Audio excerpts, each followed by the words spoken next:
That's a nice shot there by Smith. That could go for the first boundary of the morning, and it does, and that's a very pleasant way to get off the mark, punching it through the offside. Rushworth full, and that's out.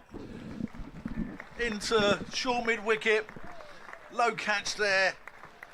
And Mosley pouches Smith.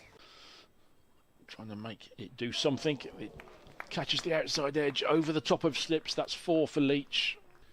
Comes in. Oh, that's gone. Leach has gone there.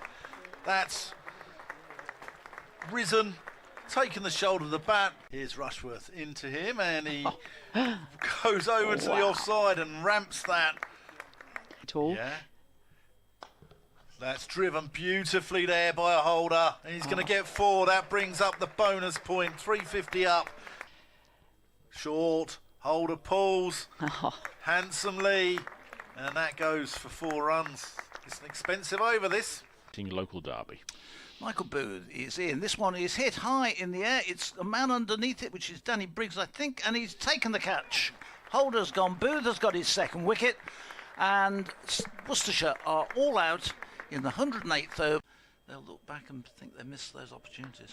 Leach over pitches and is driven beautifully for 4 through the gate, through the covers by Rob Yates. And even though the outfield is wet and slow, that one was immaculately timed. And Yates doubles his score. Smith comes in, and that's a thick outside edge. That's going to go away to that short boundary for 4 runs. My words. Here comes Waite, and that is clipped beautifully through mid-wicket. What a lovely shot from Yates. That is the short boundary, of course. It was open. There's not much room for error. Oh, and that's carved over the top. Almost goes for 6, actually, to this short boundary. The rope's pulled in quite a long way in front of the pavilion. Waite is in again. Davis clips one nicely away through mid-on, and they may even get 4 for this. Leach is chasing it and he's not going to make it. The rope's quite far in here at the pavilion end, and it's Jack Leach is starting off from the Birmingham end, and that one's just, that's just clipped down to mid-off running in, and they head off for a single. Great pace. It comes rumbling in over the wicket, and that one is played again delicately, and this time has found the gap just to the right of Jason Holder. It's slip. In comes Leach. Oh, he's bowled him! He sends the middle stump flying! That is a wonderful way for Joe Leach to celebrate in his testimonial. Here he is. Oh, where's that gone? Through the slips. That's going to be 4 runs. It's all happening here, though, isn't it? It certainly is. That's an unfortunate... In his lunch break or whatever. That's a lovely shot. Rhodes just leant on that and pushed it through mid-wicket for 4. Really pleasant shot. In comes Leach. That ball is driven beautifully straight back past the bowler's feet. He tried to lean down and pick it, but it went past him and is going to go all the way to the boundary for 4 run bounce. Here he comes again. This is well pitched up and driven. Half volley length, and Rhodes has got plenty on that. Enough to get to the short, straight boundary. Huge roll there. Holder is in again, over pitched and flicked away to the mid-wicket boundary by Alex Davis. That's beautifully timed. And nicely now. Rhodes on strike again, and that is a lovely shot. Just really spooned through the covers all the way to the boundary. Here comes Smith trying to make something happen, but it's a gorgeous straight drive for 4 by Will Rhodes, and he knows he needn't run for that one. He just tucks his bat under his arm and lets Leach retrieve it from the boundary. A gorgeous shot.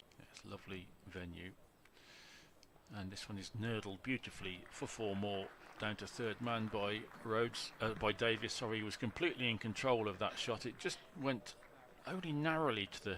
Rhodes waits. Finch runs in and he just clips that one nicely past the fielder at mid-wicket. That's going to go all the way to the boundary for 4. Which is a worry, I think. Finch in. This ball clipped beautifully past mid-wicket by Davies all the way to the short boundary. 4 runs, as easy as you like. Made that look like a stroll in the park. And that's clipped beautifully to the mid-wicket boundary for 4 by Rhodes. A gorgeous shot which raises Warwickshire's 100 in fine style. Smith over pitching. Well, deep backward square leg. And that's in the air, it's in the air. One of those mid-wicket fielders does the job as well. A bit of fielding, a bit of captaincy genius.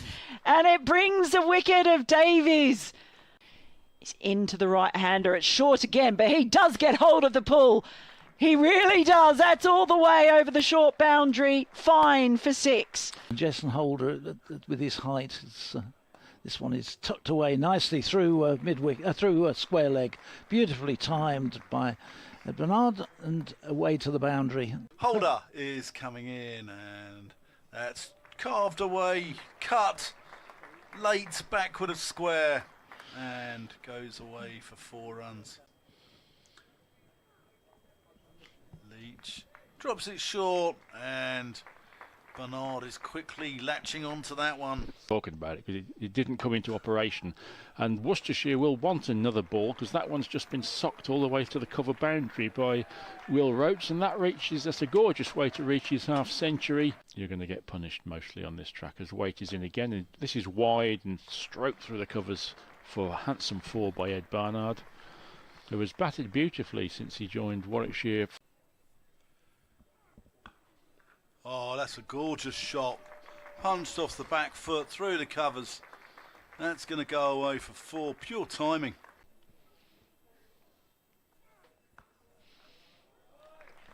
And more of the same. Yeah. Here comes Finch. That's short and cut for 4. That's a poor delivery, and Ed Barnard slaps it away. Vaguely rang a bell. Here it comes, and that's dismissed with contempt by Rhodes, who walks down the track and pumps in between. That's swept. Fine, it's going to be 4 runs. That's clever cricket. Oh, and that's cut. And that's going to be 4 runs, but that was a chance. It flew quickly. Indeed, I'll just describe Finch's being helped to fine leg for 4 by Wilf Rhodes, taking him to 62 and the total to 176 for 2. They were on the other side before. Smith in, that's... What's that gone? It's gone to Jason Holder. Well, wouldn't He's you tried know to it? ramp it. It all starts again with Barnard waiting. Finch is in over the wicket, and it's just tucked around. This time gets past the keeper despite his diving efforts, and that time it's going to go all the way to the road. And he waits again, bat high as Finch is in, and he follows up his 50 with an absolute text. But Smith it is again. It's pushed to the offside. It's pushed past the fielders. It may well go all the way to the boundary rope. Chasing Joe Leach can do nothing to stop that. In this game. Here comes Waite, and this is hammered through backward point for 4 by Dan Mosley. A short, wide delivery, not the greatest. The old floodlights of the Wacker were better. In comes Holder over the wicket with high action, and that is just carved away beautifully in the end. Barnard has been in the 80s for some time. Ooh, that's He's close. taken on the pads, but I think Yeah, give it it's out. He's given LBW. Ed Barnard cannot believe that, and I have to say, I'm not sure that I can. Oh, that's gorgeous. Absolute gorgeous. Mosley, cover drive, over pitched. There's a full toss. That's 4 runs. That got what it deserved. Well, it left 2 fielders sprawled on the ground. Never. That's, again, another full toss. This time it's Mosley puts it away. Themselves in a good position. Yeah. That's swept away. That's going to be 4 more. Hardly time to take a breath. So Bethel on strike again. As Libby, oh, he goes for the sweep. He got a bit of a top edge, but it went over the keeper Roderick's right shoulder. And they're coming back for a second, and it's been given out. Can you believe it? Came back for the return run. Did Bethel, went for the dive. Oh, good. Went for the Yorker. But all Burgess can do is play it out to Joe Leach at mid-on, and that completes. That's a nice shot there by Smith. That could go for the first boundary of the morning, and it does, and that's a very pleasant way to get off the mark, punching it through the offside. Rushworth full, and that's out. Into short mid-wicket. Low catch there. And Mosley pouches Smith. Trying to make it do something. It catches the outside edge over the top of slips. That's 4 for Leach. Comes in. Oh, that's gone. Leach has gone there. That's risen, taken the shoulder of the bat. Here's Rushworth into him, and he goes over to the offside and ramps that. Yeah. That's driven beautifully there by a holder. And he's going to get 4. That brings up the bonus point. 350 up. Short. Holder pulls handsomely. And that goes for 4 runs. It's an expensive over, this. Local derby. Michael Booth is in. This one is hit high in the air. It's a man underneath it, which is Danny Briggs, I think, and he's taken the catch. Holder's gone. Booth has got his second wicket. And Worcestershire are all out in the 108th over. They'll look back and think they missed those opportunities. Leach over pitches and is driven beautifully for 4 through the gate, through the covers by Rob Yates. And even though the outfield is wet and slow, that one was immaculately timed. And Yates doubles his score. Smith comes in, and that's a thick outside edge. That's going to go away to that short boundary for 4 runs. My words. Here comes Waite, and that is clipped beautifully through mid-wicket. What a lovely shot from Yates. That is the short boundary, of course. It was open. There's not much room for error. Oh, and that's carved over the top. Almost goes for 6, actually, to this short boundary. The rope's pulled in quite a long way in front of the pavilion. Waite is in again. Davis clips one nicely away through mid-on, and they may even get 4 for this. Leach is chasing it and he's not going to make it. The rope's quite far in here at the pavilion end, and it's Jack Leach is starting off from the Birmingham end, and that one's just, that's just clipped down to mid-off running in, and they head off for a single. Great pace. It comes rumbling in over the wicket, and that one has played again delicately, and this time has found the gap just to the right of Jason Holder. It's slip. In comes Leach. Oh, he's bowled him! He sends the middle stump flying! That is a wonderful way for Joe Leach to celebrate in his testimonial. Here he is. Oh, where's that gone? Through the slips. That's going to be 4 runs. It's all happening here, though, isn't it? It certainly is. That's an unfortunate... In his lunch break or whatever. That's a lovely shot. Rhodes just leant on that and pushed it through mid-wicket for 4. Really pleasant shot. In comes Leach. That ball is driven beautifully straight back past the bowler's feet. He tried to lean down and pick it, but it went past him and is going to go all the way to the boundary for 4 run bounce. here he comes again. This is well pitched up and driven, half volley length, and Rhodes has got plenty on that, enough to get to the short straight boundary. Huge roll there. Holder is in again, over pitched and flicked away to the mid-wicket boundary by Alex Davis. That's beautifully timed and nicely now. Rhodes on strike again, and that is a lovely shot, just really spooned through the covers all the way to the boundary. Here comes Smith trying to make something happen, but it's a gorgeous straight drive for 4 by Will Rhodes, and he knows he needn't run for that one. He just tucks his bat under his arm and lets Leach retrieve it from the boundary. A gorgeous shot. It's a lovely venue. And this one is nurdled beautifully for 4 more, down to third man by Davis. Sorry, he was completely in control of that shot. It just went only narrowly to the... Rhodes waits, Finch runs in, and he just clips that one nicely past the fielder at mid-wicket. That's going to go all the way to the boundary for 4. Which is a worry, I think. Finch in. This ball clipped beautifully past mid-wicket by Davies all the way to the short boundary. 4 runs, as easy as you like. Made that look like a stroll in the park. And that's clipped beautifully to the mid-wicket boundary for 4 by Rhodes. A gorgeous shot which raises Warwickshire's 100 in fine style. Smith over pitching. Well, deep backward square leg. And that's in the air, it's in the air. One of those mid-wicket fielders does the job as well. A bit of fielding, a bit of captaincy genius. And it brings the wicket of Davies. He's into the right-hander. It's short again, but he does get hold of the pull. He really does. That's all the way over the short boundary. Fine for 6. Jason Holder, with his height, this one is tucked away nicely through through square leg, beautifully timed by Bernard, and away to the boundary. Holder is coming in, and that's carved away, cut, late backward of square, and goes away for 4 runs. Leach drops it short, and Bernard is quickly latching onto that one. Talking about it because it didn't come into operation, and Worcestershire will want another ball because that one's just been socked all the way to the cover boundary by Will Rhodes, and that's a gorgeous way to reach his half century. You're going to get punished mostly on this track as weight is in again, and this is wide and stroked through the covers for a handsome 4 by Ed Barnard, who has batted beautifully since he joined Warwickshire. Oh, that's a gorgeous shot. Punched off the back foot, through the covers. That's going to go away for 4. Pure timing.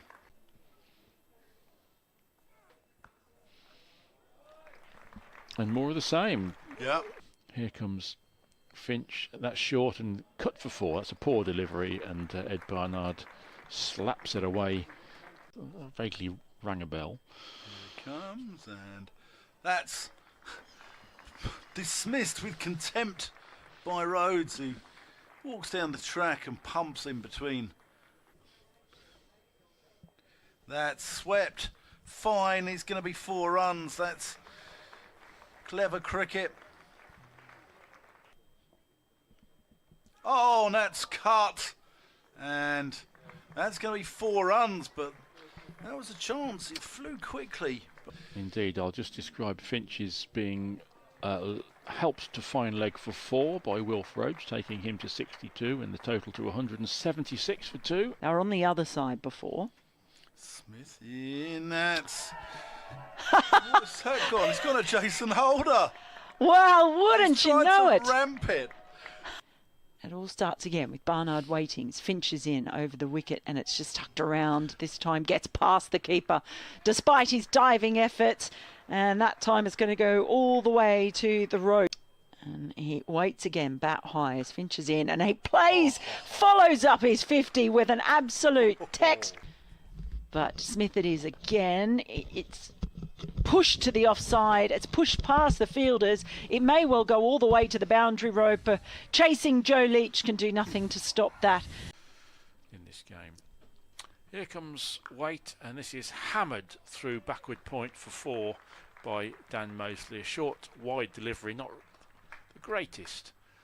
The old floodlights of the Wacker were better. In comes Holder over the wicket with high action, and that is just carved away beautifully in the end. Barnard has been in the 80s for some time. Ooh, that's He's close. taken on the pads, but I think Yeah, give it it's out. He's given LBW. Ed Barnard cannot believe that, and I have to say, I'm not sure that I can. Oh, that's gorgeous. Absolute gorgeous.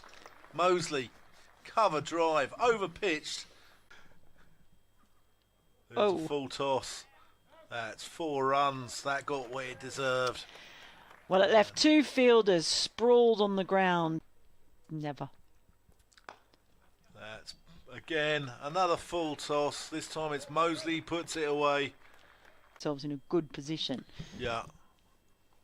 That's swept away. That's going to be 4 more. Hardly time to take a breath. So Bethel on strike again. As Libby, oh, he goes for the sweep. He got a bit of a top edge, but it went over the keeper Roderick's right shoulder. And they're coming back for a second, and it's been given out. Can you believe it? Came back for the return run. Did Bethel, went for the dive. Oh, good. Went for the Yorker. But all Burgess can do is play it out to Joe Leach at mid-on, and that completes. That's a nice shot there by Smith. That could go for the first boundary of the morning, and it does, and that's a very pleasant way to get off the mark, punching it through the offside. Rushworth full, and that's out. Into short mid-wicket. Low catch there. And Mosley pouches Smith. Trying to make it do something. It catches the outside edge over the top of slips. That's 4 for Leach. Comes in. Oh, that's gone. Leach has gone there. That's risen, taken the shoulder of the bat. Here's Rushworth into him, and he goes over to the offside and ramps that. Yeah. That's driven beautifully there by a holder, and he's going to get 4. That brings up the bonus point, 350 up. Short, holder pulls handsomely, and that goes for 4 runs. It's an expensive over, this. Local derby. Michael Booth is in. This one is hit high in the air. It's a man underneath it, which is Danny Briggs, I think, and he's taken the catch. Holder's gone. Booth has got his second wicket, and Worcestershire are all out in the 108th over. They'll look back and think they missed those opportunities. Leach over pitches and is driven beautifully for 4 through the gate, through the covers by Rob Yates, and even though the outfield is wet and slow, that one was immaculately timed, and Yates doubles his score. Smith comes in, and that's a thick outside edge. That's going to go away to that short boundary for 4 runs. My words. Here comes Waite, and that is clipped beautifully through mid-wicket. What a lovely shot from Yates. That is the short boundary, of course. It was open. There's not much room for error. Oh, and that's carved over the top. Almost goes for 6, actually, to this short boundary. The rope's pulled in quite a long way in front of the pavilion. Waite is in again. Davis clips one nicely away through mid-on, and they may even get 4 for this. Leach is chasing it and he's not going to make it. The rope's quite far in here at the pavilion end, and it's Jack Leach is starting off from the Birmingham end, and that one's just, that's just clipped down to mid-off running in, and they head off for a single. Great pace. It comes rumbling in over the wicket, and that one has played again delicately, and this time has found the gap just to the right of Jason Holder. It's slip. In comes Leach. Oh, he's bowled him! He sends the middle stump flying! That is a wonderful way for Joe Leach to celebrate in his testimonial. Here he is. Oh, where's that gone? Through the slips. That's going to be 4 runs. It's all happening here, though, isn't it? It certainly is. That's an unfortunate... In his lunch break or whatever. That's a lovely shot. Rhodes just leant on that and pushed it through mid-wicket for 4. Really pleasant shot. In comes Leach. That ball is driven beautifully straight back past the bowler's feet. He tried to lean down and pick it, but it went past him and is going to go all the way to the boundary for 4 run bounce. here he comes again. This is well pitched up and driven, half volley length, and Rhodes has got plenty on that, enough to get to the short straight boundary. Huge roll there.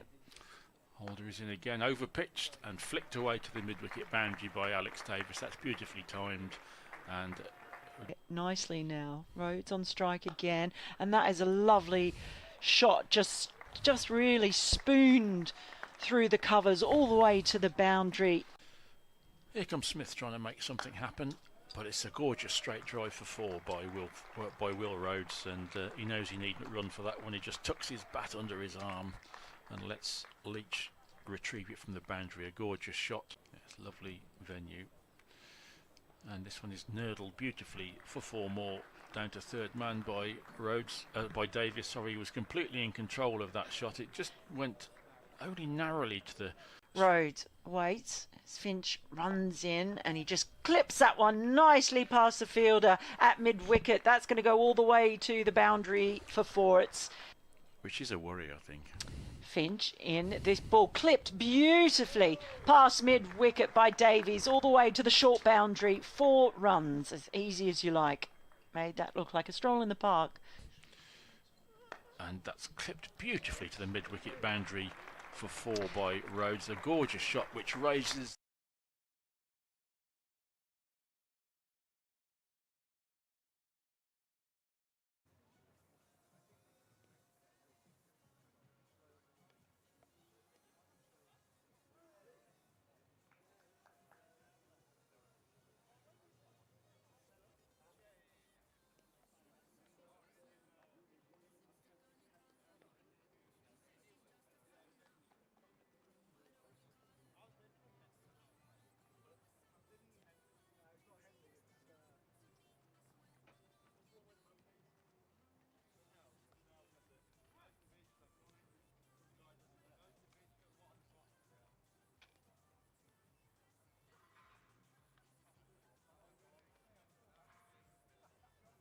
Morning, ladies and gentlemen. Welcome to Edgbaston and the third day of this County Championship match between Warwickshire and Worcestershire. Warwickshire County Cricket Club would like to extend a warm welcome to all supporters, and we hope you enjoy your day with us. The close of play yesterday, the state of the match was Warwickshire having won the toss and elected to bowl first, dismissed Worcestershire for 360.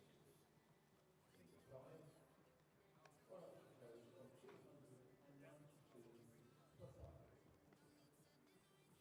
In matches where the Home Authority has confirmed that floodlights are available for use in the competition, if it's in the opinion of the umpires that natural light has deteriorated through an unsuitable level, they may authorise that the floodlight be turned on so that the match may continue in acceptable conditions.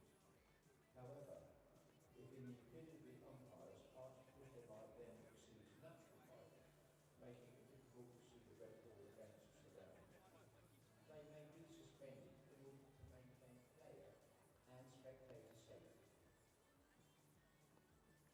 The teams, not necessarily in batting order, starting first of all with Worcestershire, were at number 2, Jake Libby, number 9, Gareth Roderick, number 27, Rashid Ali, 54, Adam Hose, number 15 and captain, Brett Donovan, 98, Jason Holder, number 6, Matthew Bate, number 20, Nathan Smith, 23, Joe Leach, 61, Adam Finch, and number 88, Rob Jones.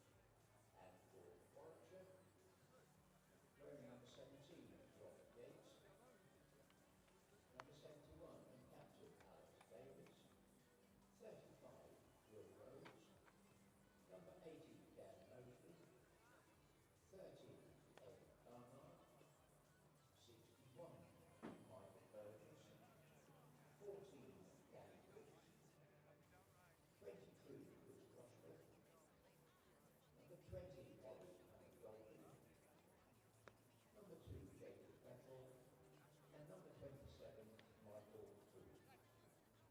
The match officials for this game are umpires Martin Saggers and Graham Lloyd, the match referee Peter Such, and scorers Sujit Porter for Worcestershire and Mel Smith for Warwickshire. Play is scheduled to get underway at 11.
Well, with the time at 3 minutes to 11, it's time to say good morning and welcome to Edgbaston. This is Mike Taylor from BBC Radio WM, opening up coverage of the third day of the County Championship fixture between Warwickshire and Worcestershire, and the happy and in some ways scarcely believable news is that for the third day running we are starting on time here, notwithstanding it raining very hard in Birmingham last evening and lots of rain around the West Midlands in the last couple of hours. Somehow it's slid either side of Edgbaston, judging by the radar, and so in bright sunshine but a fierce wind, we are going to start on time again, which is good news. So it's good to have your company, and hopefully we shall be able to be describing cricket for you for most of the day in the way that has happened for the last 2 days.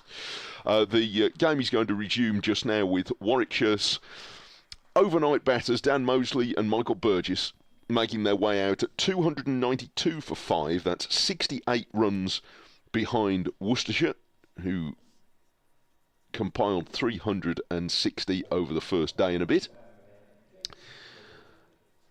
And for a moment, for the first time today, the breeze has dropped. So rather than straining to be heard over a howling gale, I can more quietly introduce Jim Dale from BBC Herald from Worcester today. Good morning, Mike. And it looks like Jake Libby is going to be opening up here with the ball.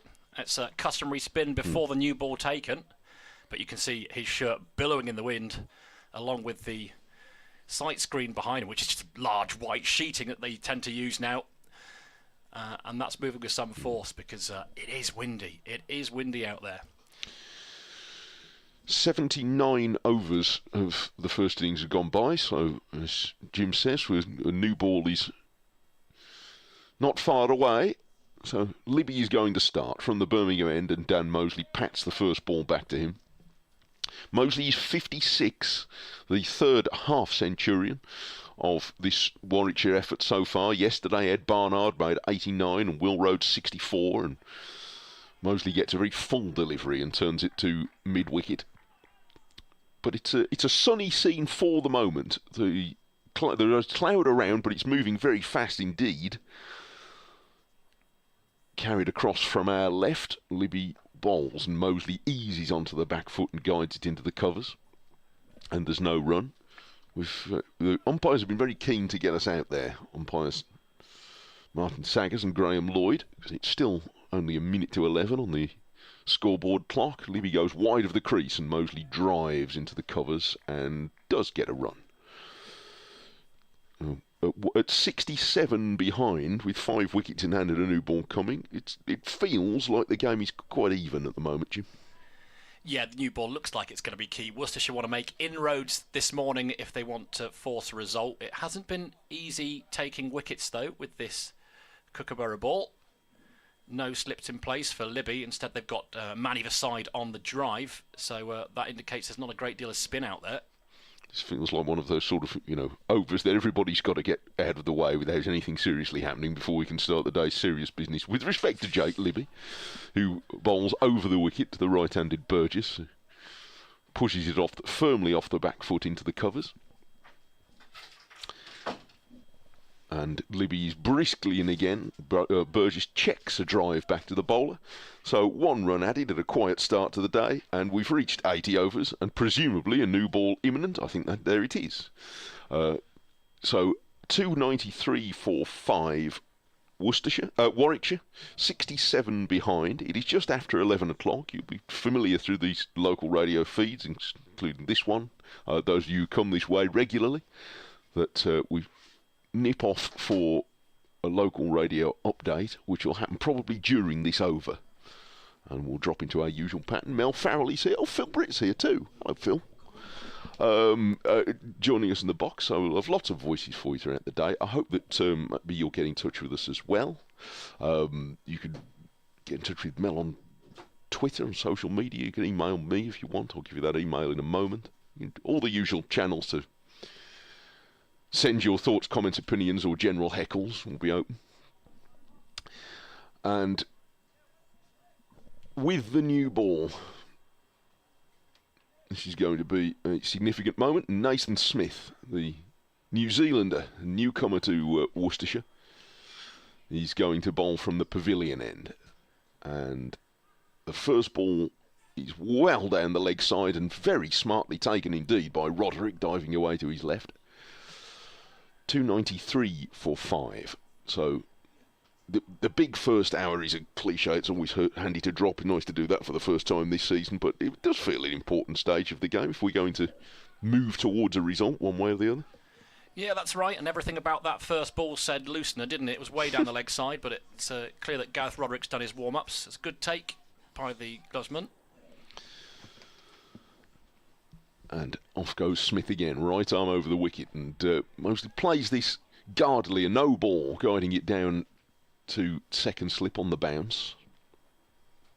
The pitch is over towards the Priory side of the ground, if you know Edgbaston, so to our left as we look out from the pavilion. So it's a moderately short boundary on that side.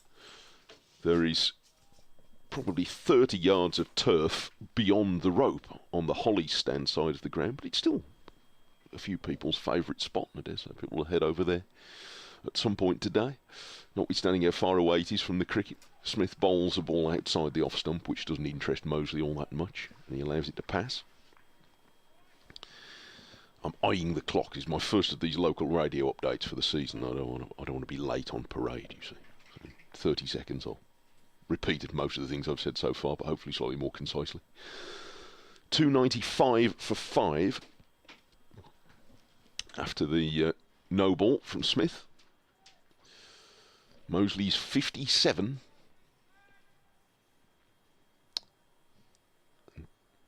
Waits for Smith to hurry up to the crease, and Mosley guides it away into the covers and takes 1 run. Yes, this is Mike Taylor at Edgbaston, where for the 3rd day running, Warwickshire have managed to get the ground ready, despite all the rain around, to start on time against Worcestershire, and now they'll want to make some progress. At 297 for 5 in the 2nd over of today, Warwickshire 63 runs in arrears, and will look to Dan Mosley to lead the lower order. He's 59 not out, the 3rd half-centurion in Warwickshire's reply to Worcestershire's 360. Very blustery conditions again, but hopefully that will keep the showers away. Warwickshire 63 behind at 297 for 5.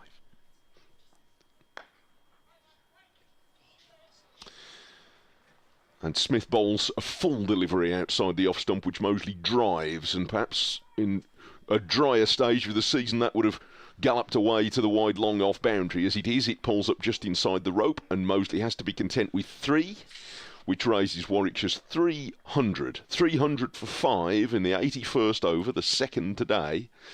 And that was the first real stroke of authority for the day for Dan Mosley, but even that didn't have the urge on it, Jim, that you'd have expected at any other stage of the season to get to the boundary. Well, we've got Nathan Smith continuing. First look at him as well, first game of the season. Didn't know huge amounts about him until the signing was announced, actually, Mike.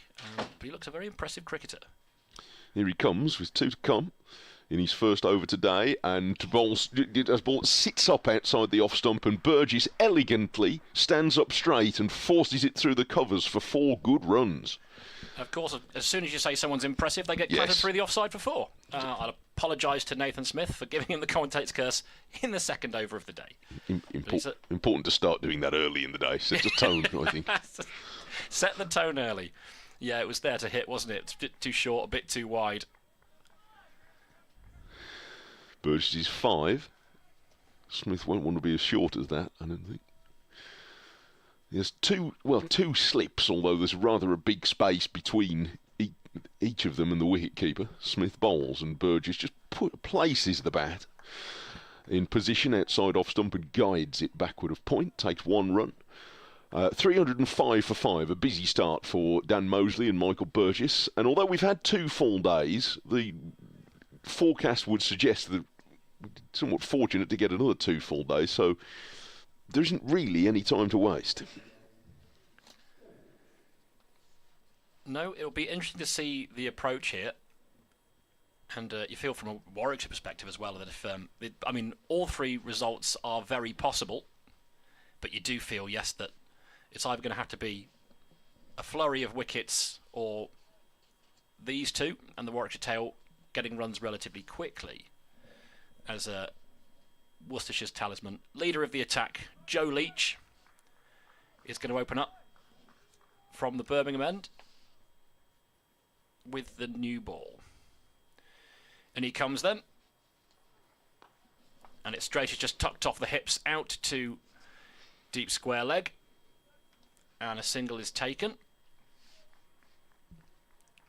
That's one more to Michael Burgess.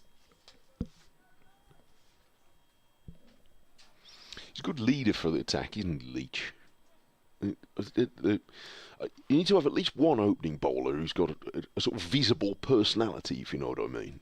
I don't know Leach personally, but he leads by with a certain amount of personality on the field. He always seems a bouncy character as well as a competitive cricketer. He's a good talker as well. He's a leader in the dressing room. He's a leader in the attack as well, and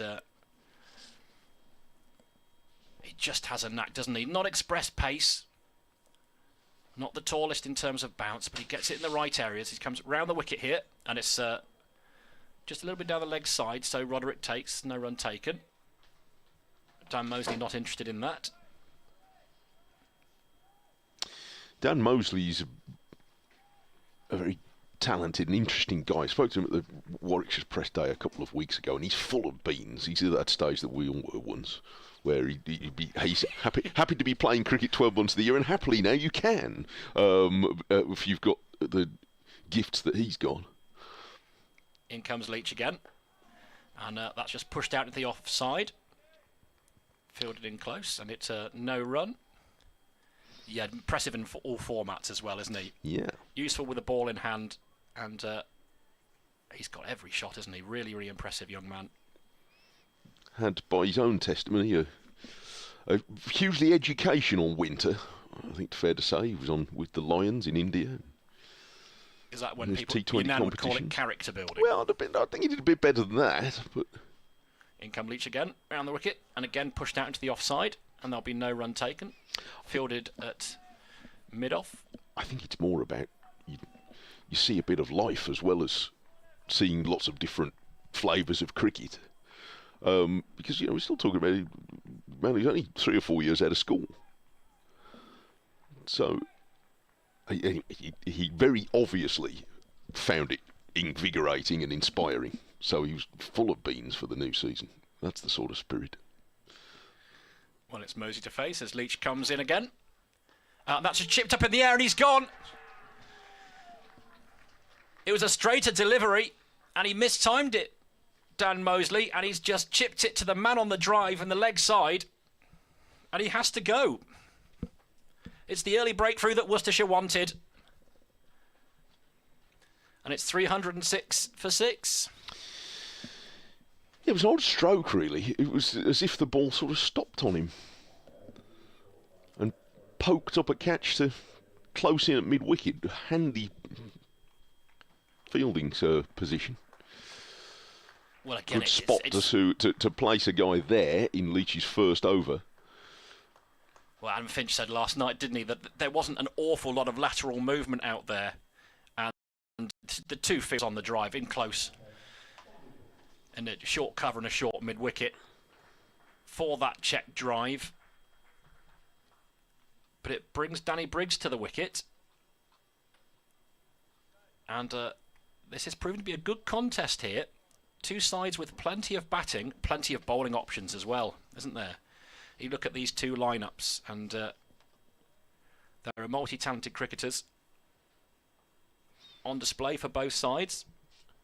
But it's that man, Joe Leach, just has a knack of knurling out people who look set. And Mosley was that, 62. Well, it's just potentially a significant moment in the match because Mosley was the most obvious route to a significant first innings lead for Warwickshire. They're still trailed by 54, although Danny Briggs is pretty capable number 8. The batting after him is somewhat unproven. Leach is in then, 2 slips in place to Briggs, and he's wrapped on the pads, big shout. Umpire unmoved. Perhaps looked a little high from here. I say from here, we're a long way away, Mike. It's a lovely view. New batsman in only 2 slips for Joe Leach. That completes his over, though, and it's a successful one for the pairs. Yeah, Mosley falling for 62. 306.46. There's something of an opening for Worcestershire early on the third day, and for the moment, I'm reasonably confident we're going to carry on playing. Whatever weather arrives is going to come and go very quickly. So there are showers forecast, and there's certainly been a fair amount of rain around the West Midlands, even this morning, although none of it's fallen here. 2 slips for Smith, the only close catches, as he starts a new over from the pavilion end. And bowls! Burgess goes right underneath his off drive and plucks out the off stump, which has wedged itself in the ground about 5 yards behind the other 2. And a double strike for Worcestershire in the first 3 overs with the new ball. Burgess bowled by Smith for 7, and it's 306 for 7. Oh, it's quality bowling. He's pushed it up there. He's not the biggest, is he, Nathan Smith, for a fast bowler? But he stuck that on length, hit the top of off pole, and it just cartwheeled out the ground. And that's 2 wickets in 3 balls, and Worcestershire on a roll this morning. So he drove right over the top of it. And now there's an opening. Michael Booth in his first-class game will emerge at number 9. Rushworth and Hannon Dolby after him. Here's Booth now. But an opening for Worcestershire, with Warwickshire still trailing by 54. So 2 early dismissals. Mosley caught by D'Oliveira at short mid-wicket off Leach for 62, and Burgess bowled by Smith for 7, Smith's second wicket on his first Worcestershire appearance. And if Worcestershire are going to... the quickest route for Worcestershire to win this game is to wrap up Warwickshire speedily and get on with it. Made a good start. Briggs and Booth are in consultation. Saw Michael Booth play in a couple of the one-day cup games towards the end of last season. And how's his temperament? I have to say, I don't know a lot about him. It's first 4-day game this weekend. How is he with the bat? I think we're all going to find out. Not sure. Don't think he played in any of the games I saw last year. The one-dayers. So here he goes. A gully's coming to join the 2 slips, and Smith bowls outside off stump to Booth, who shoulders arms. We've just received note from our statistician Aaron. He's played 2 List A and 6 T20 matches, but he has yet to bat, so that was his first ball. So he's in all forms of first 11 cricket, and he's facing up to the New Zealand Cricketer of the Year, the Plunkett Shield leading wicket taker in Nathan Smith. So this will be a test of the young man's mettle, won't it? Smith approaches him now in bright sunshine and bowls a ball of full length that was snaking in towards Booth's pads, and he prods it a little suspiciously back down the pitch. They're almost losing their head, aren't they? Hats are about to fly off. Mine flew off in the car park as I arrived this morning. Gave up, put it in my bag. It is blustery out there. Day to leave the toupee at home, I think. There's a square leg is going back out towards the boundary on the Holly stand side of the ground, but it is quite a big area even inside the rope. And there's still another 30 yards beyond the rope, so the field's not quite back at the boundary, but square leg and long leg are back, and this is a full delivery that flicks the pad, or at least it does in Smith's telling of it, as he bellows an appeal. But it was already heading well leg side, and 4 leg byes are harvested by Booth. It's a handy donation for Warwickshire after an unsteady start this morning. They now arrears are down to 50 at 310 for 7. Smith's going full here, and he's looking to swing that in to the right-handers. There's a little bit of movement there in the dismissal of Burgess.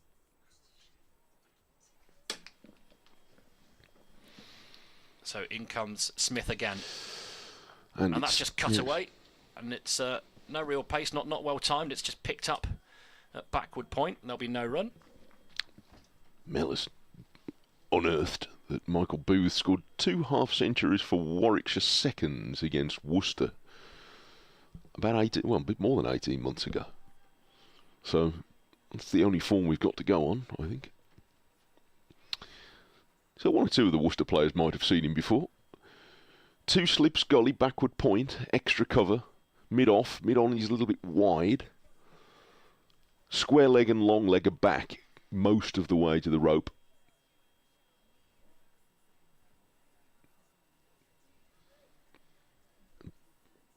Backward points come up from the boundary. Walking in with some real intent as Smith goes short. And Booth, he's very efficiently ducking underneath that. The flexibility of a young man. And it's 310 for 7 at the end of a successful over for Smith, having removed Michael Burgess for 7. In the previous over, Mosley fell for 62. So Warwickshire's higher hopes at the start of play this morning somewhat dented. 310 for 7, and we've had 3 overs with the new ball.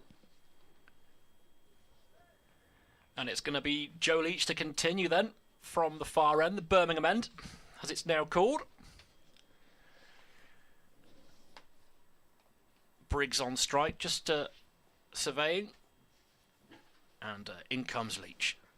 And it's a nice drive there through extra cover. Not sure it'll find its way all the way to the boundary. There's a big chase on. It's a slow outfield. Oh, and it just beats the fielder. But it's a lovely drive there from Briggs. As I say, there's plenty of batting in both sides, and that was a textbook. Well, he's a good player, Danny Briggs. 99 at Lord's towards the end of last season. And Warwickshire won the championship on the last day of the season a couple of years ago. He sped them to what turned out to be a critical batting point on the last morning. Leach back in. A little bit straight this time. Just tucks it off his hip, sends it down to long leg, and they'll take a single. 2 men out in the deep on the leg side for that shorter boundary.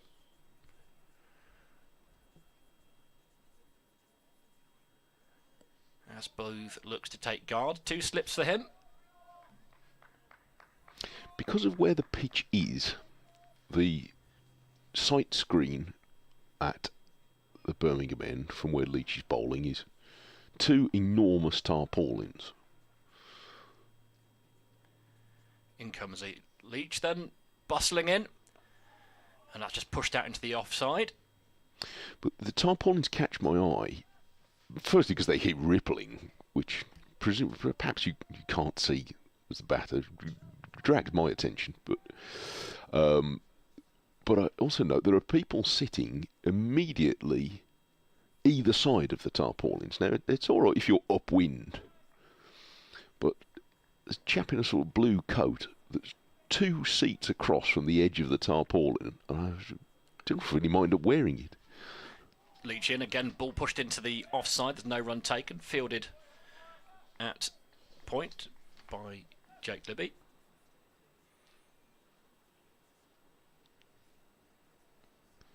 Leach searching for another wicket. Booth getting his eye in here. And you see Jason Holder there at first slip, hands firmly in pockets, and I don't blame him. He's a good judge. At least one of the umpires has gloves on. Leach at the top of his run. He's on his way in now. To Booth. It's just a slightly mistimed down to long leg there. Not where he intended it. Thick inside edge. But they take a single. And the score moves on to 316 for 7. Briggs back on strike. Yes, it's Holder at first slip, and looks like Rob Jones at second. And for a young man on debut, with only 1 to his name, not the most aggressive field, but in comes Leach. Oh, he's just beaten the bat there. Briggs offering a bat, but it sails past the outside edge. Must just be wobbling it a little bit, Leach. There's a little bit there. We see that Smith's getting a little bit of in-swing as well. A little bit of movement in. I don't know whether that's the breeze helping it, though. Because it's moving aggressively from left to right as we see it from the pavilion end. Smith going to bowl from the pavilion end, or he starts to. I'm not sure who was getting blown away there. The bowler or Michael Booth seemed to almost be knocked off balance by the breeze, and the two slips were hanging on. Here comes Smith, and Booth drives attractively into the offside, and it's a sprawling stop at backward point stops him from adding to his one run. Jason Holder's there, sort of standing at first slip, looking as though the wind is going. Even a strongly built fella as him looks as though he might be sort of whipped away by the breeze in a moment. 3-1-6 for 7. And Smith turns, doesn't waste any time. He's straight into his run, straightens up as he approaches the crease, and Booth is crabbing forward in a defensive stroke here with a little jerk. Pokes it away towards D'Oliveira in the covers. 89 for Ed Barnard yesterday. Will Rhodes 64. Good start for him. First game back in the ranks. Having been captain for the last 4 seasons here. And Dan Mosley out early this morning for 62. It's been a pretty solid effort from Warwickshire in their first innings, but still scrambling up to parity if they can. Smith bowls a short delivery, and Booth is down early again, folding up like a clothes horse underneath it, and it goes through to Roderick. That was an easy decision to make, wasn't it? It was a slightly ballooned bounce. A little bit too short for a bumper there, I think, from Smith. And evasive action was taken early. It's an easy decision to make if you're as flexible as that. I'm at the stage where it's not the bending down, it's the straightening back up again that's the problem. Here's Smith hastening into bowl to Booth and beats him on the forward push with a ball that seemed to start wideish of the off stump and offer away, but it tempted Booth to push towards it. 3-1-6 for 7. The Bear and Ragged Staff flag is being dragged to one side so much on top of the old press box stand that he's always taking the pole with it. But it's a swirly wind now, in that one moment it's blowing from left to right, and now it's blown back the other way. Does that mean we're in the middle of the storm? The meteorologists will tell us, look, it's changing direction all the time. Smith bowls, and Booth gets a ball on the pads, and he's LBW, looking to push away into the leg side, but didn't really go anywhere. And a second wicket this morning for Smith. Booth's first-class innings was brief. He's LBW to Nathan Smith for 1, and Warwickshire's first innings is folding up at a pace this morning at 316 for 8. I think he was just pointing at his knee roll there, but he planted his foot down the wicket, tried to play around his pad. Never a great approach. So trying to just shovel it to the leg side with his front leg. And he was caught adjacent there. And it's another for Nathan Smith. 3 now on his first appearance. Nathan Smith, 3 for 49. 2 for Leach, 2 for Finch. And now Oliver Hannon-Dolby emerges at number 10.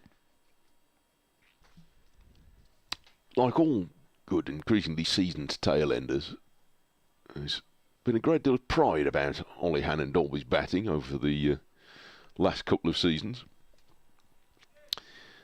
And he's added 1 or 2 strokes to a generally obstinate approach before that.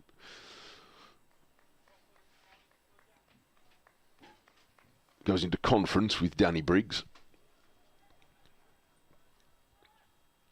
before preparing to take on Nathan Smith, with 1 to come in this, the 5th over with the new ball that's already brought Worcestershire 3 wickets. It's suddenly clouded over for the first time since we started. Smith is wasting no time, and he gets into his run, bent slightly forward against the wind, and Hannon-Dolby doesn't really play at that. He sort of stands up straight and drags the bat away from the line as it fades away outside off stump. So Hannon-Dolby is 0, Briggs is 5. And at the end of another successful over for Worcestershire and Nathan Smith, Warwickshire are 316 for 8 and trail by 44.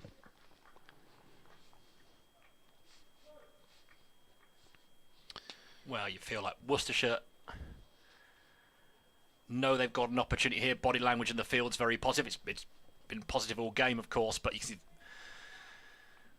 plenty of encouragement for the two bowlers as Smith and Leach go about their business. It's Leach from the far end again, and he comes to Briggs. It's a swipe at that.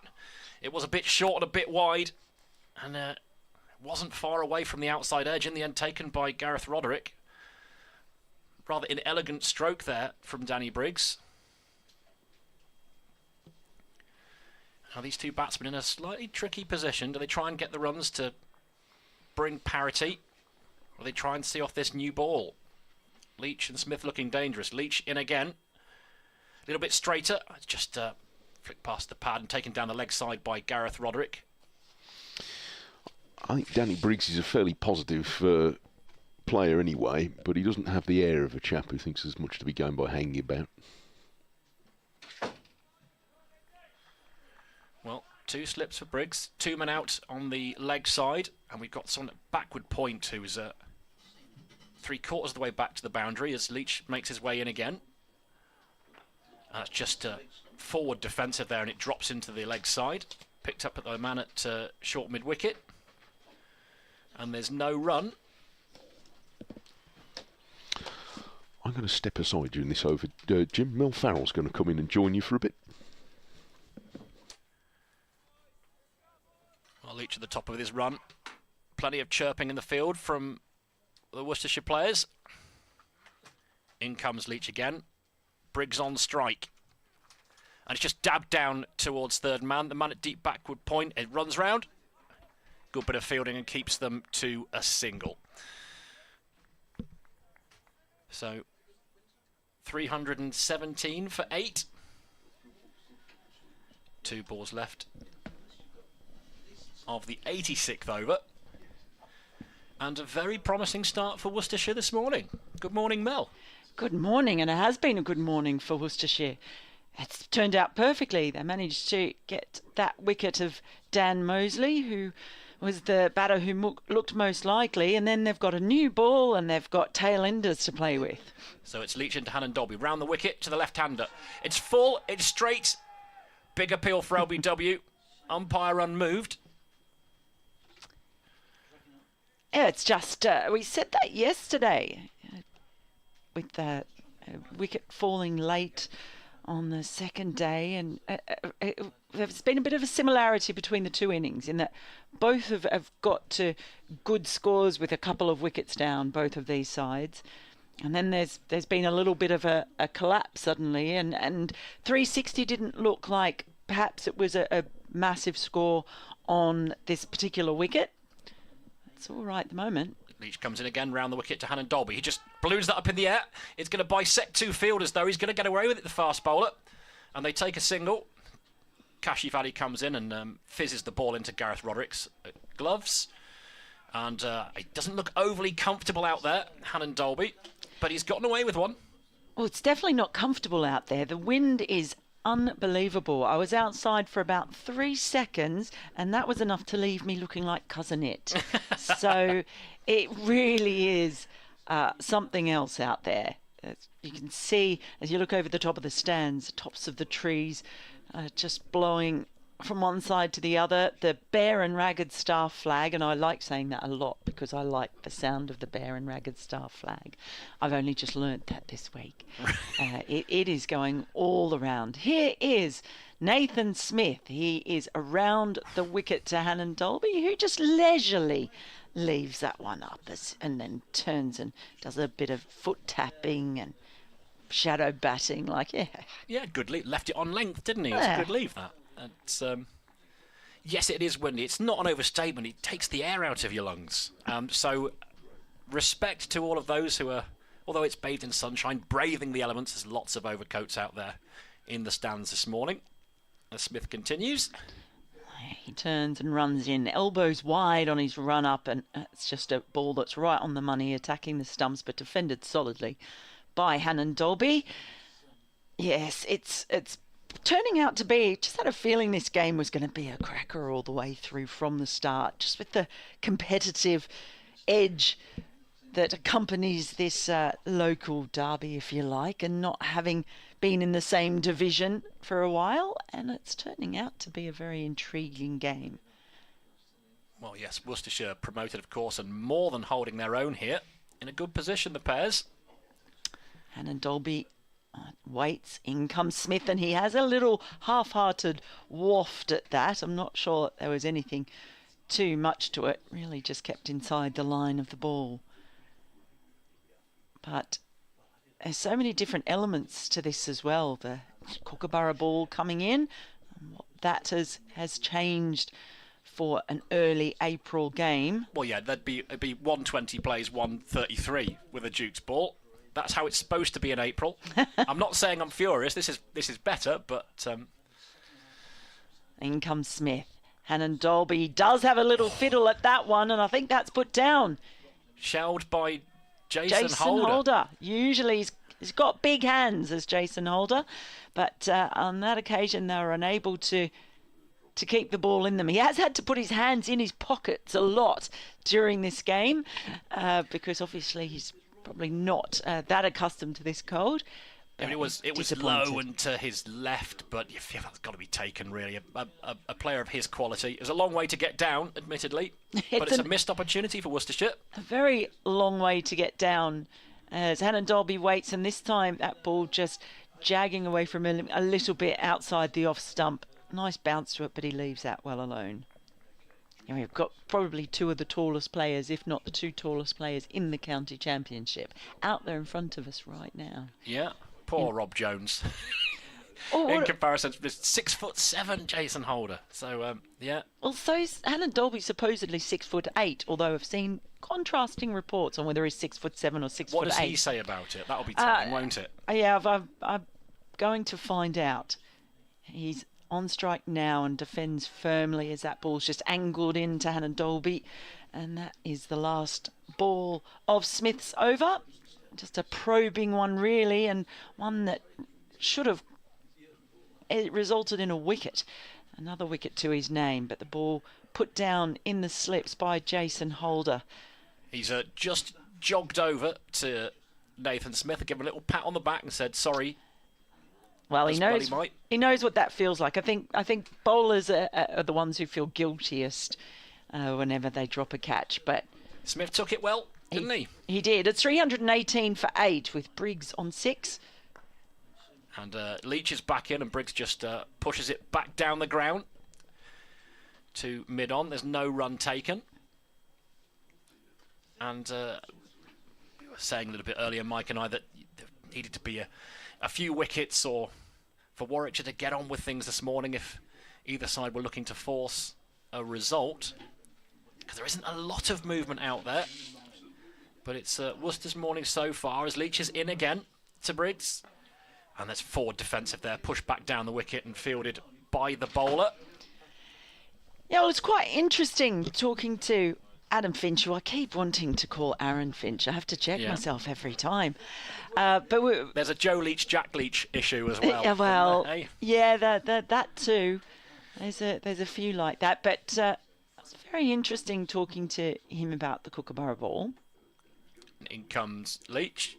Briggs awaits and just pushes it into the offside. Again, no run taken. Kashif Ali is in to do the fielding.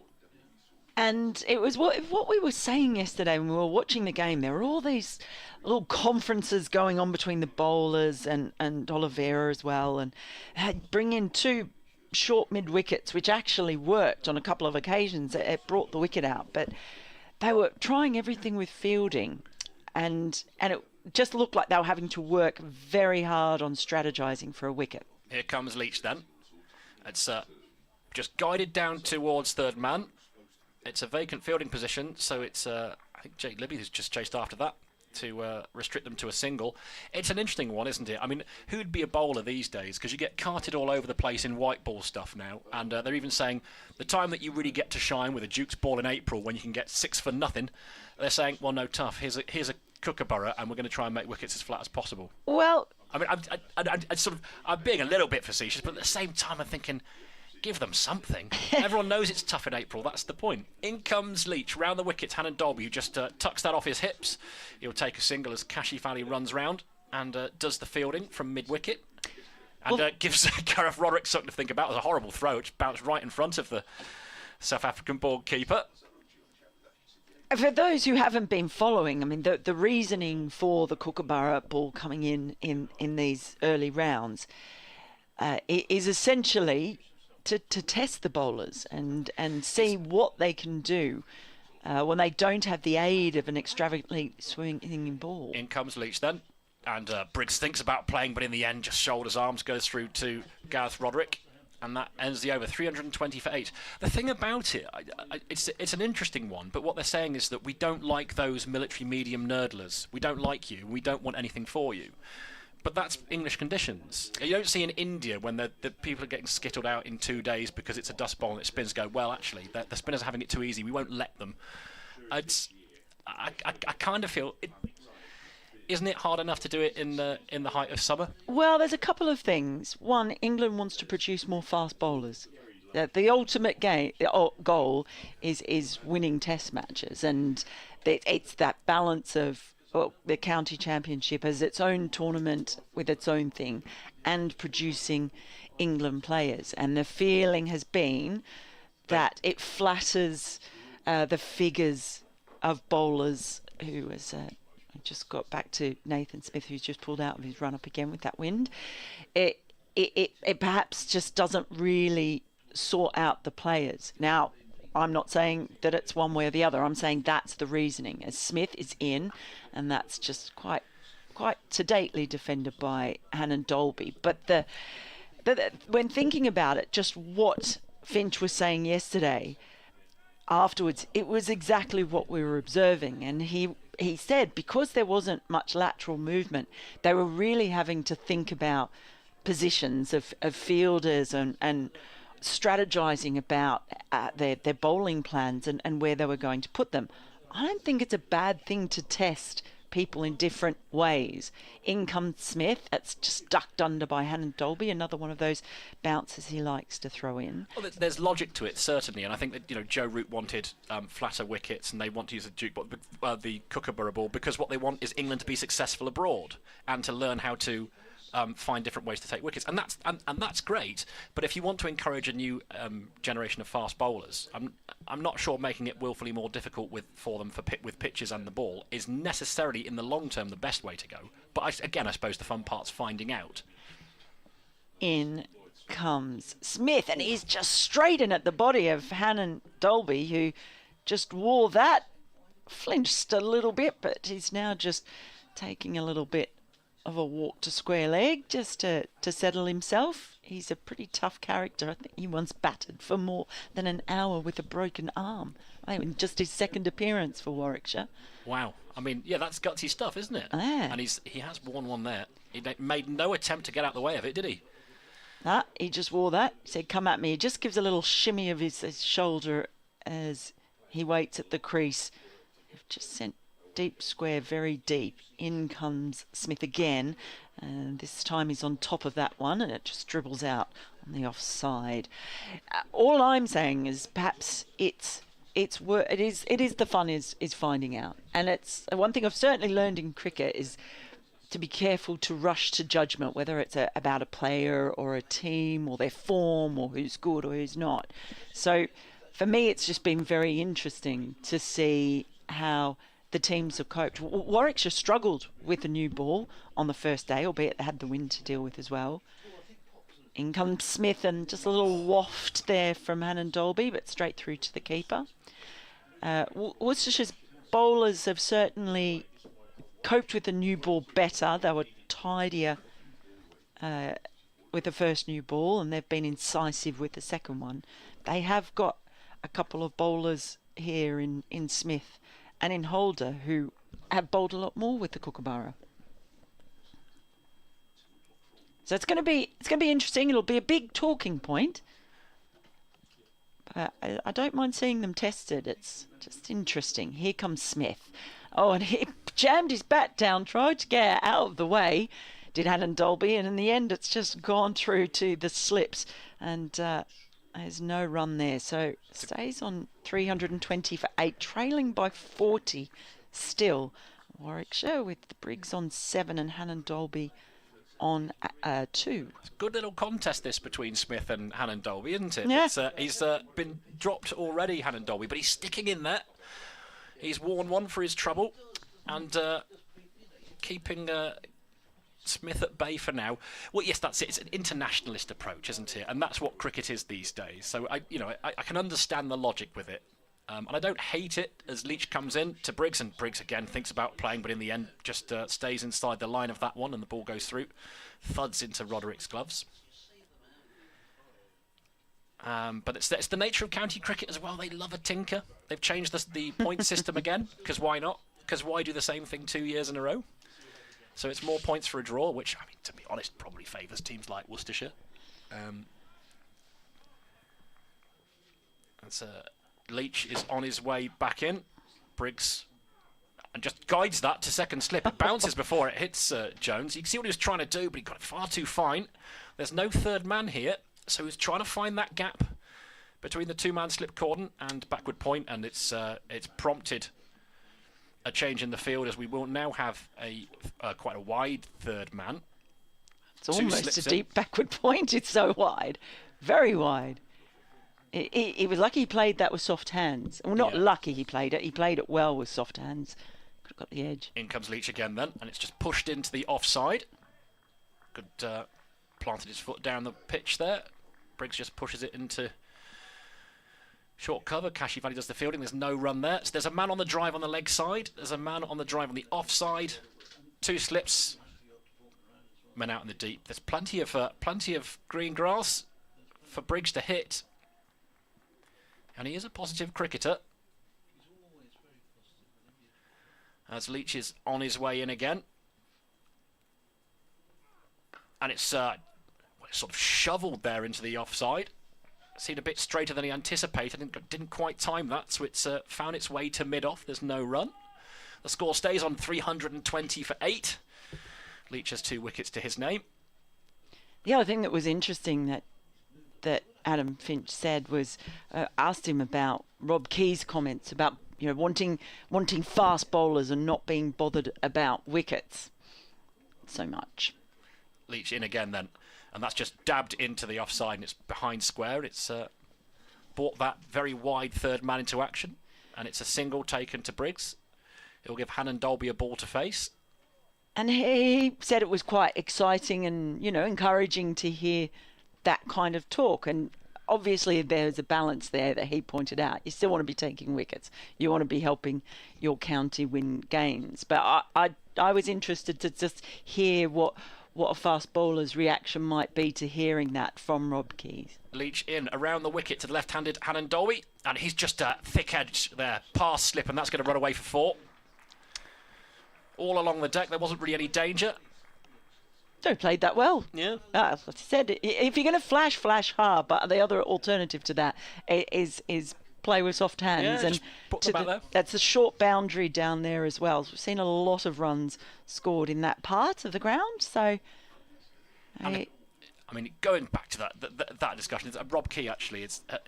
If you think about the England side that was inherited, the kind of the Chris Silverwood years, where it was boring. It was boring. And again, I can see that what they're trying to do is they're trying to create a generation of people who want to bowl fast, and you can take the wicket out of the equation, and that's exciting.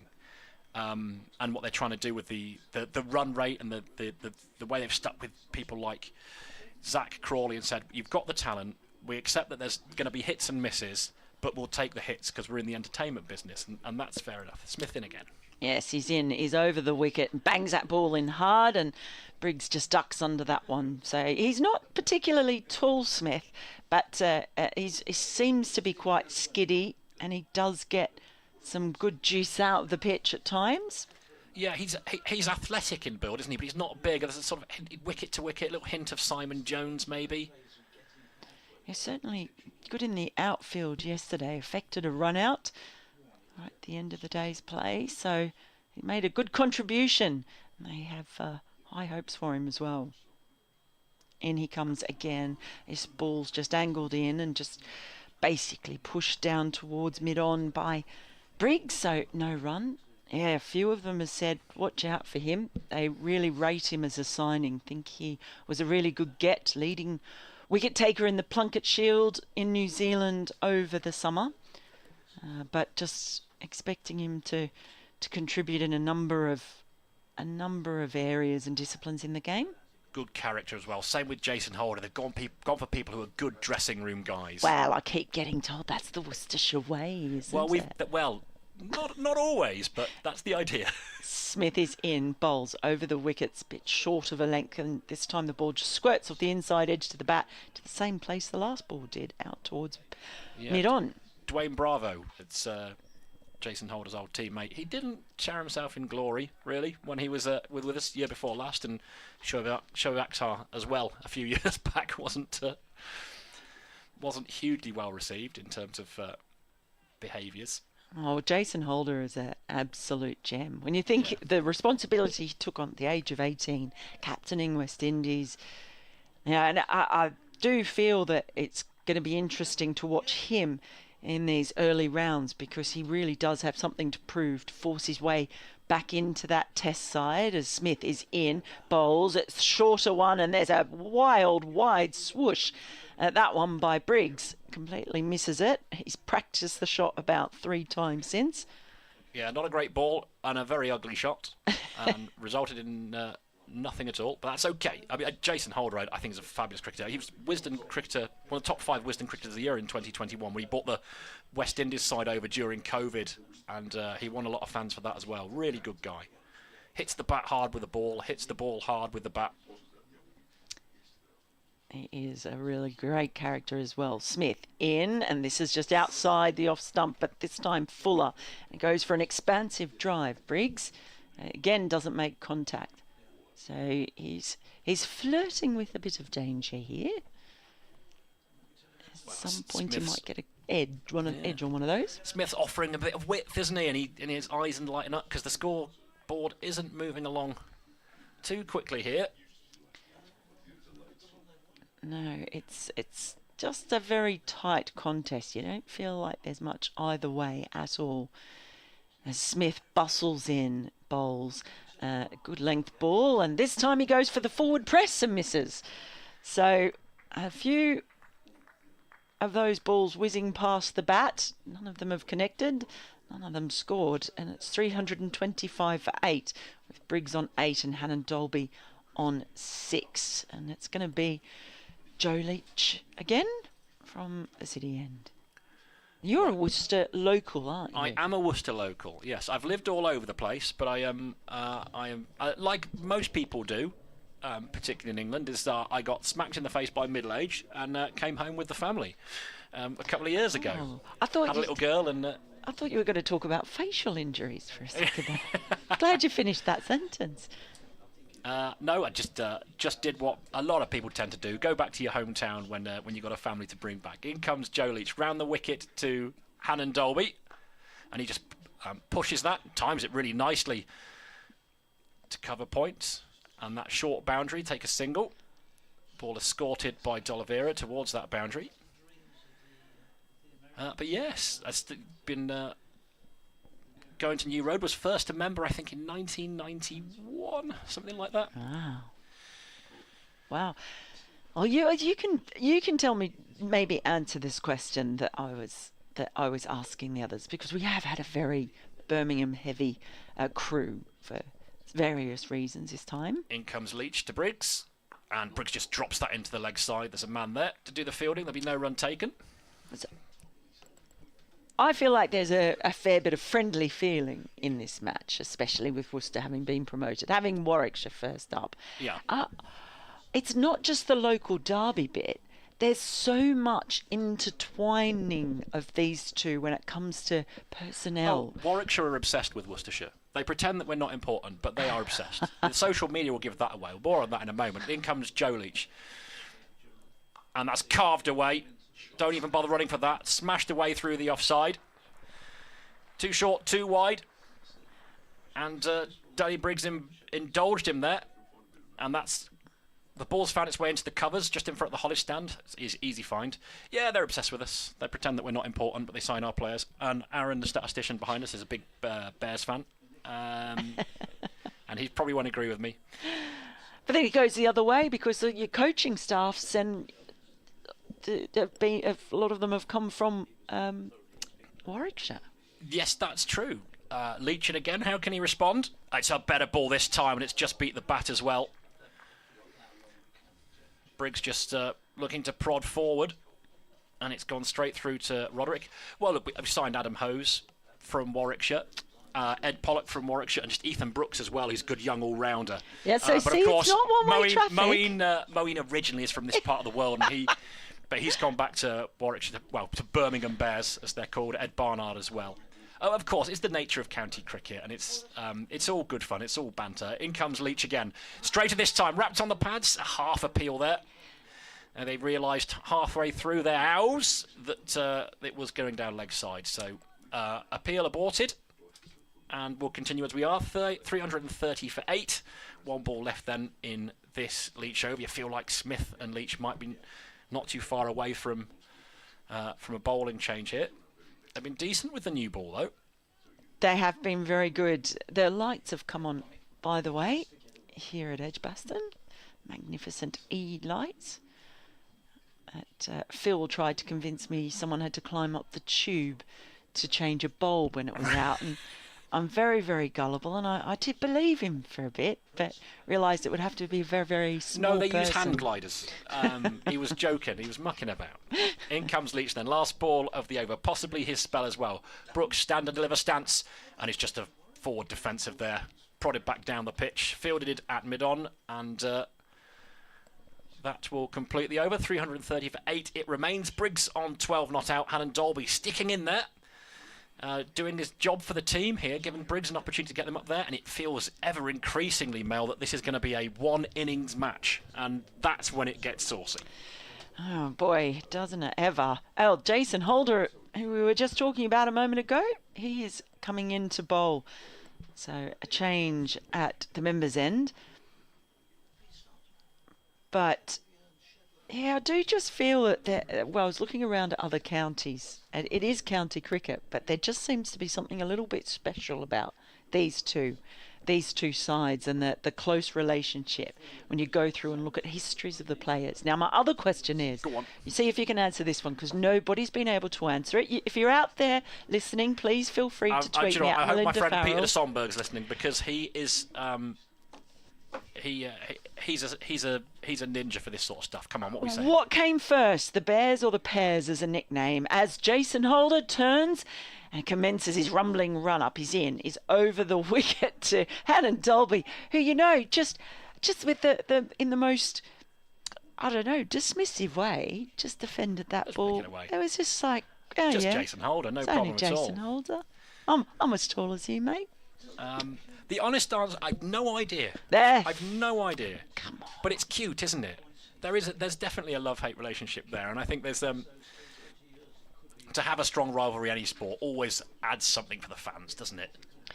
It does. Hannon Dolby waits. In comes Holder again. It angles this one across his body. And it goes straight through to the keeper. So he was a bit unlucky in some ways, Jason Holder. He had a couple of chances dropped himself, having dropped one in the slips today out of Hannon Dolby. But he had a couple of chances go down. He had an LBW call that was pretty unlucky. Went against him. He's in again. Bowls full right up in the block hole, and that is just dug out. Was wide of off stump by Hannon Dolby, but he just managed to make decent contact on it. So his figures, he's none for 63 halfway through his 16th over. And probably don't really reflect necessarily how he's bowled. A little bit deceptive. It's a funny old game, isn't it? You can beat the bat and be brilliant and then get a wicket with a half tracker. There's no science to it. In again, bowls. This one's a shorter delivery than the last one, but on a good length, and just defended again by Hannon Dolby, who looks like he's quite happy to just dead bat this ball all day if he has to. Mel, I'm going to chuck a stat at you. Oh, And gosh. in preparation for today, it might be exciting. It's not exciting.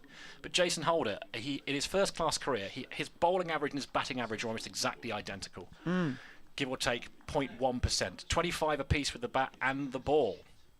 He's coming in with the ball at the moment, and that ball is just on a decent length, and again, just with insouciance, hit straight back towards the bowler by Hannon Dolby. Got another stat for you. Go on, throw it at me. I'll try not Nathan to drop Smith. it. Nathan The Smith. other overseas player, he's got exactly the same batting average as bowling average. 26 and a bit with the bat, 26 and a bit with the ball. Oh, excellent static. There you go. I mean, that's the epitome of all-rounder, isn't it? Mid-20s apiece. That's Yeah. perfect, isn't it? He's quite experienced in first-class cricket, Nathan Smith. He made his debut for Otago back in 2016, I think it was. So he's played quite a few first-class matches.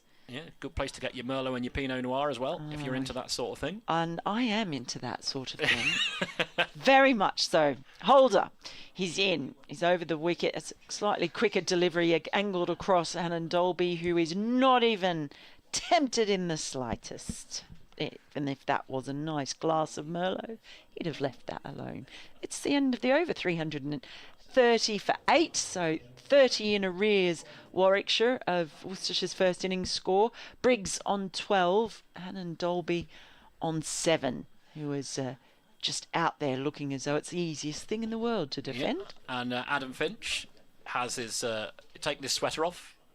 Short sleeves as well, gutsy move. And he's playing catch with Joe Leach at the moment, at the top of his run-up, so we're going to see him I did just a mo. Did say to him yesterday that I would prefer it if he didn't have, if all of them didn't have their cable knits on without their numbers. He said, you go out there and stand outside without a jumper. It does make it tricky then. In comes Finch then, facing up to Briggs, and it's edged straight away and taken. This time, Jason Holder makes no mistake. And first ball of the day for Adam Finch. And he's got a wicket. It's 9 down now for Warwickshire.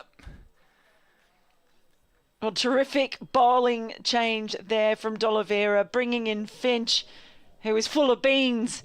And Holder, who had dropped a catch in the slip earlier, makes amends. It was another difficult one down low, but he made sure of it that time. And this has been an excellent first hour for Worcestershire. 4 wickets coming in the first hour of play here at Edgbaston. Well, as the resident pair, I've done my job. I shall make way now for Mike Taylor. And yeah, what a cracking start to the day for Worcestershire. 9 down now. Welcome aboard, Adam Finch. And hopefully it won't be too long until this gets wrapped up, from a Worcestershire perspective, of course. That's the third wicket for Finch, who now has figures of 3 for 53. So it's been a good outing for him, a good outing overall for Worcestershire. I think they'll be pretty happy overall with how this match has been going. Warwickshire might feel a little bit more frustrated, especially at the moment. I'm still 30 behind Worcestershire's first innings total of 360 as we welcome Mike Taylor back in. This is a very exciting moment. Oh, you wouldn't believe. It is a very exciting moment. It is. We should tell people why. We will tell people why. Do you want to take over from this end? I'll do this. I'm mindful. I've also got to do a local radio attempt in about 3 minutes' time. Oh, which look. I'll also slalom in and out of that. Well, we've got time. Finch is going to bowl to the last man, Rushworth, and he's pushing neatly up to mid-off. Mel and I were meant to be commentating together at the Oval at towards the end of last season. We were. And I was going down for the last 2 days of the game. Richard Wilford was there for the first 2 days from our end, with you and Mark Church. And Warwickshire managed to last all of 15 minutes on the third morning. So I arrived, nobly did the last 15 minutes and cleared off and left you to it, with no cricket. I was hurt. Yeah, well, I should think so. Here's Finch, bowls to Rushworth, who drives airily outside the off stump and misses by quite a bit, I think. And it goes through to Roderick. So there we are. Yeah, we didn't actually get to commentate together. So this right here now is our debut together, if you like. I saw the weather forecast for these 2 days Oh, earlier don't in do the that. week, and I thought, well, look, this is going to be fated. This is going to be a commentary union that is never quite going to happen. But here we are, 2 balls in and 1 wicket to fall. Finch is running in and bowls to Rushworth, who slaps it low to extra cover, and he's not taken it. We just dipped very low. Is it Kashif Ali is in there who's just flicked his finger? Anyway, whoever the fieldsman is, and they've taken 2 slightly fortuitous runs, but that's a horrid one to have on a chilly day like this, isn't it? Right on the end of the fingers. Yeah, it did just drop on him, die on him a little bit as he went forward. He actually he has copped a couple on the hand too when he was batting. That wonderful century that he scored in the first innings. That is easily the most outstanding batting performance of the match so far. Oh, he's felt that. He's retreated a yard. Finch bowls and Rushworth pops this in the air into a gap on the leg side, and he has 1. 333 for 9 Warwickshire, 27 behind. He's just nursing that. He copped one on both hands, and the one that looks a bit ginger at the moment is his left hand. Keeps looking at it and giving it a bit of a shake, so might just be a bit of a stinger, as you'd expect with the weather like this. But it's been very impressive from Finch. He of course spent the summer in Australia. He was playing for Sturt Cricket Club in Adelaide. Oh, right, I'm just going to nip in to update our listeners on WM and Coventry and Warwickshire in a few seconds' time. Finch is coming into bowl. It's the sky slightly lightened in the last few moments. Hannon Dolby pulls the bat inside the line and out of the way of that one. It's the end of the over. 333 for 9.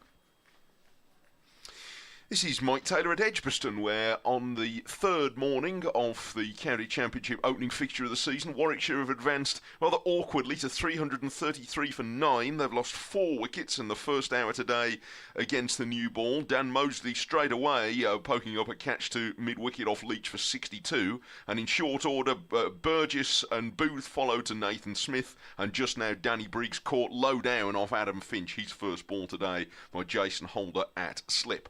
Ollie Hannon Dolby and Chris Rushworth trying to drag Warwickshire towards parity, but they are still 27 runs behind at 333 for 9. This is Mike Taylor at Edgbaston. That was outstanding. There we are, look. Oh, it's a relief to discover I can still do that. Yeah, it's a real skill, because I like listening to Richard do it as well. He's very, very good. Jason Holder has just got his captain's hat on at the moment, because he's directing traffic and he's sending fielders flying from one part of the ground to the other. He looks like he's conducting an orchestra a little bit. They just hold their arms out and wait for a gust for a few moments. They don't have to move. It's got 2 slips in to Rushworth, and that one's in the air. The keeper is coming under it, dives and takes the catch. That is the end of the innings. Well taken by Roderick. It was a shorter delivery that just popped off the bat of Rushworth, and it took some pumping of the legs to get there, but the end result is that Worcestershire will take a first innings lead of 27 after Warwickshire all out for 333. It's been a terrific first hour and a bit of play for Warwickshire, who only had 1 over of the old ball to get through, and once the new ball came in, well, they made hay.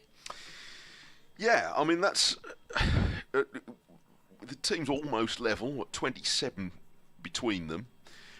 What that has done, and it's not, Warwickshire would have liked to have got at least 50 in front, I think, but it's probably increased the chances maybe of either team winning this game, with the prospect of time being lost at some point either today or tomorrow. And I say that in the knowledge that this match has lived a charmed life so far, in that we've more or less had 2 full days before today. But it does open the game up a little bit, and when it's tight and there's not much in it at the first game of the season, maybe nobody's going to take too many risks. Now the game has moved on, and it's been moved on by some very accurate new ball bowling this morning. I mean, Smith, 5 successive maidens that brought him his 2 wickets. Leach is always a challenger in any conditions, and got the important wicket of Mosley first up. So a very efficient job by Worcestershire, but the onus is on them now to take advantage of it and make some, serious progress in and out the showers today. Absolutely. This is a terrific start for their first game in the top division.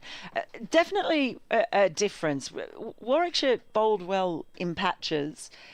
I don't think they bowled as well with the new ball. They did struggle a bit more to come to grips with it. There has been the wind factor as well, but that wind factor has been there for Worcestershire too.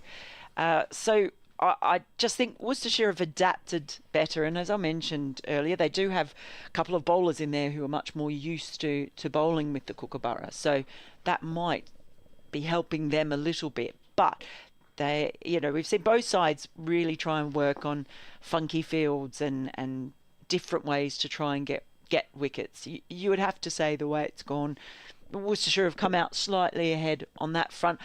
Probably key was losing Mosley early this morning once that new ball had come in, because from there you did have a new ball. You had bowlers who were exploiting it quite well, and you had the tail in, so that didn't help Warwickshire this morning. No, it was an odd dismissal, that as well, wasn't it? It was as if the ball just sort of stopped on him. I Not think the it sort of must thing have. you'd expect with a new ball. Yes, because it ended up looking like just a little poke. Yeah. And that usually is a sign that the ball's just stopping in the pitch a little bit, isn't it? Or that they end up mistiming it so significantly. But it's basically a cracking game.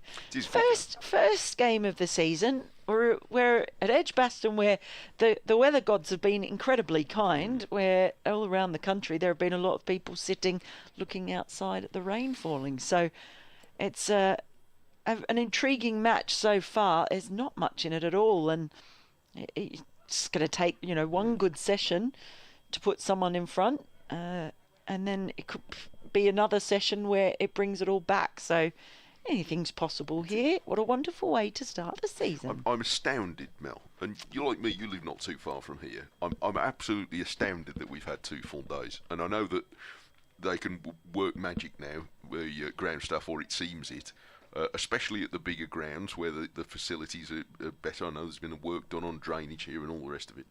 But honestly, the rain, again, if you live in this area, 2 o'clock Friday morning, it was beating the windows where I live 2 or 3 miles away from here. Even last night, about 10 o'clock last night, we were sat and we had to turn the telly up. The rain was bouncing that loud. I thought, can't get a ground ready for that. I mean, in my garden, I think we're going to have an inspection about the end of July. But I don't think the prospects are very good for cricket this summer. Those days are probably gone. But here, we've had essentially 2 full days. We've got away with it a bit this morning because there's certainly been some rain about, not far from here, but there it is. I don't know the first thing about gardening or being a groundsman, but what I do know is that it must take a phenomenal amount of work and planning. You can't get this just by putting loads of man hours in, even though they obviously have. Well, I've given a couple of shouts out to Gary Barwell, who is I call them curator because I'm Australian. Yes. So I'm bringing that in. The curator here, or head of ground staff. There is all that new drainage that we spoke about. There was a patch, that bit of the ground which is a couple of metres in from the boundary rope on the Hollies side, that has obviously had a fair bit of drainage work done as well, and was very slow. It wasn't as slow today after all the rain last night. No. So this has been the wetter end of the ground, certainly since this building was put up. And I'm not suggesting that one necessarily connects with the other, but over the last few years, broadly speaking, when it's been wetter at Edgbaston, it's stayed wetter at this end. I don't know whether that's just the way that the water goes.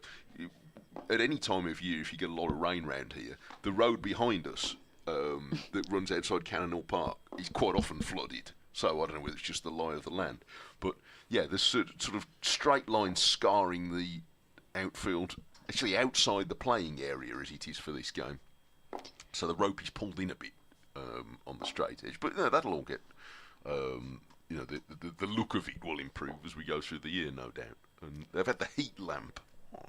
Yes, that's the non-druggy one. Go on. No, well, you know that some of the heat lamps I've got here, they got from the police. They bought from the police. They were confiscated. This is a true story. They were confiscated. They were used by illegal folk who were drying off and growing their marijuana. This is marvellous. This is not on. This is the kind of hard-hitting research. Well, I should say so. No, it was during a test match that we found out, and they had confiscated the police when they'd done a bit of a raid on a marijuana farm. Oh, okay. You always say the old wacky backy was growing under these heat lamps. I feel like I've had a sheltered existence. Oh. This is the whole world that yes, and so they were using that during what I can't remember what series, whether it was 2016 or 17, and they were using it to dry off patches. But this one here, I actually specifically asked if it was one of the druggy ones. Oh, I see. It's not the wacky backy heater, that one. No, that's obviously a specialist car. Well, that's where that is. No, that's just a regular grass heater. Yeah, I think my dad could have used one of them for his runner beans once in a while. That would have been just the job. Look, they are rolling the pitch at the moment. It has gone slightly overcast, but whatever cloud we get, it's not going to be here for very long. You get your washing dry, I reckon, if you could avoid the showers today. You get 2 or 3 loads dry. I do worry for those folks who are sat next to the tarpaulin at the Birmingham end. If you're downwind of that tarpaulin, then you are putting a lot of trust in the cable ties or whatever it is there. Because, yes. About 9:30, the cover on the run-ups on the ground at the pavilion end just blew away. We were trying to come up with another word for billowing because we kept describing it as it's very hard. You could sort of say it's flapping maybe, but it doesn't really give the same billowy sense. Not when it's about 50 yards square. Flapping feels, Yeah, it's not a very good synonym for billowing. Billowing. It's a tricky one. The players are gathering below us, and. I've had an email has flooded in. Flooded in? Yes, whole one. Look, I was going to give an email. If you want to get into, if you want to just send us a message, even if it's just to say, what are you wittering on about? We don't mind. We don't take it personally. It's only April. You can email me to this address, mike.taylor.02@bbc.co.uk. Don't miss out the 02. It goes to a fellow who changes the clocks in our building. If you don't. That's true, that. This is from Peter. Thank you, Peter. It says, I understand, he's talking about the Kookaburra Ball. It says, I understand the experiment, which I think most people, if you're on this feed, you're probably cotton onto this already, but it's 4 rounds of the championship this year they're using the Kookaburra for, isn't it? 2 in April. 2 and then 2 later. Which essentially is to replicate the ball they have in Australia. Although quite often, how often you play in April-like conditions in Australia, I've no idea. In Hobart. In Hobart. Possibly, yeah, okay. All right, anyway, Peter, we're just waiting for the innings to start. Players come back out. Peter says, I understand the experiment is to encourage pace bowlers to bowl faster and encourage spinners to have more participation in the first innings. I believe you need hard pitches and sun on your back to give this a fair experiment. Good luck with that in England in April. It's a very fair point. Here we go. Is Rushworth going to start the Worcestershire second innings? Roderick on strike had a terrific half-century in the first innings. Looked really good. Scored 68. He got off to a really, really quick start before settling in. He was going at sort of run a ball or close to for quite a while, but ended up really taking a bit of a back seat, offering some support to Kashif Ali as well when he was out there. As Rushworth is in again over the wicket, and just a nice lift of the arms and a leave by Roderick. I've had some tweets come in. Oh, yes. too. So thank you everyone who's tweeting. David Dwyer says, enjoying the commentary, third innings will be key. I've been going to games at Edgbaston since the early 80s, and there was always someone shouting, "Come on, you Bears," even back then. Sometimes it was me. So I'm saying our nickname came first. So there, all right. There's a first strike for the Bears. It started early. Roderick waits, Rushworth bowls and just turns that one into the leg side. Square leg running back to field that one. Thought about a run, thought better of it. Yes. Peter was going on to say, by the way, Oh. he said this ball, kryptonite ball, is kryptonite. The kryptonite ball. Now I'm reading your head. The Kookaburra ball. It's not made of kryptonite. This ball is kryptonite to likes of Rushworth and Ollie, Han and Dolby. I would say I spoke to Ollie after one of the games they were using it last year, and he didn't seem to think at that point that it was making an enormous difference. But that was in midsummer. In comes Rushworth. That's just defended straight back out towards mid-off by Roderick. No run. Yeah, there's a lot of things to consider and talk about. It is going to be a talking point for a while. I guess I maybe think it's too early to do we make judgments this early. I know they did use it last year at that time, but now at the start of the season, it's just one of those things that might be worth keeping an open mind about for a little bit. As Rushworth is in, that one he tried to turn it around the leg side again, but it's struck him on the pads, has it? Was there a bit of bat in there as well? It was a bit of a shout, but Rushworth, you can always tell, I've learned in these games, everyone else gets excited and appeals, and he just turns around and walks back. Maybe gives a bit of a glare. But He's seen it all before, hasn't he? You can appeal for me, lads. Yes. He turns at the top of his mark, starts his bustling run up. It's a shorter ball, swivel pull from Roderick, and that goes all the way to the boundary, out towards the Holly stand. So that gets Roderick underway. That gets Worcestershire underway, and it does so in nice fashion with a well-controlled swivel pull from Roderick.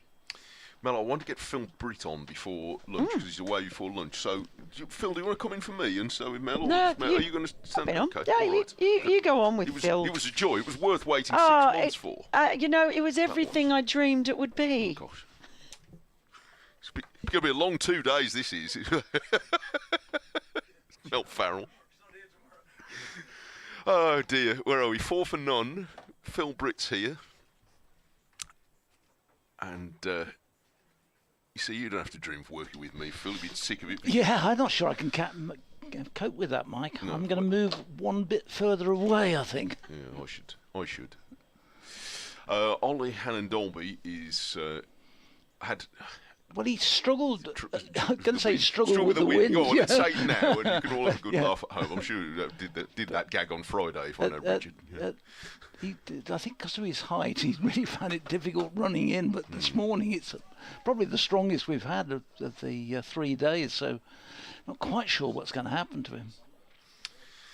Well, here he is, elbows pumping, and runs in from the Birmingham end and bowls a ball that sits up a little bit outside off stump, and Libby's going to help himself to 4 runs, guiding it through the covers. So Worcestershire 8 for none and lead by 35. And joking aside, it can't be easy because, as everybody knows, Ollie's a tall guy. The other thing about him is that I interviewed him the other day at close quarters. There's not a picking on him, is he? No, he doesn't carry much excess weight, does he? He doesn't. Lucky devil. Here he comes from the Birmingham end. 2 slips are hopeful of an outside edge from Libby, who defends patiently on the offside. There's 2 finely tuned athletes doing the commentary, then we know exactly what that's about. I should say so. You speak for yourself. It's 8 for none. So just to recap for people who've maybe joined us a little bit late for Sunday morning, Warwickshire, having resumed this morning on 292 for 5, lost 5 for 41 in the first hour just over, all to the new ball, and therefore at 3:33 all out, trailed by 27. Hunandolby bowls a little bit shorter of a length, and Libby, who's not a tall man, just guides this away into the leg side, and Bethel comes into field. Dennis Amos's birthday, I think, today. Is it? Yeah. Oh, good. Happy birthday, Dennis. If it's not, then happy birthday Good, for whenever. Good wishes anyway. But, Yeah, no, it is today. Dennis. I won't tell you how old he is. But, No, well, he definitely, but he's one of those people who never looks any older. The last time I saw him, I thought he's going well. Here's Hunandolby, who also never looks any older. Runs in and bowls to Libby and guides the ball away on the offside. The sun's come back out. The lights are on. There's some quite dark cloud to our left, but again, it's pot luck. But I think there are some areas, judging by the rain radar, I reckon the Black Country and Wolverhampton had a proper deluge this morning again. Maybe if you live in that area, you can let me know. But when I left the house at 8:30, I thought it's going to be hammering down by the time we get to Edgbaston, and it wasn't. yeah, and the strange thing is my rain app doesn't show anything. Hunandolby bowls, and it's outside off stump and goes through to the wicketkeeper. But it is Orlando, I've just realised. Oh, right, I've well, just looked at it and thought, that yes. really looks good, but it's Orlando. So let's go and have a look and see what Birmingham says instead. Do you think they'll play? Might help. Will they play before lunch in Orlando? Do you think? Probably not. They'll tell you what, when it rains there, it doesn't have rain. Yes, it does. But it dries up quick. Yeah, you wouldn't know 5 minutes later. Robbie Yates reluctantly removes his hands from his pockets at second slip. Will Rhodes at first adjusts his cap. And Ollie Hunandolby charges in and bowls a ball that hops past Libby's off stump. He doesn't offer a stroke. That's the end of the over. 8 for none. Worcestershire lead by 35. Roderick and Libby each have 4. Yeah, I'm just looking at it now. It's forecasting rain, light rain starting in about 20 minutes, which has come forward because earlier in the day, that was about 5 o'clock, they thought we might get a shower. But again, on the radar it looks, and I know It's going. all the things about it, most of it's going to the west of Birmingham again. Yeah, it is. Yeah. So I think there has been an element of good fortune. So I think it's raining heavy over Kidderminster way, and that bit, as you say, is drifting across, but will cut across the back. Here's Chris Rushworth, start his second over. He's in and bowls, and this is outside the off stump, and it's just shoulder arms, let the ball through to the keepers. Roderick on that one. 2 slips, so Warwickshire not putting too many in there. With Worcestershire had that slender first innings lead of 27. They've extended that now to 35. And Warwickshire, I think, will be hoping that their 2 opening new ball bowlers get a bit more out of it second time round than they did first time. They really struggled with the first new ball. This one is wider outside the off stump, and no shot offered through to the keeper. there's not a lot of cricket going on around the country. They are playing in Canterbury, where Kent 284, Somerset 55 for 1. And they're playing at Trent Bridge, where there's nip and tuck. Essex 121 for 4 in their second innings against Notts. A lead of 81. The hat-trick from Sam Cook got Essex back in that game yesterday. But wicket still regularly falling. Rushworth Ian down the leg side. He's got a nick on there. He's gone. And Warwickshire have got the first wicket. A ball which was fired down the leg side, following it through, just got a nick. Michael Burgess moving across, takes the catch, and Worcestershire have lost their first wicket in Rushworth's second over. And effectively 35 for 1. And it wasn't, I was going to say, I don't think it was Chris Rushworth's best delivery, but in the end he won't mind too much because it just touched through to the keeper, and they've got the breakthrough they wanted. So that's the 6th wicket to fall of the morning session. And he's more used to threatening the other edge with the new ball. Yeah. But We fired down the offside with no success. Fired that one and it was looking just to help it on its way, but Roderick helped it and just got a little nibble on it, and straight through to, in the end, caught down the leg side by Michael Burgess. So Warwickshire get a big wicket after Roderick batted beautifully in the first innings. They'll be pleased to see the back of him in the second. And Worcestershire do need to be careful that they don't. That these Warwickshire bowlers make inroads early on into their innings. The new one coming out is Kashivali, who got that terrific century in the first innings. And he's out as the sun comes back out here at Edgbaston. But an early breakthrough as Warwickshire look to make inroads before lunch on this, the third day. Yes, you can be vulnerable, can't you, in the third innings? Yep. And make a bad start, but all to play for. Here's Rushworth again into the new batsman, Ali, who is leaving this one outside the off stump, and that's batted much more on Chris Rushworth's normal line, on or just outside off stump. And he picks up, I haven't got the scorecard, with 3 in the first innings, I think, 3 wickets in the first innings, and 1 already in this. So yes, 3 for 97 off the top of my head.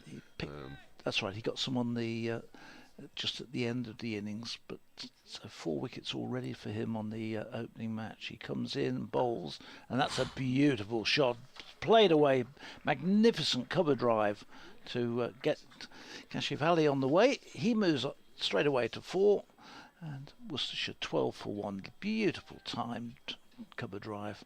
There's not much margin for error out there, is there? Warwickshire didn't score quickly today, but anything that was over-pitched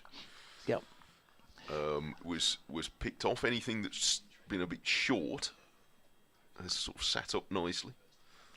Rushworth comes in again and bowls, and is turning this one to mid-wicket. Bethel does the fielding. It's end of Rushworth's second over, so he's got a little bit of reward. 12 for 1 after 3 overs. That extends the lead on to 39.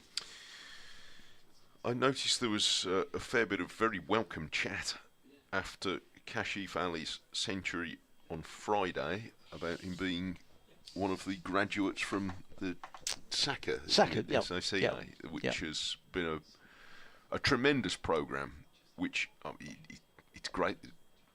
The cause of it is noble enough. Hannon Dolby bowls a short ball, really short, and Libby, without overcommitting, just guides it round gently to deep backward square leg and takes 1.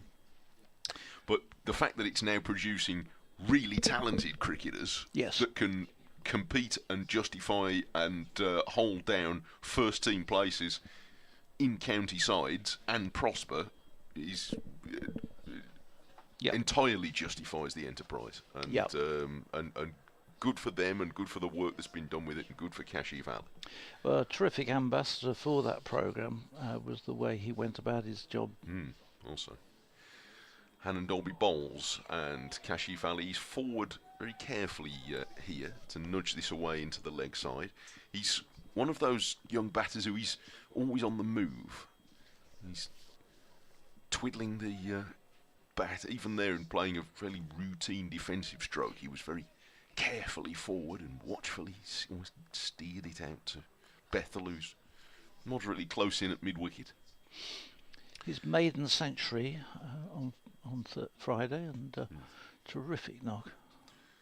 Hannon Dolby bowls, and again Kashif's just reaching round his front pad a little bit, and having nudged it out to Bethel again, he looks around and 2 or 3 times sways his head forward and backwards as if to examine exactly the relationship between where he was playing that and where his off stump was. Still working out the geometry early in his innings. He's 4, Libby is 5, Worcestershire 13 for 1 in the 3rd over of their second innings, having dismissed Warwickshire this morning for 333. Worcestershire with the first innings lead 27. Kashif Ali with the bat vertical behind his head. Now carves a shorter ball, not very short, but stands up straight and hammers it in the air between gully and backward point for 4 runs. Well, Ed Barnard went flying across at backward point. Probably, fortunately, he didn't get his hands to that, because that was racing away, and it would have had to hit Barnard smack in the middle of the hand and stick, because it didn't want to get a finger in the way of that one. It was hit ferociously. But in the end, it was just picked up and retrieved from the rope. So a second boundary. He's not going to hang about. No, he's going to be positive by the look of it, following his 110 on Friday. Hannon Dolby, not for the first time in this match, but for the first time today, aborts as he's quite literally blown off course on midway through his run. Yeah, he got caught several times on the opening day with being blown away. And, you can see from the way the sight screen's going behind him, it's been blown one way and another. Tries again, and again has Kashifani playing carefully round his front pad and nudging it to the leg side. He tried to have a spell from this pavilion end where he didn't get blown off line, but he didn't seem to be very comfortable bowling from the pavilion end. He nearly always bowls from the Birmingham end. We get bowlers who just like the one end, and that tends to be the case. And he didn't really settle at this end. It was a very short spell. When you've taken as many wickets as he has in the last couple of seasons, you can be reasonably confident of getting your choice. Here comes Hannon Dolby and bowls to Kashifali, who stands up. He's not a tall man, but he stands up to his full height to nudge it away in the leg side. It's the end of the over, 17 for 1, Worcestershire. Just going quickly round the other games, those that are in progress at Hove, Sussex 20 for no wicket, replying to a Northants first innings of 371, in which Luke Proctor's 92, the Northants captain, was the highest contribution, 4 wickets for Jayden Seals. So they're playing in some of the games. Alas, they have abandoned ship at Chesterley Street again today, so that's 3 days. Gosh. And having seen 1 or 2 pictures of the outfield, I wouldn't be overly confident. They had a lot of rain over there overnight. They also haven't started at Leeds. They still haven't started at Derby, where the pictures looked from yesterday afternoon, where it really did look mucky there. Rushworth starts a new over outside the off stump, and Libby comes forward, offers no shot, and the ball goes very low through to Michael Burgess, who goes tumbling away and tidies it up. At Lords, Middlesex 221 for 3 in what seems at the moment to be the impending draw against Glamorgan, who made 624 3 over the first day and a half. And I think they are now playing in Manchester, where I think they were a bit delayed. Lancashire 202, 12 without loss. There's Rushworth in again, and again no shot as Libby comes, snatches the bat up high and takes a step across his stumps as if to get out of the way of anything there. And again, no run. 17 for 1. Add that onto the first innings lead of 27, and we've got a total effectively of 44 for 1. The one man out. Roderick, who was caught behind by Michael Burgess off the bowling of Rushworth for 4, as Rushworth comes in to bowl, and this one is played back down the wicket by Libby and fielded by Rushworth off his own bowling. I was surprised you didn't realise about the heaters. I was listening to you and Mel talking about. I missed that one. You didn't know that? No, I didn't know the heaters. No, they've had those like for that. a number of years. They've had those. I've seen them. I didn't know that it was the that's where they provenance came of from. some of them. Yeah. Mm. Used down below us a lot to dry out where this before some of the drainage went in, because it was very, very damp. It's always wetter at this end, doesn't it? Yeah. Rushworth in bowl. Ooh, that was left, and that was a good leave by Libby. And judging by the reaction of the slip cordon, they think so too, because that very close to the top of the off stump, as it flew through and past the stumps. Libby survives it, but good to know where your off stump is. Yeah, Rushworth knows where it is too now. Yeah, and, absolutely. It's a slightly dicey game to be playing, but that's been Rushworth's game, isn't it, for years? It's when are you going to play, and when are you going to dare not to? In he comes again. Libby waits, and Rushworth is into him, and this one is over the top of third slip, stroke gully, down to the third man boundary, but he got beaten on bounce there. That one came back at him, and he got outside edge over the top of Bethel, who was waiting there but couldn't reach up. I think it would have had to have taken somebody like a Jason Holder or a Oliver Hannon Dolby at height to have actually got a hand to it. Did fly, but I don't think you want to be getting too many of those. That really did bounce surprisingly awkwardly. Yeah. I think I'd say he's at third slip. He's really a sort of fourth slip gully position, isn't he? More than third slip.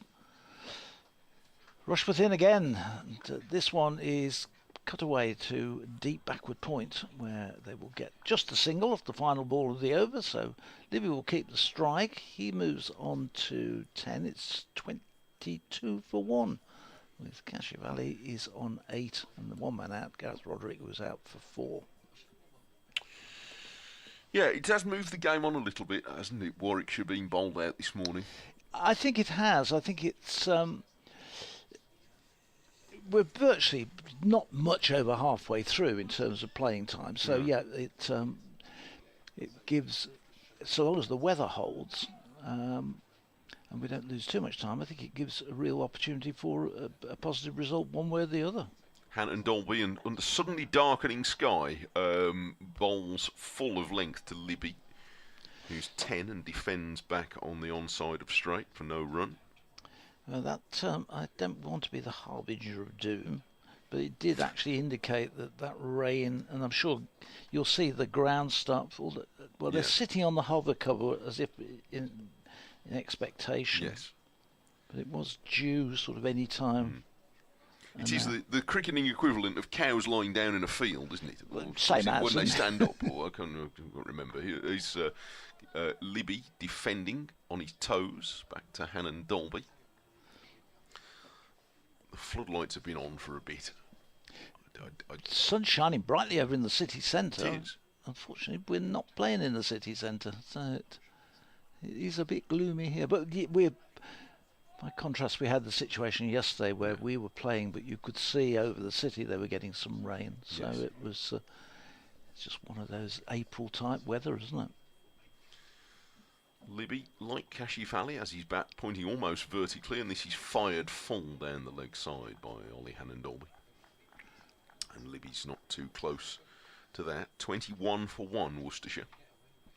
Warwickshire have not overdone the attacking field here. They've got the 2 slips and a backward point, and then a man out in the covers, mid-off, mid-on, mid-wicket, and they've got a couple of guys back on the short boundary, one at deep backward square leg and another one down at long leg. Worcestershire didn't really either. No. Did they?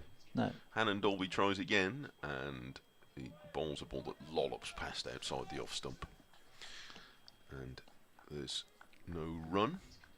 Again, whatever the conditions are, though, at least if we do get a shower, you'd think it's going to blow past pretty fast.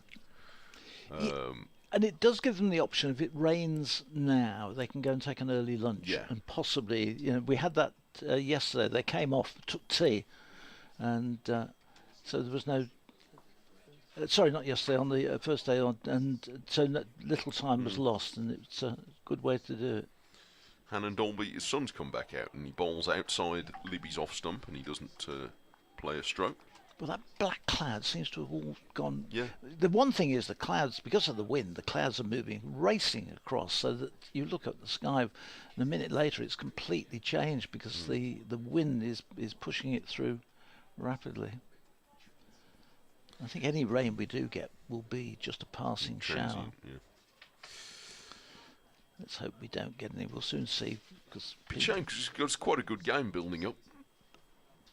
But we'll see. Hannon Dolby runs in and bowls, and Libby is defending away on the offside. It's a maiden from Oliver Hannon Dolby, the first of this innings.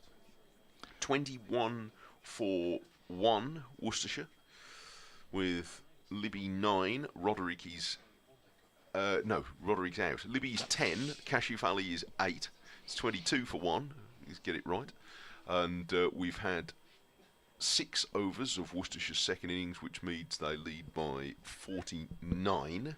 Cashew Valley must be a bit chilly out there. He's called for a sweater. I think so. Yeah. I'll tell you what. Jim, well, you you- want to come back and do a bit with Phil here, and then are you gonna? When do you need to head? off I'd to the go about museum? 10-1. Is that okay? Right. Well, okay. So if Jim comes back in for a bit, and then we can get a bit of Mel, and then I'll do an update at 1 o'clock. Right. Go on.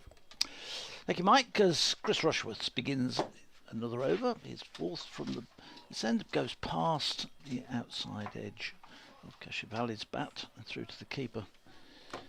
Good afternoon. I was going to say good morning, but it's not. It's afternoon now, Jim. How are you? I met Jim this morning, very early on.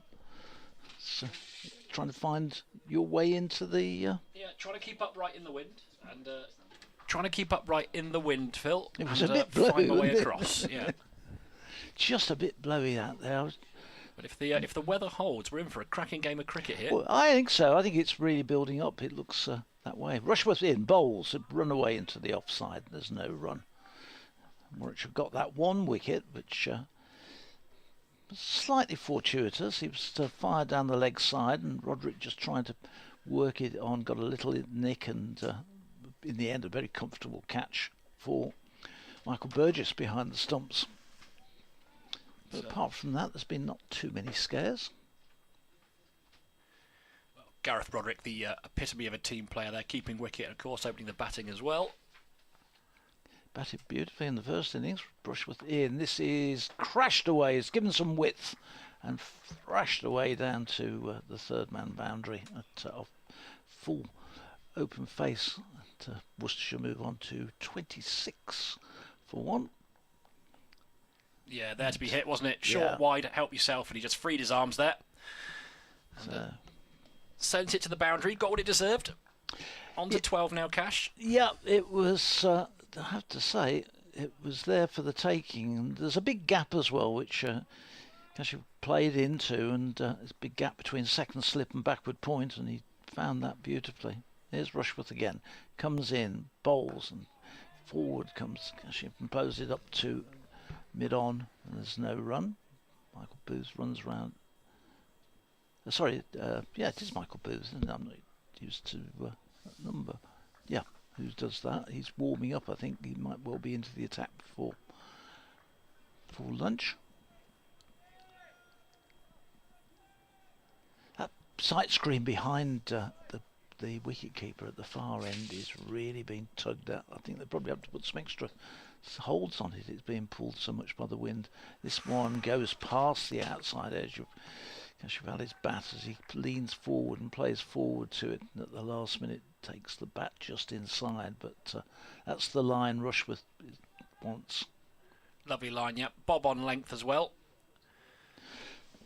Mike was saying that the Durham are off for the third day today. That player's been abandoned for the day, so that's 3 days on the trot. And Derby the same, so that weather's still wreaking havoc around. As Rushworth in, bowls, and again goes past Cashevali's forward push. The final ball of Rushworth's over. That's his fourth over of the morning. But Worcestershire survive it, 26 for 1. Yeah, canny operator, isn't he? Rushworth, been there and done it.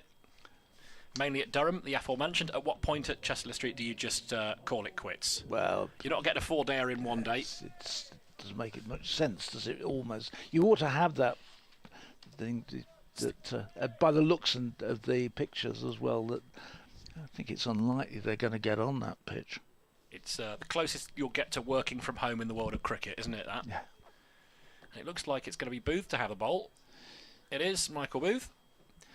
Yeah, Oliver Dolby, I think, is struggling with this in this wind. He did in the first innings. He didn't look his usual self, and he's out of the attack after just 3 overs. And it'll be Jake Libby to face. Just twiddling with his kit, just fiddling with the top of his pads there. Idiosyncratic little movements that every batsman seems to have. Standard deliver stance. In comes Booth then, and just tucked off his hip down to long leg, and fielded rather inelegantly, but effectively nonetheless. Chris Rushworth. So a single's taken, which brings Cashevali on strike, and it's Michael Booth and his first class game here this season. And apparently I've been talking to Aaron, who's our statistician and also a Bears fan. He says it's very skiddy, but he's got a lot of promise, this young man. He's coming in again to cash. And he just drops that back down the wicket for no run. Bit of bounce there as well, though. And that the very particular backlift, periscope-esque for Kashif Ali, is the back of the bat in round his ear holes as he awaits the delivery. Yep. It's very high, isn't it?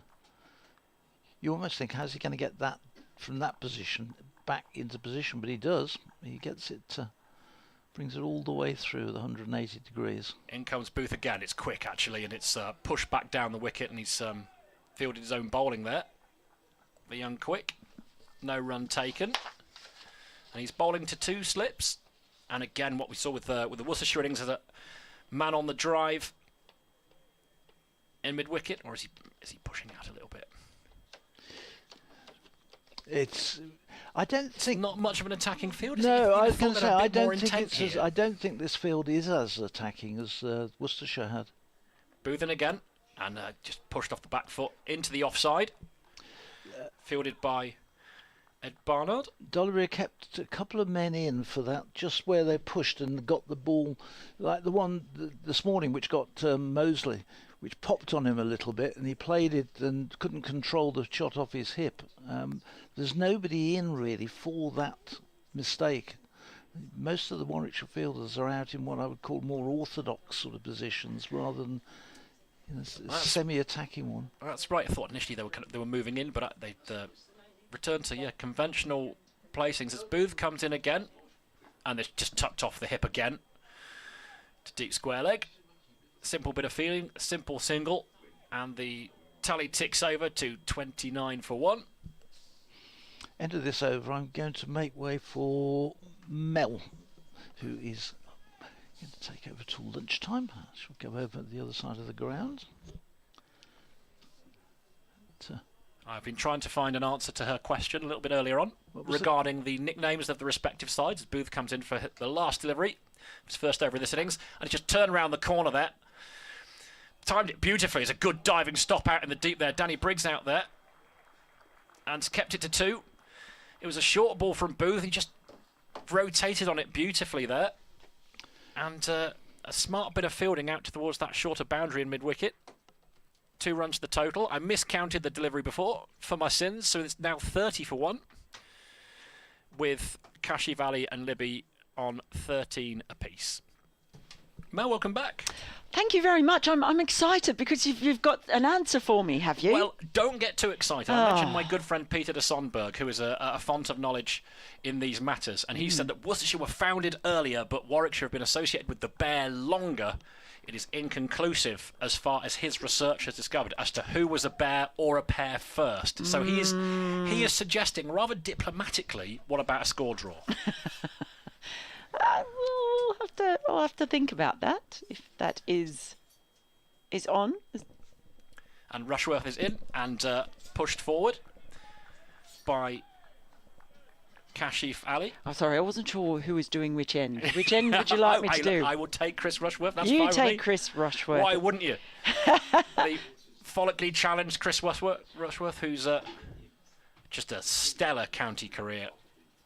Yes, and a lot of people thought he would finish that stellar career up at Durham. But look, if he was up in Durham, he wouldn't be playing today, would he? No, he'd have his feet up. And he's at the top of his mark, on his way in now to Kashif Ali on 13. And he just pushes that into the offside, and it's fielded at point by Ed Barnard, former pair, of course, a fabulous cricketer. And doing very well for Warwickshire, and it's as long as he's rubbish against us, we hope he has a wonderful and successful career for Warwickshire. Well, he batted well. The highest score of that first innings, getting into the 80s, but just couldn't quite go on with it. Yeah. Kashif Ali out there, he was wonderful to watch. I was lucky enough to be at that game where he got in the 90s, last game up at Leeds at the end of the season last year. Rushworth in again to Kashif, and he just cuts that away off the back foot. Lovely shot. That's going to go for 4, despite the best efforts of Briggs. And that's precisely the sort of shot that he played in that innings and in the first innings here at Edgbaston. Just a really entertaining innings to watch. He does have that, you're mentioning that interesting way he holds the bat, just has it basically perpendicular to the ground, but such as his hand speed, he's clearly got wonderful hand speed, very quick getting that bat down. Did on that occasion. He started this season well. Rushworth in again. And has just beaten the outside edge there. Looks a little bit like Kashif was going to play a shot. I think he's just kept that bat inside the line of the ball. Yeah, he's full of natural talent. It'd be interesting to see how he goes in county championship this year. I mean, there's a good knock at Yorkshire, as you said, but only averaging in the early 20s. Plenty of starts for Worcestershire, but this is an altogether a different test in the first division, so we'll see how well he goes. Promoted to number 3, of course, because of the Azhar Ali leaving and Jack Haynes going to Notts as well. As Rushworth is in again, it's full, and it's firmly pushed back to the bowler by Kashif Ali. There's no run taken. 34 for 1, the score remains. This is just his 9th first-class match, so to have had a score in the 90s and then one in the hundreds, and I think the thing really with Kashif Ali is just seeing how much he's blossomed since joining Saka. He was about to pledge his allegiance to Pakistan before Saka took him on. Rushworth in, and it's defended on the back foot there by Kashif. Yes, it's really, he got in the side in a really poor Worcestershire side, actually, particularly in the T20s, and he was a shining light a couple of years ago when we were just comfortably beaten every single game pretty much, and he just showed those glimpses of mainly of flair, but the courage to play brave shots. So the talent is there, and that's a huge vote of confidence for him. As you say, just a handful really of first-class matches, and he's now batting at 3 in the first division. So it is Booth who's going to continue from the City end. It's Libby on strike. Booth is in. It's full. It's outside the off stump and let go by Libby. It was interesting. I was talking to George DeBell, who had a piece in the Cricketer on Kashif Ali, and it just goes to show the value of having some cultural diversity around in understanding players, because one of the things they weren't working so much on his technique. It was things like making him feel more confident as Booth comes in, and that has lifted a little bit on Libby, but he's got on top of it and just sent that one down to wide deep third. Now, so one of the things, for example, he wasn't necessarily so confident with his English, and so they had to sort of coach him into replying to text messages, and it wasn't the fact that he didn't want to, he just wasn't confident of expressing himself. Now, that's something that, you might not have thought of as something you have to work with the player on. I think he's a naturally fairly shy character. He's on strike now, and that is a beautiful shot. Just creamed that through the covers, past the diving fielder. It's going to slow up in the outfield, so he won't get the full rewards for that one, but they'll get 3 runs from it. It was a lovely shot, deserved a boundary, you think. Longest part of the ground, wasn't it? There's been a little bit of rain a little bit earlier on, which might have softened things, but you're absolutely right. And a lot of people forget that in the world of high-end competitive sport, there's the human element that, feeling comfortable off the field and feeling confident off the field is obviously going to have an impact on it. And we are seeing Kashif blossom, which is a lovely thing. In comes Booth, another young talent, and that ball's just defended into the covers by Libby, no run. And I think too, it just has been that opportunity, and the likes of Kadir Ali. You talk about having the range of people, not just in playing, but in coaching positions, so that they can understand. You've got different levels of understanding across coaching staff. It's of course, terrific. Moeen was his captain within the year that he came through as well. And he's a good leader, Moeen, in a very quiet, soft way off the field. Libby waits. He does that little creep forward as Booth comes in. It's a shorter ball, whistles past him, he leaves it. Yeah, so it's just been great to watch, and he was really quite emotional afterwards. It meant a lot to him, you could tell. There's been an awful lot of disappointments and hard graft, and maybe thinking things have gone past you as he's gone around various counties. And to see that culminate in a century was terrific. Booth is in, it's short, it's pulled, it's in the air, but it drops short of the fielder in the deep, on that deep backward square boundary. Throws the ball in quite wildly. It seemed like an awful lot went on there, but in the end it was just a single to end the over. 39 for 1, and Kashif Ali on 20, racing along really. Libby is on 15. I was just going to say there was alarming similarities there with the dismissal in the first innings when Booth gave Libby a short one. He was just a bit of a short jab of a pull shot, didn't quite get hold of it and hold out in the deep on that short boundary. He almost did it again, and he would have been furious with himself, Jake Libby. I think to an extent he's got a bit of a point to prove. Been absolutely phenomenal for Worcestershire since he signed. 3 years he's just been an absolute run machine, averaging 56 last year. So he'll want to go well in the first division as well. Rushworth is back and he's into bowl to Jake Libby, and he just pushes that back down to mid-off, and it'll take no run. As we keep an eye on the time, we're creeping towards the break. Well, Libby has been one of the players who's actually shouldered a lot of the burden of scoring runs for Worcestershire. He was third highest run scorer in Division 2 last year, and he made the BBC's team of the season in the county championship. So Rushworth into Libby again. He wrapped on the pad. There's interest there from behind the wicket, but Rushworth isn't interested at all. Maybe there might be a little nick on that on the way through, but Rushworth not at all interested in that. If there's ever any noise behind the stumps, don't look at anyone in the slips. Just look at Chris Rushworth, because it doesn't matter how excited they get. He'll only get excited if he knows it's out. It's quite amazing. Economy of celebration. He's the anti-Stuart Broad, right? There is no celeb repeal in from Chris every Rushworth. sense. The anti-Stuart Broad. In comes Chris Rushworth, and that's two straight, and it's clipped away into the leg side. There's 2 men out there, including Dan Mosley, who'll do the fielding. So it will just be a single to Jake Libby. And I think this is right. This is I might be misremembering this from last year, but since Jake Libby signed for Worcestershire, I think he has scored more than anybody else in the county championship. Scored more runs. I think that is correct. Well, it bodes well for them if we can see Kashif Ali keeping on in this fashion, just to be able to strengthen the support around him as well. Rushworth to Kashif Ali, just pushes that nicely through the covers. Timed it beautifully, didn't put too much effort into it. There's a chase on here. He's going to be pulled up just inside the boundary, so there should be 2. It's going to be tight. Oh, there's a bit of an ambling run really from Kashif Ali, but he was just on the top of the bounce there, wasn't he? Really lovely shot that for a couple. Yeah, sorry, I let a little sigh escape. I feel there's a love story building here, isn't there?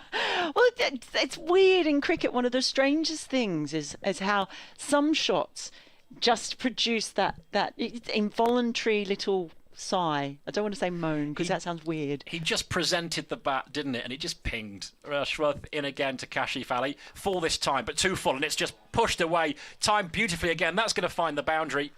There's a lot of open spaces on the leg side. It was full and straight and dispatched. So, that's another lovely shot from Kashif. Well, Score moves on to 46 for 1. He just Lead of caresses the 73. ball. He just caresses it. It's almost like he's about to stroke a cat. The way he just moves the bat through that ball. The ultimate stress reliever. Yeah. Kashif Ali. And I think that's the key, is not trying to hit the ball too hard, which again, in his early incarnations, he did that a little bit too much. Rushworth in again. Good solid forward defensive from Kashif. So he can do the pretty stuff, but he'll do the ugly stuff too. Good length.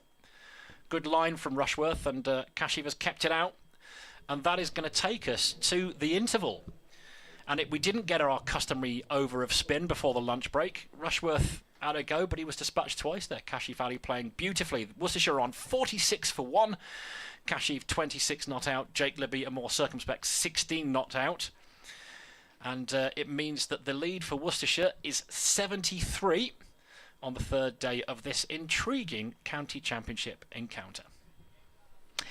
It certainly is. You'd be happier at the moment if you looked at that first session of play, if you were Worcestershire, able to come in and take those wickets with the new ball in that first hour and making sure that you had a lead in there. Warwickshire unable to get across and pass that first innings total of 360 from Worcestershire, but possibly a bit better with the new ball this time around, although Oliver Hannon-Dolby still having his issues, perhaps with the Kookaburra, the wind and those tram lines out there. So a good start though, a nice solid one for Worcestershire. At the moment I reckon you'd probably be happier in their dressing room as you tuck into a bit of lunch. Absolutely that. To wrap up the innings quickly, Warwickshire's first offering, and then to be 46-1, a good lick as well, over 4 and over that run rate, and they'll have a well-earned lunch. It will taste even nicer than usual. They're on top here, and we'll be back in about 35 minutes.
Yes, this is Mike Taylor at Edgbaston on the third day of what up to this point has been a match that's lived something of a charmed life with the weather between Warwickshire and Worcestershire.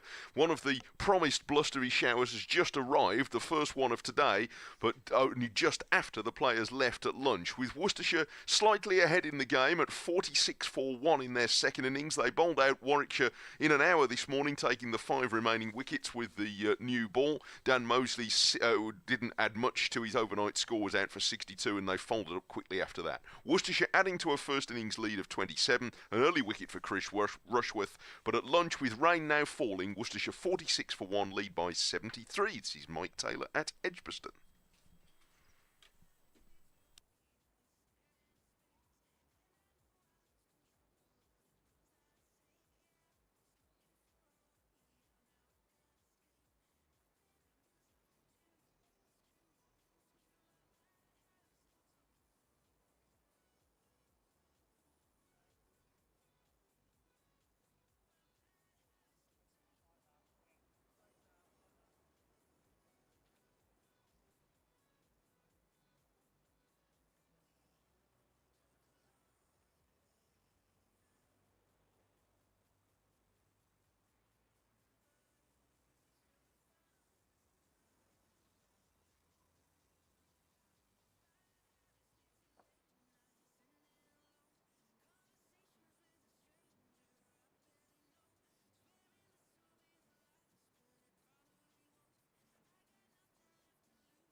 Lancashire in their first innings were dismissed at 354.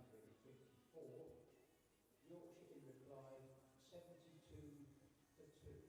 There will be a further inspection at 2 o'clock. At Lords, the match between Middlesex and Glamorgan. Glamorgan in their first innings declared it closed at 620 for 3. At lunch, Middlesex in reply are 252 for 3. At the Ancora County Ground Derby, the match between Derbyshire and Gloucestershire, there's been no play for the third consecutive day, although there is a ground inspection at 2 o'clock. At Trent Bridge, the match between Nottinghamshire and Essex. Essex in their first innings were dismissed to 253.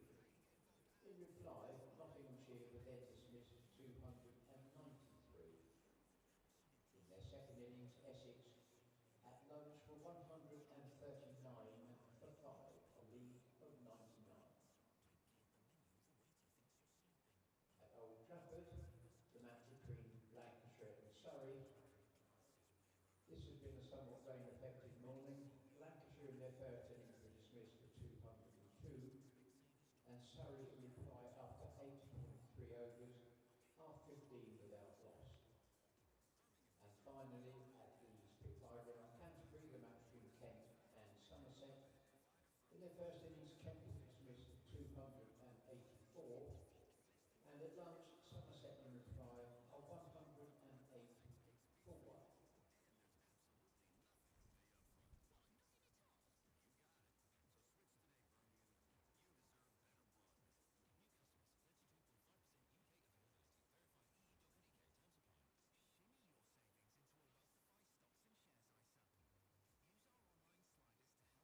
build an investment plan that suits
Well, it's just coming up to 20-2 at Edgbaston, and those of you who've been watching the pictures, hello streamers, might have spotted that we had a shower of rain almost immediately as the players left the field for the lunch break 40 minutes ago. And it lasted probably 5-10 minutes. The hover cover went out to the centre, and it's blown away.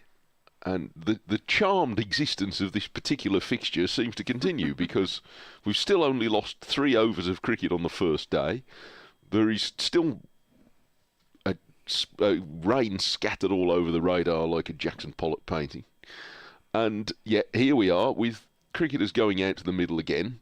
None of them brave enough to pull hands out of their pockets as it stands, but nevertheless, we're going to start again on time, which is... Mel Farrell is bordering on the miraculous now, I think. Well, it is. I've actually just put on my overcoat. So Yes. I'm commentating in my overcoat. The temperature has most assuredly Yes. dropped in that time as well. But frankly, I'm still getting over your wonderful artistic knowledge in mentioning Jackson Pollock. I think we may have reached the limits of it. Yes. His brothers Graham and Barry. And Sean, of course.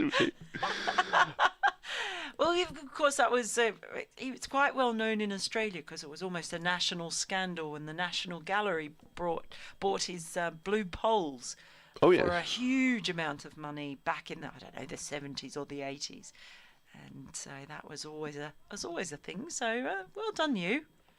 There we are. See, I was hopeless at art. I didn't know art at all. Still don't. We're going to resume after lunch with Will Rhodes from the Birmingham end. With Worcestershire 46-4-1, leading by 73, and we beat the right-handed Jake Libby with his first ball. He bowled quite well in the first innings. Will Rhodes, not always for rewards, but he was certainly one that looked more likely to trouble the batters. So he bowled 16 overs, took 2 for 36. Here he comes again and runs in strongly. He's a little bit more than medium pace, and he brings that one back from quite well wide of the off stump, wide enough for Jake Libby not to be playing a shot at it, but Michael Burgess took it moving away towards the leg side. So I think he's wobbling it a little bit. Yeah, he definitely looked good, and I guess, the thing that he stepped down from the captaincy, he wants to concentrate on his batting, he wants to force his way into the blast side perhaps, but he's showing his handiness. And he bowls now to Libby, who pushes forward out into the covers. Maybe just giving up that responsibility is just giving him time and I guess the mental bandwidth to be able to really focus on all areas. Yes, and it quite often happens, I think, that captains sometimes under-bowl themselves. I mean, just looking, he bowled 62 championship overs last season, which, I mean, he's a better bowler than that, even in a side that's got a lot of seam bowlers. Rhodes bowls a shorter delivery, and Libby hops up in the air, lands on one foot, and in the process nudges it backward of square leg and takes one run, and everybody's on the move in the field. It's not a day to be standing still. It certainly isn't. You might find your feet encased in ice if you stand still for too long. It's absolutely whipping about. But the sun is struggling to peep out. It almost did. It just stuck its nose out for half a second then, and then thought better of it and went away. It's just so odd that we've been able to stay clear of that. Yeah, so for Will Rhodes, it's going to be a season of consolidating. He's only signed to the end of this season, and I think that might be part of it as well in just, making sure that he gets all his ducks in a row as a player more than anything. He's got plenty still to offer, I think. He bowls to Kashif Ali, who's picking up a short single from his first ball of the afternoon session, nudging it wide of mid-on. And he goes to a confidently made 27. Yes. It's 48 for 1. Willie's still quite a young man, to have been a county captain for 4 years and now back in the ranks. But I think Is that off the top of my head, he's 29? still short of 30. Yeah, Yeah, 29. So he's got a lot still to offer as a cricketer. Absolutely. I thought he did a pretty good job on the whole as well. Saw people coming back to their seats at the Birmingham end after their lunch, and this is nudged between slip and gully for 4 runs. It came off the outside edge of Jake Libby's bat, although it was a controlled edge, if you can have such a thing, in that he guided it almost down into the ground. And there's a slip and man at about 4th slip, and it went precisely between the two of them, as it so often does. 52 for 1, Worcestershire, after 12 overs of their second innings. Just watching poor players, the hats are just flying off in all directions. That was Barnard there, just lost his sunglasses and just set off in a comical little chase that almost could have had the Benny Hill theme running underneath as he almost got to it and it blew away just out of reach a little bit more. Yes. Even the cap, but the sun hat and the cap are extraordinarily poorly designed for this. You need the woolly hat, the beanie hat should be, in vogue. That absolutely should be. Now, this is interesting. Oliver Hannon-Dolby is going to have a bowl from the members' end. I don't know if has he bowled from this end? Rarely. Yeah. I think he did briefly on Friday, I gather, but he doesn't often. I'm trying to remember, was that brief spell here? Largely he's bowled from the city end and he has struggled with his run-up. Change of end, Kashif Ali on strike. He's over the wicket. First ball just defended towards mid-wicket by Kashif Ali, no run. And he is one, I do think that the tram lines that have been created by the new drainage system have just put him off his stride a little bit, along with the wind that right now has his shirt and his trouser legs flapping against his tall, wiry frame as he turns and starts his run up again. He's in over the wicket to Kashif Ali. It's a very straight bat as he jams it down in defence. Just to sort of outline what you meant for people who aren't looking at the pictures, running from the edge of each strip on the square, certainly in this area of the square, there are lines running down the ground, which is essentially the drainage lines that's been done, and we can see them in certain parts. On the edge of the square, we can see some more pronounced ones at this end of the ground on the edge of the outfield. Hannon-Dolby in again, bowls, and this one's just come off the outside part of the bat, Kashif Ali, but dribbles out in the end to the offside. So where that work has been done, the sort of grass hasn't quite taken yet. So that's what makes them stand out to the eye in the sort of very narrow strips, and they're not more than about an inch and a half wide, I guess, where it's just a little bit of bare earth, but you'd imagine it'll all grass over in the next few weeks. In comes Hannon-Dolby. This is a full ball. It's just turned to the onside. Diving fielder, short mid-wicket, gets a hand to it, but they'll get the single. Takes them to 53 for 1, and Kashif Ali to 28. Yes, it's just, they're stripes. They're basically these thin stripes that you can see on the ground. At our end, around the boundary rope, they're actually the width pretty much of a pitch. It looks like they're about to cut up strips of grass and lay them somewhere as a pitch.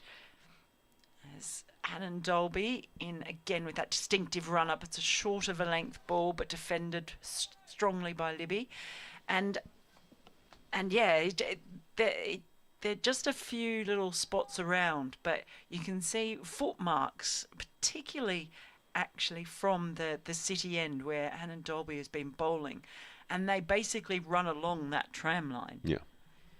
And so you're just wondering how much. Annan Finch says it wasn't really affecting him. Hannon-Dolby in again. That one's short and a performative swipe by Libby. It's also called a no ball by the umpire. So in his effort there, Hannon-Dolby has overstepped. But it's also obviously been the wind. They've all spoken about the bowlers. Michael Booth said after the first day, he said it really was like you're a ship being blown off course. And especially it almost becomes a mental thing, because it's swirling around. It's as you come into that final stride and you leap, you're not sure if the gust is going to get you. Hannon Dolby in, again, a shorter ball, but not as short, but Libby is fairly diminutive, as easily ducks underneath it. And that is the end of Oliver Hannon Dolby's over. And maybe that change of ends might actually suit him a little bit more. It's 55 for 1. Yeah, it's not his first shot. I don't recall him bowling from this end. I'm sure he probably did at some point, but certainly in games I saw here this last season, I don't remember him bowling from this end at all. Or very seldom. So. Yeah, I'd be interested to grab a hold of him and have a chat about that and Yeah. to sort of see what of those factors has been in there. He's moved to deep backward square leg now. Rhodes is rolling into bowl at the start of a new over from the Birmingham end. His first ball is full and driven back on the bounce by Kashif Ali, who looks like he's enjoying himself, doesn't he? Well, just he's batting. Oh, he's just given that a nice little twirl of his blade as well. Yes, that he's a makes big twirler. Yeah, you know that. It just makes you look more comfortable, doesn't it? And confident. But I imagine that century has just done him the world of good. He's waiting for another full delivery from Rhodes and very deliberately pushes it away on the leg side, and round runs Briggs and fields it with something of a flourish. Yes, he's a great fiddler at the crease, isn't he? They're between every delivery. There's 4 or 5 twirls of the bat. Now he's fiddling with the flap of his pad. Now it's how does he always manage to? And the great bat twirlers, Alex Stewart used to. He set the standard for bat twirlers. They always get the blade facing the right way every time. Possibly do that. Rhodes bowls wide of the off stump, and Kashif rather sways his bat out of the way. He stays still, but the blade always ends up facing down the pitch. Yeah, Kane Williamson's a massive twirler. He's a big fan of the twirl. It's an art. I'm a big fan of twirls, but that's partly why I'm not an athlete. Oh my goodness! Other merchandise is available. Here's Rhodes on his way up to the crease and bowls on the leg side as he's turned away backward of square leg for 1, and Kashif goes up to 29. It's 56 for 1. I'm not sure we've had a dad joke since Richard was here on day 1, but I think that qualifies. I'll keep my average up. Dads will know this. But there are few greater achievements you can have as a dad than to force even the slightest amount of a smile. It doesn't matter how good it is, or how good or bad the joke is.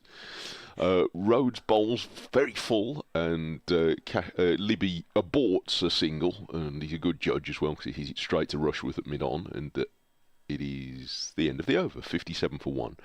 It doesn't matter whether it's a good joke or a bad joke, but if you get so much as a guffaw, a mini titter, then it's an achievement for that. You walk a bit taller all day if you do that, and it really knocks off your family if you do that.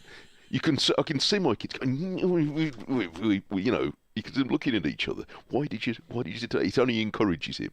And you know what? It does encourage us, and that's why we're doing it. There, on behalf of the dads, thank you. I'll finish now. That wasn't the end of the over. Rhodes was. I think the umpire would go and give him his sweater, but I think maybe he should receive another sweater. He's weighed down by them there, umpire Lloyd. So it's not the end of the over after all yet. I was quite distracted. Livy defends the last ball back to Rhodes, and now it's the end of the over. 56 for 1. 29 to Kashif Ali, 21 to Libby, and Worcestershire lead by 83. Well, this is what happens because you were in proper dad joke I was coming off my long run there.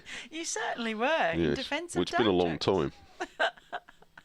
Well, it was highly appreciated. As you see, Hannon Dolby getting ready to bowl his second over from the members' end. Goodness gracious me, there are some covers just over in front of the Holly stand, and they're gonna go out of the stadium soon in the wind. In comes Hannon Dolby. First ball just nicely pressed into the onside in defence by Kashifali. I'm advised that an entire load of washing has been dried this morning at the Taylor residence. Such has been the... Wow. Inside or out? Dries inside, but they've waited for days. No, it's been put out and brought in, and he's dry, which is quite something. That'll be the wind, though. Oh, It yeah, won't be for warm. sure. No, it's not that. No. No. Get your sheets out, folks, while you've got the chance. Hannon Dolby in again over the wicket and just defended out into the covers by Kashifali. But make sure you put plenty of pegs on them. It's sort of clouded over again, but maybe it's almost if this game's been played in a bubble in terms of avoiding the weather. I mean, look at having a rotten time of it in some of the other places. Inspecting again at 2 o'clock in the mud at Derby. The Birmingham-Muda triangle. Yes. As Hannon Dolby, he runs in, bowls, again just short of a length, and it's just pushed out towards deep point. 3 fielders chasing that one, very, very eager. They'll just get a single, 57 for 1. Kashifali has moved on to 30. So it's already got another start. He looks a jolly good player. Yeah, he also looks like an entertainer as well. He's going to be fun to watch, isn't he, when he starts scoring runs more regularly? As I say, keep letting out involuntary sighs with some of these shots. There it goes. This time, Oliver Hannon Dolby pulls out his run-up, but this time it wasn't because he lost his way. It's because Jack Libby, I think, backed away, so something was distracting him. But I'll tell you what, Oliver Hannon Dolby's had to do an awful lot of running. Yes. Because he's pulled out of his run-up so many times. Yes. Even his generally sunny disposition, he's going to be strained a bit by this. Well, Libby waits as Hannon Dolby is in and bowls. And that one's just angled across and punched out to mid-on, no run. But yeah, he is... I was saying it is a weird thing with cricket. Always fascinates me how some shots make you give an involuntary noise. Yeah. And other shots don't. There's an aesthetic beauty to it. Yeah, and but what is that? Why is that? I've put a lot of thought into this, and I don't know why some shots in particular just do it more than others. In comes Hannon Dolby. That is just tucked around the corner nicely. I'll get a single, won't come back for the second, and rightly so. 58 for 1. Another one to Libby, who moves to 22. And the partnership reaches 50 now from 75 deliveries. So at a decent clip. That partnership between these two, very encouraging for Worcestershire. There's not been much happen for the bowlers. There was one ball from Rushworth, wasn't there, that jumped off a length and caught Libby's outside edge, but otherwise it's been pretty placid. And Dolby's in and bowls this one. It's just parried to the leg side by Kashifali, so a dot ball to finish that over, and it's 58 for 1. Kashifali 30 and Libby 22. They've both faced 41 deliveries for those scores. I bet somebody somewhere has written some sort of thesis or PhD or something about comparing the aesthetic beauty of cricket strokes. If it hasn't happened, that's the sort of thing to be investing in, I think. And some players just do it more than others. And having watched him a little bit at the end of last season and start of this season, Kashifali is one of those. Rhodes hurries in to bowl to Libby, who pushes away into the covers, and there's no runs picked up by Davis. I mean, look, a generation of cricket fans here had the absolute apex of you're about to mention Ian aesthetic. Bell. Of course I'm going to mention Ian Bell. Of course. I mean, the absolute acme of cover drives. Yeah, that was pretty good. Well, he was. Set the standards. Rhodes heads up to the crease again, bowls to Libby. It's a ball of full length outside off stump and pushes it away into the offside. Ed Barnard practices a very slow delivery stride. to send the ball back to Alex Davis. Maybe he's suggesting to the captain he wouldn't mind a bowl, because then at least he wouldn't be standing about getting cold. It's one of those, isn't it, where you'd be looking for the opportunity. Please, sir, can I bowl? Please, anything to keep warm. Rhodes is in his third over, 58 for 1, and this time he just squared Libby up a fraction, and it runs off the outside edge of the bat and goes all along the ground, gully. It's 2 or 3 times it's come off the edge from Libby, but he's very good at controlling it. He plays it very softly, and the ball has run straight down into the ground every time, and he takes 1 run to go to 23. And Worcestershire's lead nudging upwards now, 86 runs on. They got themselves into such a good position in the first innings and then suffered a bit of a collapse. I don't want to reverse that. Rhodes bowls and Cashivali drives attractively away through the offside, but he only gets 1 because Booth is out patrolling the boundary. But even that was with something of a flourish. Yeah, it really is. Well, the other one that I've always found myself doing that with, and always have, is playing white ball cricket, Moeen Ali. Yes. He's another one who produces. Yeah. So maybe it's in the Ali name. He combines elegance and power, doesn't he? A very loopy bouncer here from Will Rhodes, and Libby, and he's sort of swatting it down into the ground, which he does effectively enough, and it runs away towards deep backward square leg. They have 1 run.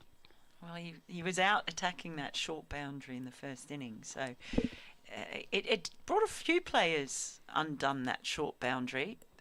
They were suckered in to attacking there. I'm not sure it's consistently into the wind. I don't think the wind is as consistent. Looking at the flag on top of the press box, it's all over the place. Rhodes bowls. Oh, and I think Cashy probably did play at that. He's trying to sort of, suggest to Rhodes that he didn't really. He was hiding the bat behind the pad, but I reckon he just had a little nibble at that. When you say the flag above the press box, you mean the Bear and Ragged Staff? I do mean that. Good. I just wanted to say it because I learned what it is. The Bear and Ragged Staff, yes, indeed. Resplendent. Now, there was a time where, and when I was first going to cricket and out among the spectators, if a visiting county had not bought their flag, then you would hear people chuntering about that in the stand. Well, they've even bought their flag with them. And yet, very rarely does the second flagpole over there get used now.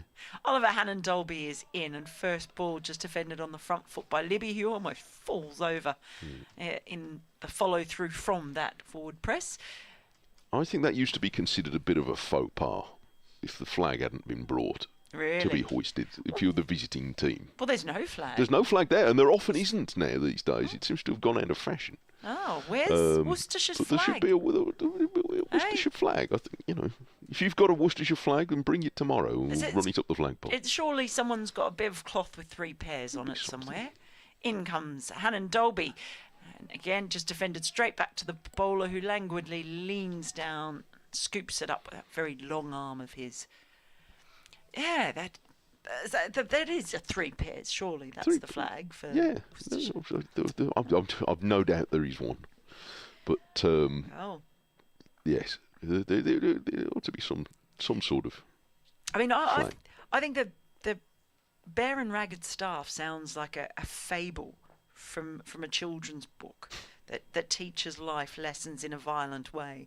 In comes Hannon-Dolby. That one has just punched out to mid-wicket, running across. And no run again. Goldilocks and the 3 pairs. You definitely used to see more flags. But the point of mentioning it was that the flag is going in a different direction every time I look at it today. Now, that is a cracking place to go and watch cricket from, in the top deck of that press box stand. But today possibly isn't the day for it. It's next to the old Thwaite scoreboard over there. There's not a lot of seats up there, but especially if the pitch is over to that side, it's a super place to watch from in Edgbaston. Libby waits as Hannon-Dolby bowls and just punches that out to covers in defence. No run. But I think you might need sort of, climbing tackle if you were up there today, just to hang on. Oh, you'd need to. I think you'd need to tether yourself to the seats, basically, and it does change direction massively. So this is all relevant, of course, because that does change things when it comes to if you do decide to be at all aggressive with the bat. You want to be very sure of which way the wind's blowing with one short boundary and another one that's quite a long distance away. And Dolby starts his run up again, that distinctive right arm coming out, and this ball's just tucked into the leg side. Square leg picks up, no run again. So this is definitely more economical.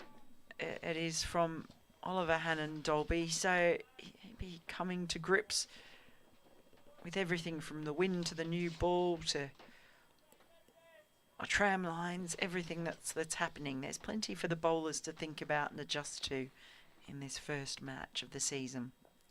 Starts his run up again. That arm coming out to the side on the right.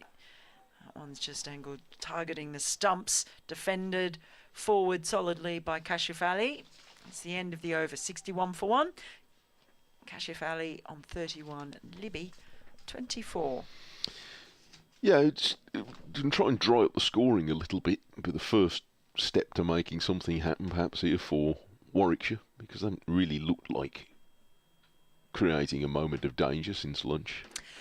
Well, that's what happened in the first innings. Yeah. Really, there were these periods where you just thought, "Where's the wicket coming from? Like, really, where is it?" And that's when we started to see some funky fields. You know, two short mid wickets. Sometimes we'd see a catching cover, which has come in now actually for Rhodes to bowl. He's 4th over, none for 10 so far, and Kashif Ali is pushing it just away from, I think it's Barnard who's come in at shortish extra cover. So there's a slip, and Yates is sort of a fine gully, and a backward point. That might be Barnard there actually at backward point. Then there's a Booth, he's out in the rather lonely position at deep cover. In comes Rhodes, bowls fuller but drags it a little bit outside off stump, and Kashif Ali doesn't play. It's Mosley who's in there close in, sorry. Yeah, it's even in the slips placings and stuff. We have seen various permutations of gaps and so forth in that. It has made for some interesting strategies as they look for places to take the wicket. Mid-off is quite wide as Kashif Ali defends the next ball directly back to Will Rhodes. So mid-on, mid-wicket, and is that Hannon Dolby away in the... He's on the artificial turf at the moment, having a drink. Hope it's a coffee. Just near the front of the West Stand, which is also, it's not always open for the Championship games, but that's a really good place. If you sit in the front of that, you really do feel like you're playing. Rhodes bowls, and Kashif Ali started as if he was going to push at that, and then computed that he didn't need to.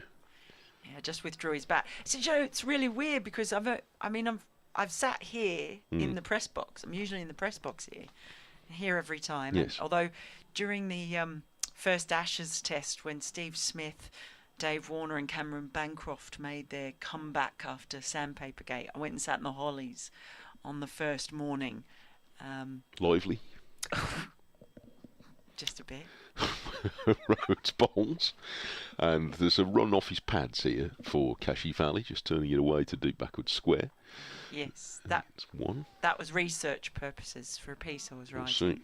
But then last year during the test match here, the first Ashes test, I was invited to go and speak in one of the boxes directly opposite where we are, just near the sight screen on the other side, and I've never actually seen Edgbaston from that other side, looking across. In goes Rhodes, and this is turned by Libby into the leg side. There's no run, 62 for 1 at the end of the over. Yeah, when I started coming here in the early 90s, the press box, as it then was at that end of the ground. It was just more or less over the top of where the permanent sight screen is. But the press box stand, as I think it is still technically called, is the small one with the little second tier on top and the flags. So at some stage, the press box must have been there. And while this building was being built in about 2008, 9, 10, we went over there for a bit. In comes Hannon Dolby, first ball. Just played with a very straight bat by Kashif Ali in defence, no run. So there was a time where with the old pavilion, which was an odd beast, the old pavilion. If you look at the sort of videos of Edgbaston up to about, I think it was still here in 2005, as late as that. But it was actually a collection. There was the original bit and lots of extra bits stuck onto it. So you could probably sort of work out about 7 different pieces of it. Hannon Dolby is in again. He's just really targeting the stumps now. He's bowling much tighter lines than we saw him bowling earlier from the other end. Again, just defensive, pays him a lot of respect, Kashif Ali. Just sending it out to the leg side. But when I used to come as a student, I tended to favour the city end just because you've got a bit more of the sun there on a nice day in the Wyatt, where there isn't the cover. Hannon Dolby just starts with that little very quick run on the spot before he gets into his stride. And again, he's just bowling nice tight lines, defended by Kashif Ali, and even manages to sort of back heel it as he prevents it going past him and down the ground. Nice work. Did see a hilarious one. Was that Barnard yesterday? Was it who went to shy at the stumps and sort of the ball came out of his hand and hit him on the head? Yes, I saw that clip. I couldn't quite identify the bowler, but I did see that. Oh no, it was Nathan Smith. Nathan Smith, was it? It was Nathan Smith. I was trying to think of who that was. Yeah, Nathan Smith.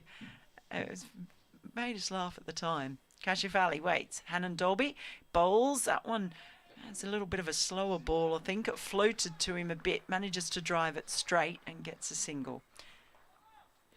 What I liked about that clip, and people will perhaps have seen it online, is the nonchalance of Nathan Smith. So when the ball pops up, he goes to sort of field it and make to throw at the stumps in his follow through, and it comes at the back of his hand, hits him on the side of his head, and doesn't flinch. As if, you could almost feel on the video him going, what are you looking at? And all his teammates were laughing. Yeah, I'm sure they were, and I'm sure he'll never hear the end of it. But I like the way he didn't give the batsman a sniff, that there was anything amiss. I like that. Batter now is Libby, and that's a very controlled sort of pull down into the ground and around the corner towards deep, fine leg. It was a shorter ball from Oliver Hannon Dolby, but he had plenty of time to play that shot and get the single. 64 for 1. The rain radar is again a mess of yellow and green blodges, but they're all sliding past just to the west. Hey. So I feel like I'm charmed. I don't know. Well, somebody is. Somebody here is. I was really bullish about this. That we were going to get a full day's play on day one. No one believed me. But, we've only lost 3 overs the whole game. Yeah. Astonishing. And a very high bat from Kashif Ali waits. It jams down in defence. That Hannon Dolby delivery. It finishes off his over. So 64 for 1. Kashif Ali 33. Libby 25. There are 4 other games currently in progress, but they have now abandoned for the day at Derby. So, like in the game between Durham and Hampshire, there was no play on the first 3 days between Derbyshire and Gloucestershire at Derby. They're also not playing again at Manchester, where they haven't had much today. Lancashire and Surrey. Surrey 15 for none, replying to Lancashire's 202. And they're not playing at Leicester either, as the first ball of a new over is guided to backward point by Libby. He gets a run, 65 for 1. So Leicester 354, Yorkshire 72 for 2. They're not playing there. They are playing at Hove, Sussex 63 for 1, replying to Northants 371. They are playing at Nottingham, which is the most advanced game of the round so far. Essex 157 for 5, lead Notts by 117. Rhodes bowls, and Kashif Ali taking a hand off the bat. He's guiding this away into the offside for no run. They're playing in Canterbury. Somerset 125 for 1, going nicely in reply to Kent 284. Matt Renshaw 54 not out. That's a good signing, isn't it? Getting Renshaw back. Yeah. He's going to score a barrel of runs. And they're playing at Lords, where both teams are about 1 million for none. Here's Rhodes bowling to Cashy-Valley, who checks a drive, but still manages to hit it with perfect timing past Davies at mid-off for 4. And I think of all the strokes he's played today, I think that might be the most attractive one yet.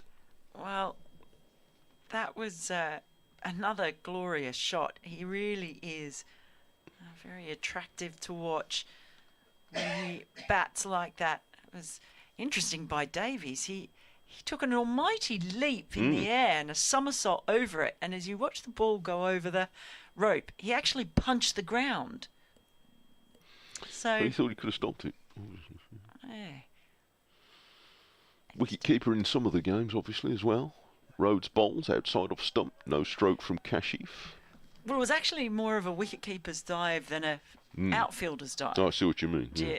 The way he went up in the air and over it, it was like a behind-the-stumps dive. I've never really differentiated dives. No, before, this you know is what not I mean? my area of expertise, No, Mel, to be honest with you.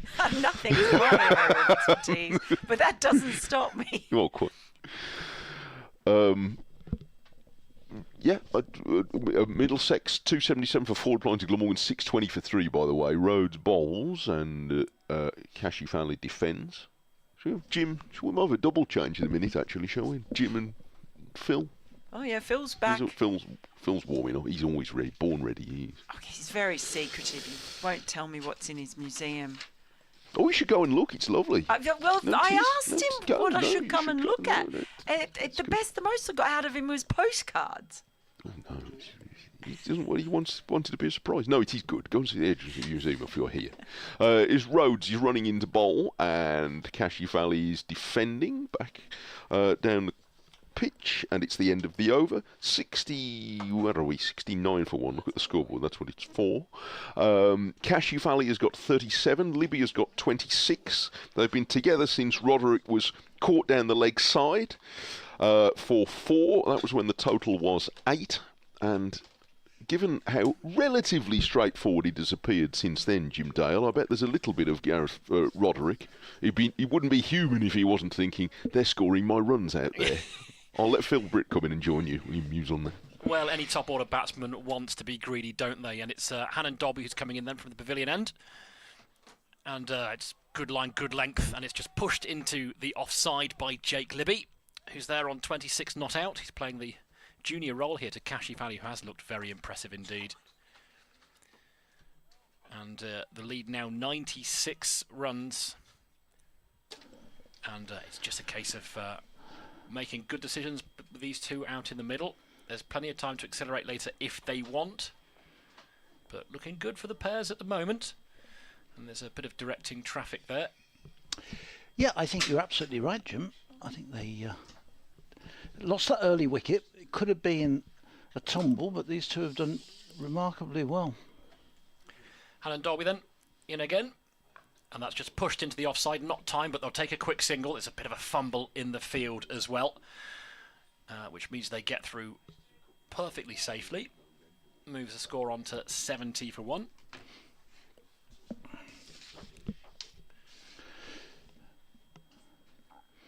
Yeah, these two, I thought just before lunch, did a terrific job. Made sure that there were no further wickets, but also took advantage anything which they could get runs off. They did. Well, the Cashy-Valley come out again for his second innings just as effectively and efficiently as he did during the first innings.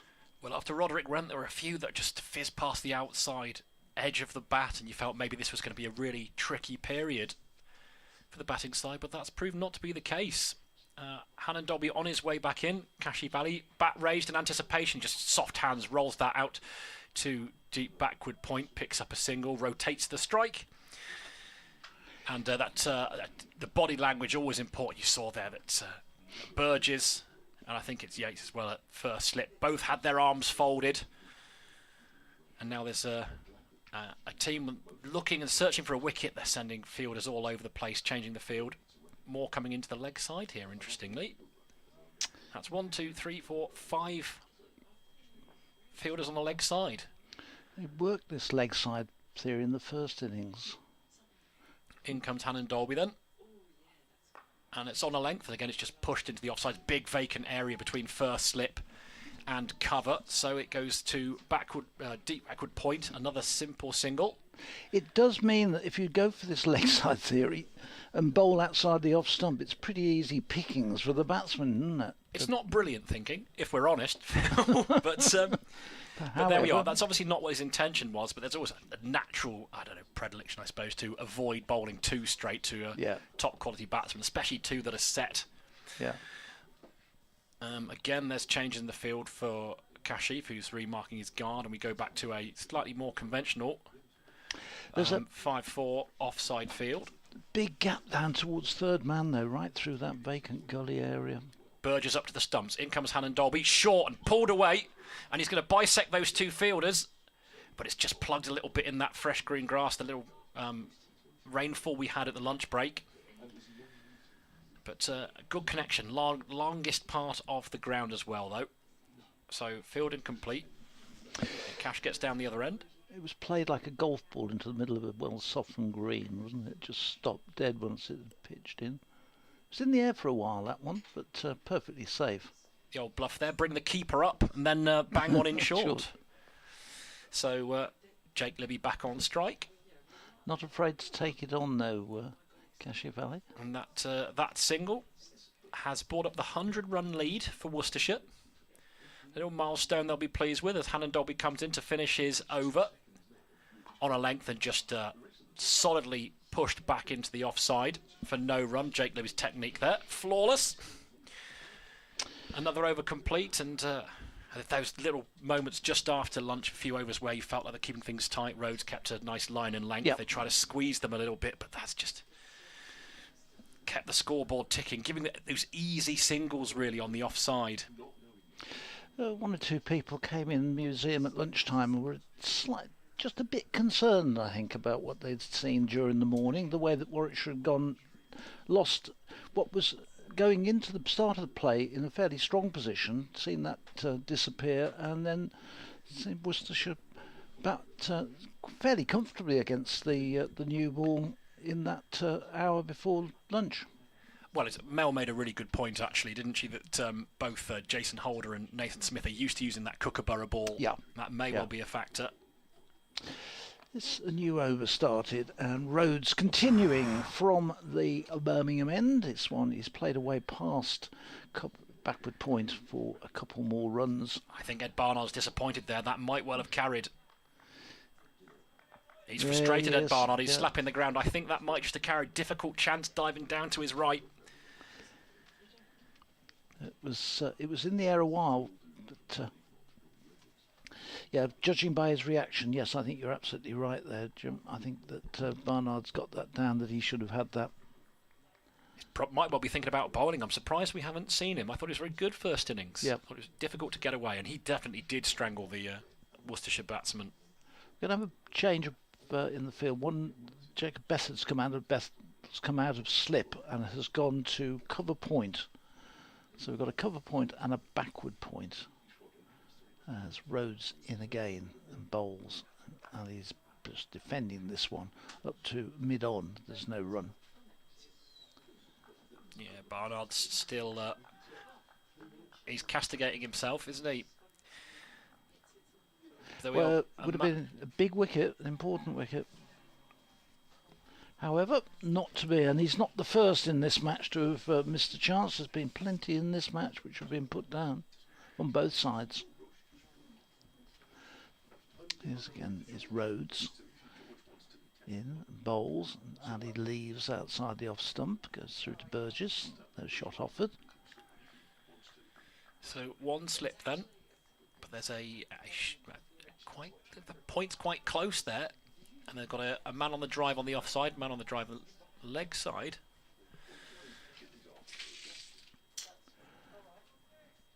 Rhodes going to change his line. He's coming round the wicket.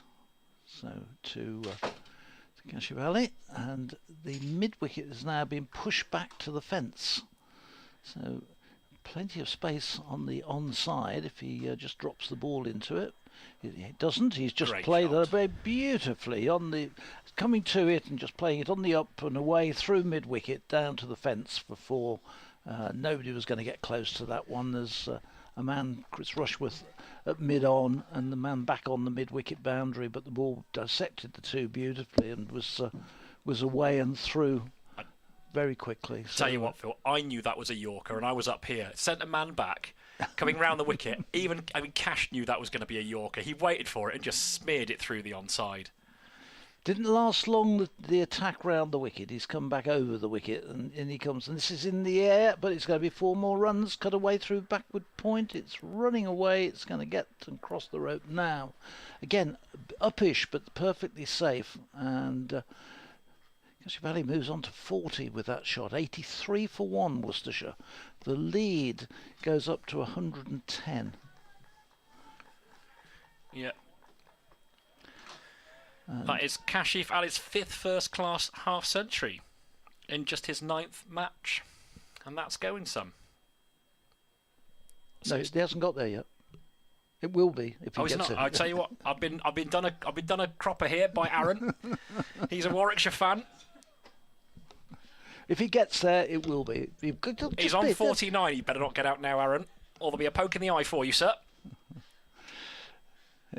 Again comes Rhodes, and this one it's There it turned is. away down to deep mid wicket for the single, which completes the 50. Now, I don't know if you know this, Phil, but that is the 84 5th first-class half-century Oh no, for that's Kashif Ali. Who would have thunk it? Gosh, that's interesting information. There, I got a note slid under my nose, and I thought, well, that's good going, isn't it? Terrific innings from him, and good to see as well how he's followed up that first innings with that half-century. If you're a Warwickshire supporter, it's perhaps not quite such good news, but it's great to see him having that form. Going to be a big part for Worcestershire. I think he's got a big part to play this season.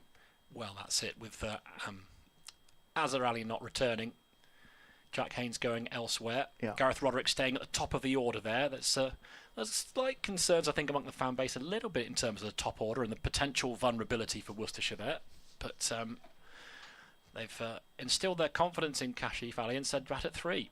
Well, And he looks so comfortable and confident. It's he's come into this game, beginning of a new season, and he looks like somebody who has been around a long time. And if he can continue this sort of form through, then gosh, he's going to be a big asset for Worcestershire. Yeah, bounced around a few counties, played at Bedfordshire as well, national counties, and played in places like the Kashmiri Premier League, all that sort of thing. That the talent was always there, and you have to credit Worcestershire actually, and what they've managed to do in really bringing that talent to the fore. Yep. With no little hard work from himself, of course. And it's Burgess are coming up to the stumps here as Hannon Dobby is going to continue. And Cash waits, just pushed into the onside, straight to Jake Bethel, who's in the short mid-wicket position. There's not been no run.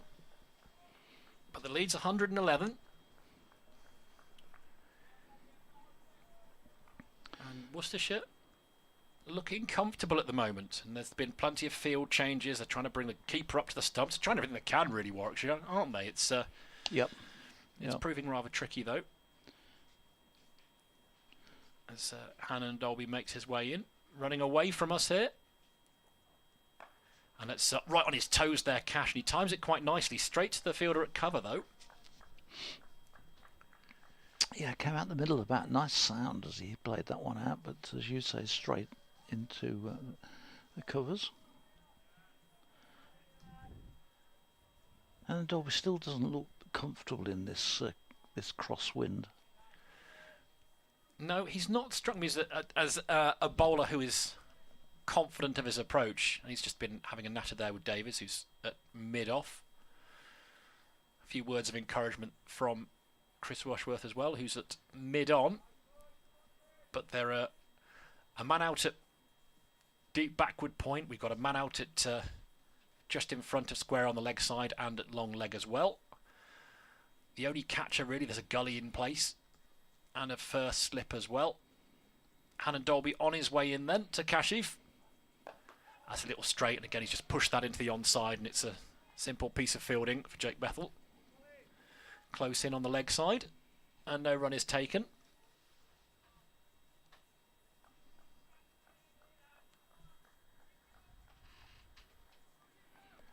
And there's plenty of batting to come as well for Worcestershire. Really long tail. It is. They bat right down. Joe Leach coming in at 10 gives an indication of how strong it is. And Adam Finch is no rabbit either. He's useful with bat in hand. Here comes Hannon Dolby, and it's just pushed down the wicket. Fielded by Chris Rushworth. He scored a brilliant 19 in the last over of a T20 to beat Yorkshire.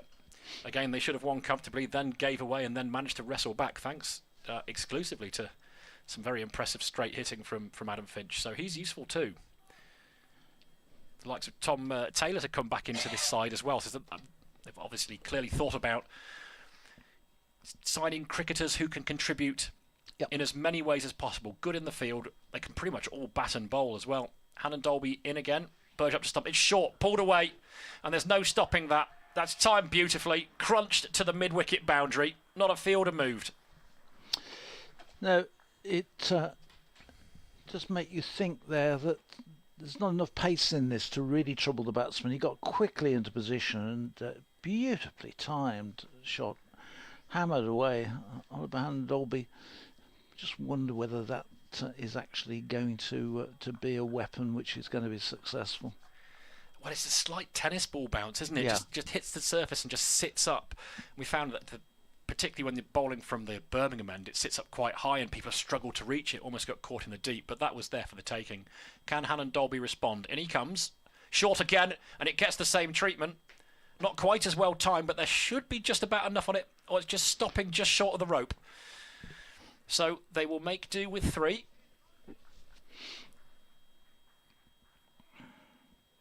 Well, he's got his field set for the ball to go behind square on the onside for that pull shot. And in actual fact, he's pulling it in front of square. So he's pulling it into really empty space. He doesn't have a fielder out there for that shot. Normally you'd think he would be helping it round the corner, but he's actually getting into it because the ball is probably not coming on as quickly as he's expecting. So the ball's then travelling through mid-wicket rather than going backwards square. And it was a wide mid wicket as well, wasn't it? Just sat up there, and plenty of time. So something for him to think about. I think we're going to see a bowling change here at the Birmingham end. Will Rhodes back out of the attack. He's bowled 9 overs so far for 0 for 27 with a couple of maidens, and returning to bowl is going to be Michael Booth, who's had a couple of overs before lunch in a very short spell. He went for 9 runs, and he's going to have another go from the Birmingham end. Got a couple of wickets in the first innings on debut. In he comes, bowls, and this one is launched hard and high, and that's going to end up somewhere on the Smallbrook Ringway, I think. It's a massive shot. Beautiful, elegant swish of the bat, wasn't it? Held the pose as well. And dismissive. Yeah. Keep bowling those for me and I'll know what to do. That was beautifully played. It's a short boundary, but gosh, that went a long way. Beautifully hit by Kashif, who has now scored 13 runs off the last 3 deliveries and has taken Worcestershire to 97 for 1 with their 27 first innings lead. This is a very healthy 124 run lead. Booth in again. This time is looking to play it away, but has to readjust the shot, and in the end plays it up to mid-on, and then goes for a little walk round and practices the shot again. Looking very comfortable again. From a Warwickshire point of view, it's a worryingly comfortable he looks. Well, it's a sign of a man in real form, that pull shot, wasn't it? Yeah. There has been, as you mentioned previously, people trying to hook and pull to that short side and not doing it convincingly, but that was a wonderful shot. Here comes Booth again. This one is fuller and played solidly up. Good-looking defensive shot, which races up to Davis, who's fielding up deep mid-off. Oops, a bit of paper. And Well, actually, this is a reasonable response here from Michael Booth, a young man under pressure after that wonderful 6 over the leg side. But he's responded well. A couple of dot balls, found a good line and length. That takes character, of course. Mike's just given me a bit of paper. Says that Chevalier's scored 24 since Libby last faced a ball. So that gives some indication of the speed which he's scoring at now. He really has picked up, put his foot on the accelerator. There's Booth. A quick learning curve for him as he comes in again. And this one is played again back into the ground by Kashi Ali and fielded, semi-fielded by Booth as he walks through. Yeah, good pace there, just shaped in a little bit as well. See, Graham Lord's dispensed with his hat. I think he's so sick of having to go and fetch it from halfway across the outfield. He's decided that he'll manage without. It's been one of those sort of games the wind has howled. It's Booth in. This is going to be, I was going to say it'll be more runs, but it's not. He didn't quite time it to mid-wicket. Rhodes comes running round and does the tidying up and prevents the single. So yes, it is good recovery from Booth, having had the first ball of his new spell put into the Priory stand. 97 for 1. Look, I'm disappointed with the crowd today. For Sunday cricket, Booth in bowls. This is going to be runs this time because he turns it in that gap between mid-wicket and mid-on, and they push and run through for 1. I thought we might have a few more people here today. I know it's breezy, but it's a bit thin looking round how many people are in, and not that many in the members' stand, I thought, when I was up there. No, you're right. I mean, the weather does play a part, doesn't it? But this game was very beautifully poised, really. And particularly the first week of April, first game of the season, you expect to be in and out showers and everything else. Perhaps, I mean, the weather forecast, we have been very, very fortunate. The weather forecast suggested that we were going to struggle, but actually we've been out almost all day, every day. So perhaps people thought, they saw the forecast and thought, I'll leave it. But they're missing out on a cracking game of cricket. I think we've come off once for a very brief shower, and it occurred so we could take tea. So no overs were lost for the rain break, and then we just lost the 3 overs for the light at the end of the first day. We got all the overs in yesterday, so it's been remarkable that just 3 overs lost in the whole of the match so far. Well, we're going to see a change of pace here. It's Danny Briggs who's going to come on from pavilion end with his slow left armers. Cash has managed to farm the strike yet again. So it will be Briggs to Kashif Ali. And he's just launched that down the ground. Has he got enough of it to go all the way? He has. What a beautiful stroke. He hit a gorgeous 6 to bring up his 100. He's just bring up Worcestershire's 100 in the second innings by just planting that down the ground. Little shimmy and a lovely flourish of the bat. Yeah, very similar shot to the one he brought his century up with. First ball, Danny Briggs has bowled. And we won't even bother to have a look at that one. We'll just we'll go for it. Beautifully struck. Briggs in again, and then Cash just drops that into the offside. Not much in the way of footwork, just places the bat, and I think he's enjoying himself out there. Briggs in again, gets through his overs quickly. A little bit shorter this time, just a solid forward defensive from Kashif, and he just sends that back down the wicket. Danny Briggs, we were talking about him in the first innings, that looking this season to perhaps have a better one than he had in the Championship last year. He's in again, and that's crashed away through the covers. 4 more from Kashif. This is like white ball cricket going on here at the moment with Kashif. He's virtually playing this wherever he wants to. It doesn't matter whether it's the quicker bowler, the spinner. He's picking his spots, and they're all beautifully timed and cleanly hit. Terrific. More forceful, that shot. In again, he just plays a forward defence, which just drops that into the offside. Even that comes off the bat nicely. But yes, that cover drive, it was a bit more aggressive. He had to force that one. It was more brute strength than an elegant flourish. That was the 100 partnership as well.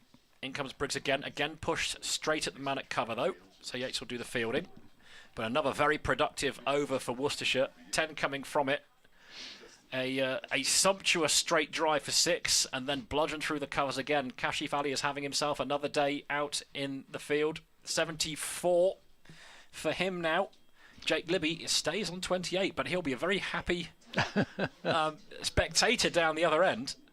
Well, it's only a few seconds ago that you were given the note to say he'd reached his 50. He's moved up to 74 in absolute double quick time.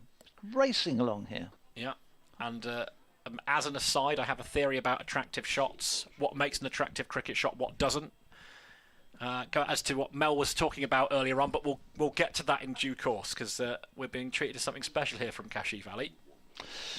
Michael Booth will continue to try and put a hold. He's done slight changes. Libby's in, but he's not going to be on strike for long, because he's turned this first delivery away through mid-wicket for a single, which Warwickshire will think, brings Kashif back on, who at the moment is racing along, and this lead has moved on. 33 runs on first innings, and was it 33 or 27? I've got it's a lead of 136. 136, yes. So it was. It's raced on with 9 wickets in hand as Booth is in, and he comes down the wicket and hammers this up, but straight to mid-on.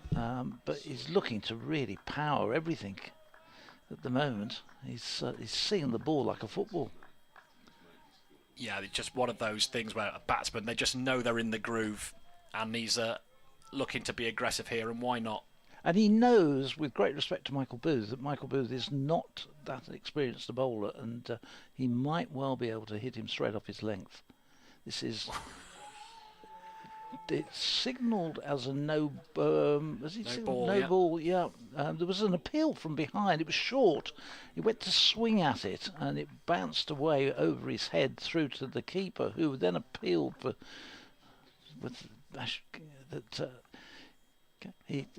Ali had hit it, but I don't think he could have got possibly close to it. Anyway, it doesn't make any difference, because umpire Lloyd signalled that as a no ball. And one more to go on the total. 111. This one is flicked to mid-wicket. There's no run. So 111. All the ones on the board at the moment. 1-1-1 for 1.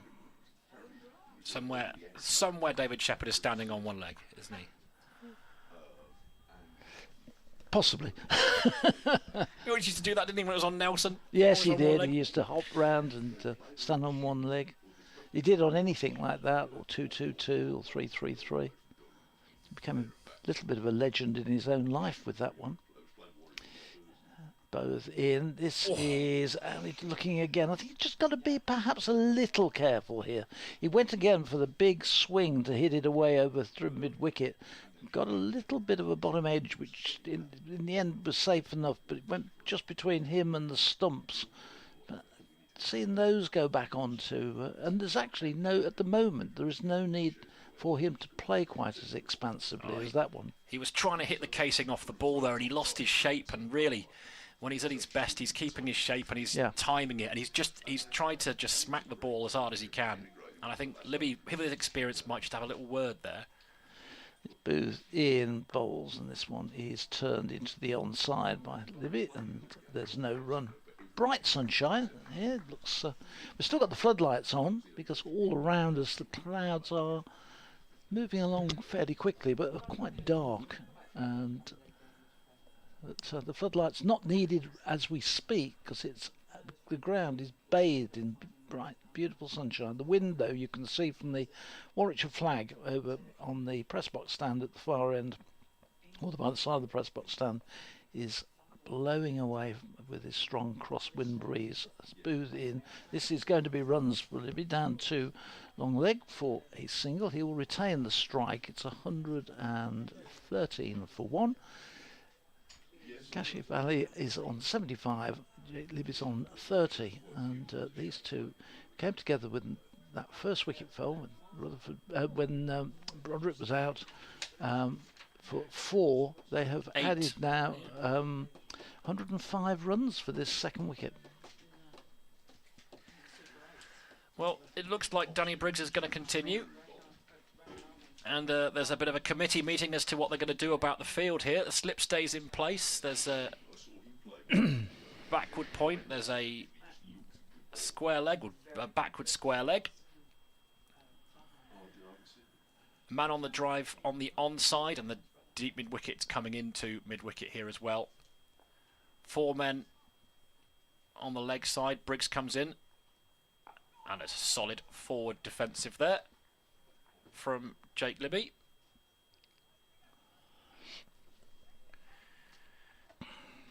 I wonder if Briggs had come on if Kashif Ali was on strike. We'll see. Briggs is in again, and Libby just pushes that into the offside. There's no run. I think they'd leave him on. I think that particularly having seen the way that Kashif was looking to go after the ball, that they'd hope Briggs might force him into an error. In comes Briggs again, and that's just cut away on the offside. There's a man in the deep point, so they'll take a comfortable single, which will bring Kashif Ali back on strike halfway through the over. Get the chance to see now as he goes at him. Alex Davis has got a problem or two here on his first match as captain. He had this in the first innings, and then Warwickshire managed to pull it back, but they, for a long time, struggled to get wickets. Briggs is in, and then Kashif just drills it down to long off for a single. As soon as Kashif came on strike, the field disperses. A long off, a long on. A man out on the fence on the offside, man out deep mid-wicket. The 2 straight men are going to come in now for Jake Libby.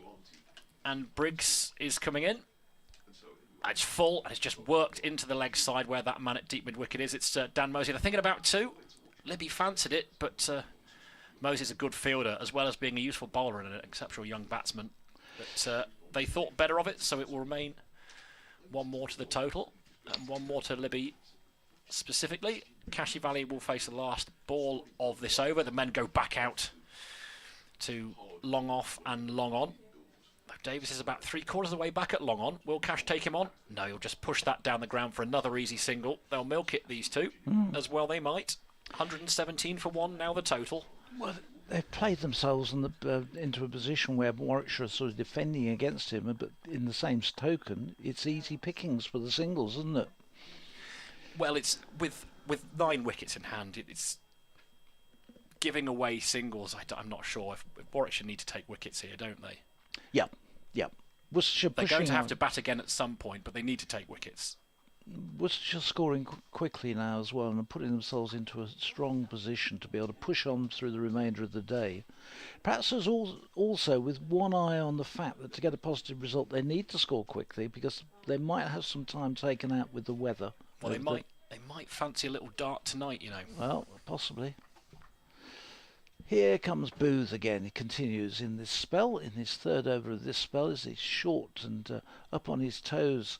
They get a single down to deep backward square leg, to deep backward point rather, and ball fired back in. They think about the second, but settle for it. 118 for 1.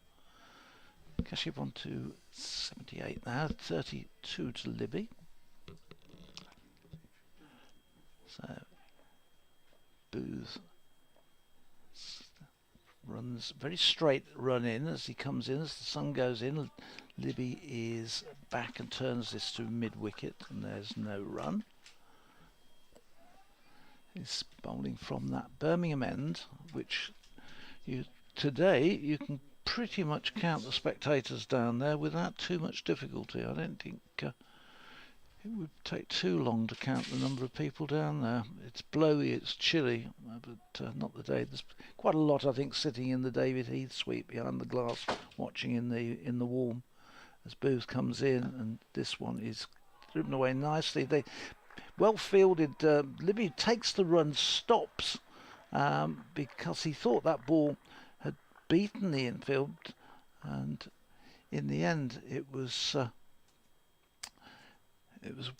well fielded by Bethel there, who jumped down and stopped it, and then had a shy at the stumps. And in fact, Libby stopped halfway down as if to say, now what do I do? But it was so far down he had to continue, and the throw at the stumps missed anyway, and he got home.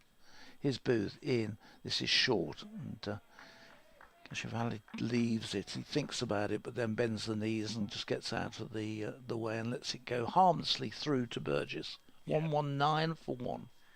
Slightly better that, wasn't it? A bit straighter. Yeah.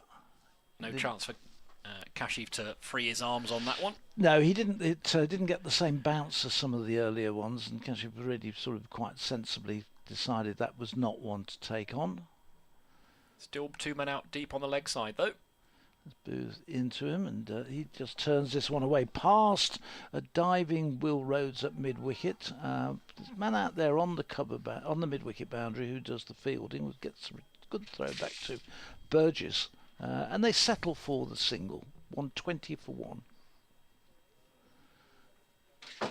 Brings Libby back onto strike. And I shall make way for Mel Fowler. Okay, I'll let Mike back in here as well. I'll just do the double change as Booth is in bowls, and Libby runs this one away just in front of point. Man back on the deep cover point boundary does the fielding, and end of another over. 121 for 1, and Worcestershire going along very nicely as we welcome back Mel Farrell, and I'll make way for Mike Taylor. There we go. I've offended Phil. He's running off when I was talking about his lack of marketing skills for the museum. I might go there tomorrow. I'm not actually on tomorrow, so I might surprise him by venturing over to the other side of the stadium where they don't have free coffee for the likes of me. It's only in the media centre we get spoiled.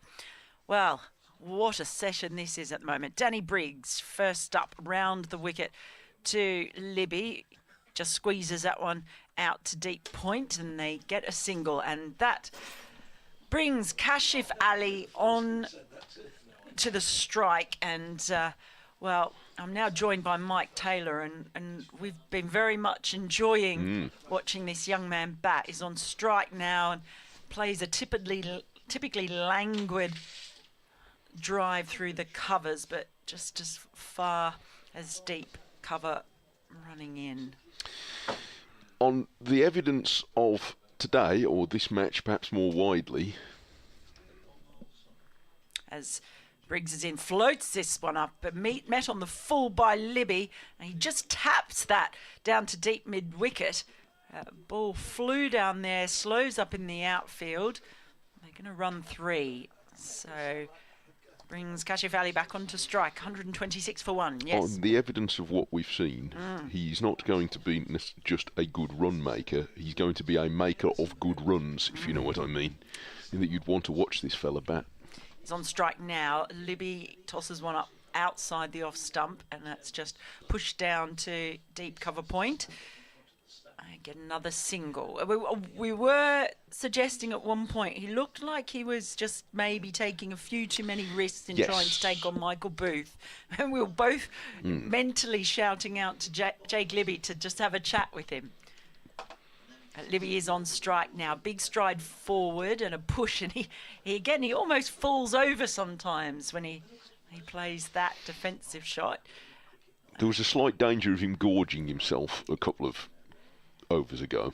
Yeah, and just having a few wild swipes. Libby again on strike, again with the push forward, and defence sends the ball back to the bowler, who finishes off his over. 127 for 1.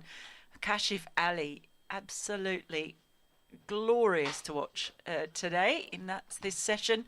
He is 81 off just 95 balls.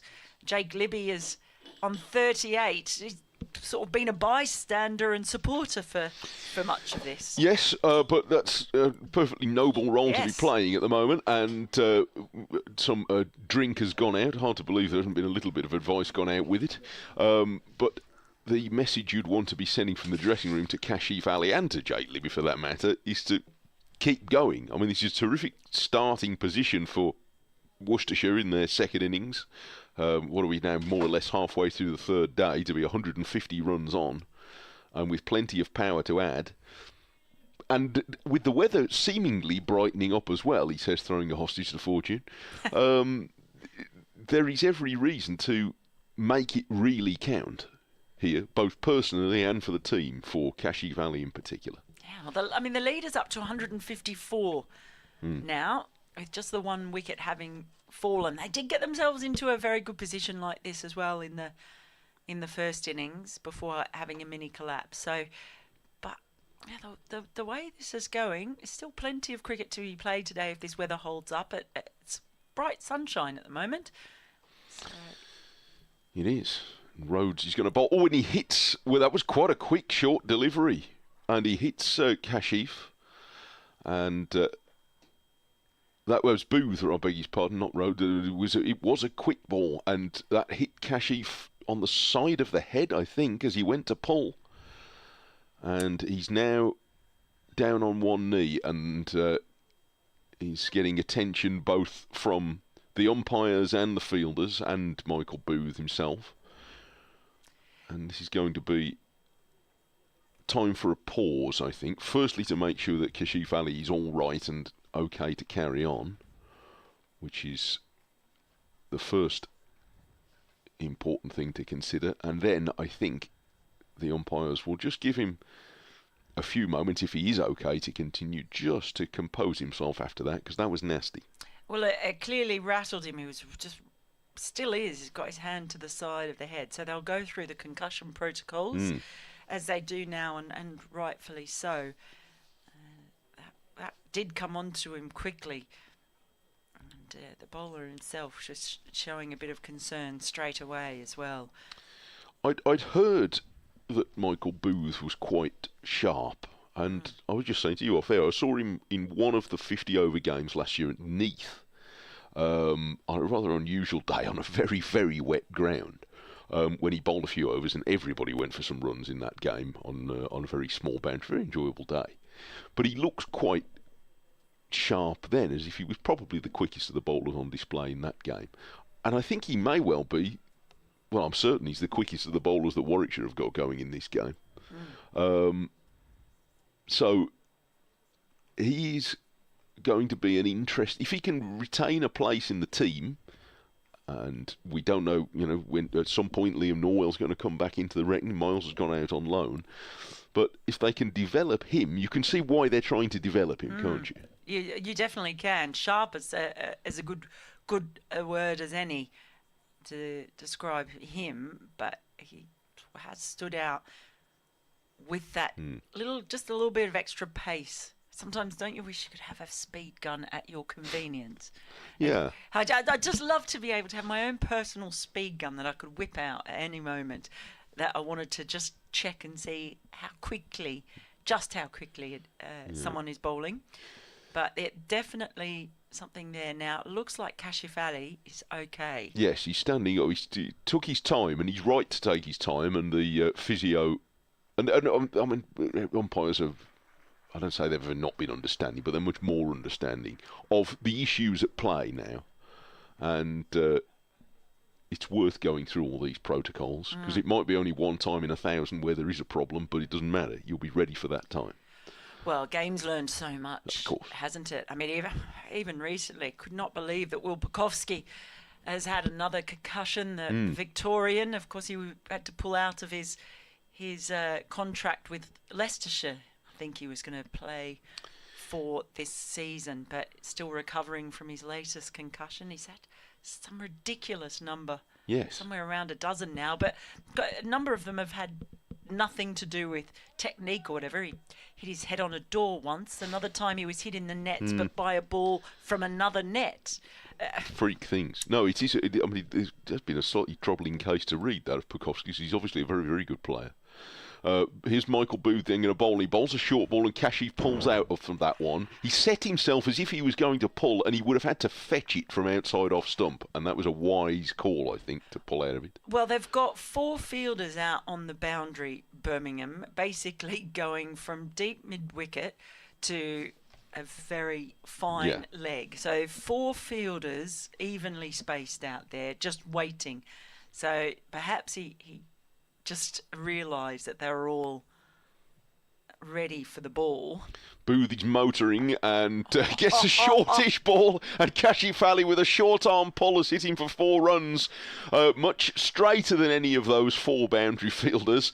And Kashif, undeterred evidently by being hit earlier in this over, is going to take him on. Well, that's incredible. That's incredible to have those 4 fielders that I've just described, and then for him to just time his pull so well that he plays it that far forward of the fielder at deep mid wicket. That's something else. It was quite close to him as well. That ball wasn't. It wasn't quite as short as the others, but he's picked up the gauntlet here. He's 85 and he gets a full straight delivery, and he's in a manner of speaking, he's had his own back because he's hit a firm drive down the ground, which has knocked Michael Booth off his feet, and this has suddenly got quite hardball. This game, if you follow my drift, because now we've had the Kashif Ali's taken a standing count, and now Michael Booth. He's also in bother. Well, he tried to stop it and he turned his foot out and he stopped it. Basically, it might have hit him on the ankle. Oh, and we saw that, or on the pointy bit of the ankle. Yes. I'm not quite sure, but it's definitely turned his foot out, and that's where it's hit him. And he immediately dropped to the ground. Like he was. Oh, he's in trouble here. That doesn't look good. Well, what a turn of events in this over. It's been a very eventful over. Wow. So, Booth knocked Kashif Ali over with what was, in a cricketing terms, it was a very good bouncer. It was a nasty bouncer, which got through Kashif's hook shot, hit him on the head. Happily, the batsman's all right. He then pulled out of another hook, took on a pull, and hit it hard for 4 runs, and now he's nailed the bowler and he's follow through with what otherwise would have probably brought him more runs. A pretty firmly hit straight drive, so the bite a bit. Yeah. And by the way, if there's a proper name to the pointy bit of your ankle, they don't write in. I mean, undoubtedly there is, but you know. I know what you mean. I'm not sure if that is the bit. You know what I mean. Like that bit. I knew what you mean straight Good. away. Well, that's it. That's the object of this exercise. But Booth is. I think he's struggling here. He's still sat down. He tried getting up for a moment, but he's given that idea up for a moment, and so we're on hold again. This is so it's 131 for 1. This will be messing up the over rate calculation. Certainly will. If you've recently come by this commentary, we've got to this point. It's been Worcestershire's day all day so far. They took the new ball after 1 over this morning and needed only an hour to tidy up Warwickshire's 5 remaining wickets for the addition of 38 runs today. Nathan Smith took 2 of the wickets. Finished with 3 in the innings. Warwickshire all out for 333, which meant they were 27 runs behind. Warwickshire had an early success with Chris Rushworth getting Roderick caught down the leg side in only his second over. That was 8 for 1. But since then, Kashif Ali has been putting on a batting clinic, and Jake Libby has given him sturdy support. Kashif is 85 and Libby 38, and we're on hold for the second time in this over because Michael Booth, he's now up on his sort of with his hands on his knees upright, getting some more attention from the physio, but he doesn't look at the moment like a man who's got 2 balls at this over still he's going to bowl in a moment. It's impossible to say from up here. I mean, sometimes it's just a stinger that takes. If it's just really stung rather than actually caused some proper damage, then maybe that is why he's standing up now. Looking like maybe he wants to carry on. I think he does. He's a bit ginger. Yes. He's favouring it a bit, but it hopefully. He's trying it out now. He's just running a few steps. Hopefully, it's just that it is. It sounds terrible to say. Hopefully, it was just painful. Yes. Rather than it actually damaging anything. Yes. It'll only be a bruise when the bone heals. Oh. Tell him that. Yeah, exactly. No, he'll be. Well, I think he's up for the contest as well. And to be fair, 2 young cricketers looking to make their way in the game, and both of them in their first championship match in Division 1. Yeah, it's a ding-dong And both of an up for the over. contest. Yeah, it is. Well, we're 10 minutes into this over, very nearly, and there's still 2 to come. I think Cashy Valley ought to be probably expecting another one up his nose at some point, if Michael Booth's still got that in him. He's trying to practice run-up at the moment. Well, absolutely. Gosh, who knows what's happened next? Just looking, they've reduced the number of fielders out in the short leg side boundary to 3. They've now got a deep mid-wicket, a deep square leg and a long leg all sort of prowling there. They had 4 of them, but I probably saw him play that pull shot forward and realised he's got more options. I might be overthinking this. I'd want somebody halfway. Because, look, if he... I think we're checking the light now. I think we might be inspecting the... Well, what surely they can't be inspecting the light, can we? What are they inspecting? I don't Oh, the ball. Ball. Oh. Has it got dented on either the helmet or Michael Booth's leg? Either way. Chris Rushworth has just looked at the ball with a deep suspicion. Oh, well, it's a kookaburra. It's Australian, no wonder. He's looked at it as if it's a Rubik's Cube. Anyway, so we've got a slip now, and there has gone a man gone in sort of halfway back at mid-wicket for the miscue, and Booth bowls, and he doesn't bowl him a bouncer. He's the treble bluff, and Cashy Valley's forward defending back on the offside. On the provision that everybody is okay and that nobody's really hurt themselves, isn't this good? This is heavyweight cricket now, isn't it? It really is. It's proper trading blows, and Yeah. as you said, as long as nobody is hurt, that's you definitely don't want that. But gee, two young players going at he's just pulled out struggling. his run up there as Booth. Do you think he's one of these quick bowlers who is from the you don't show the batter any weakness school? Yeah, perhaps. He, Yeah. came up here at the end of the first day, and I was actually struck by. He's a really chatty, genial, lively character. He runs in now, and Kashif's 2 paces down the pitch and hits him over mid-off for 4 runs, 1 bounce just short of the rope. Touche. End of the over, 135 for 1. Well, how long did that overtake in the end? 15 minutes? Yeah, I've got almost? 12 minutes 12 down on my minutes. shit here, but Right. it was... Look, anybody who wants to tell you that county cricket is soft, there's your evidence for the summer. Show them that. What? And I think in the end, when you look at all the blows that were traded, you have to say that Cashy Valley came off You won that on round, top. Yeah, that round. That second's out, ding, ding, here we go. But, gee, there was an awful lot going there. But Michael Booth made of tough stuff as well, because that ball was just creamed into the pointy part of his ankle, and he kept going. But Cashy Valley's now on 89. Heavens above. It is Briggs. In the end, it seems like an age since we last saw him bowl from the members' end. But it's going to be Briggs bowling to Libby. Just having a few rearrangements of the field. Some protection down deep cover. In comes the left arm bowler. Libby just presses that one out to the offside. No run first up.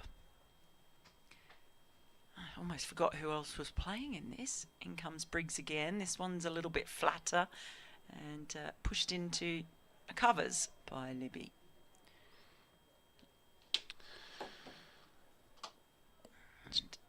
Just started to cloud over again a bit, unfortunately. Has a bit. Briggs again.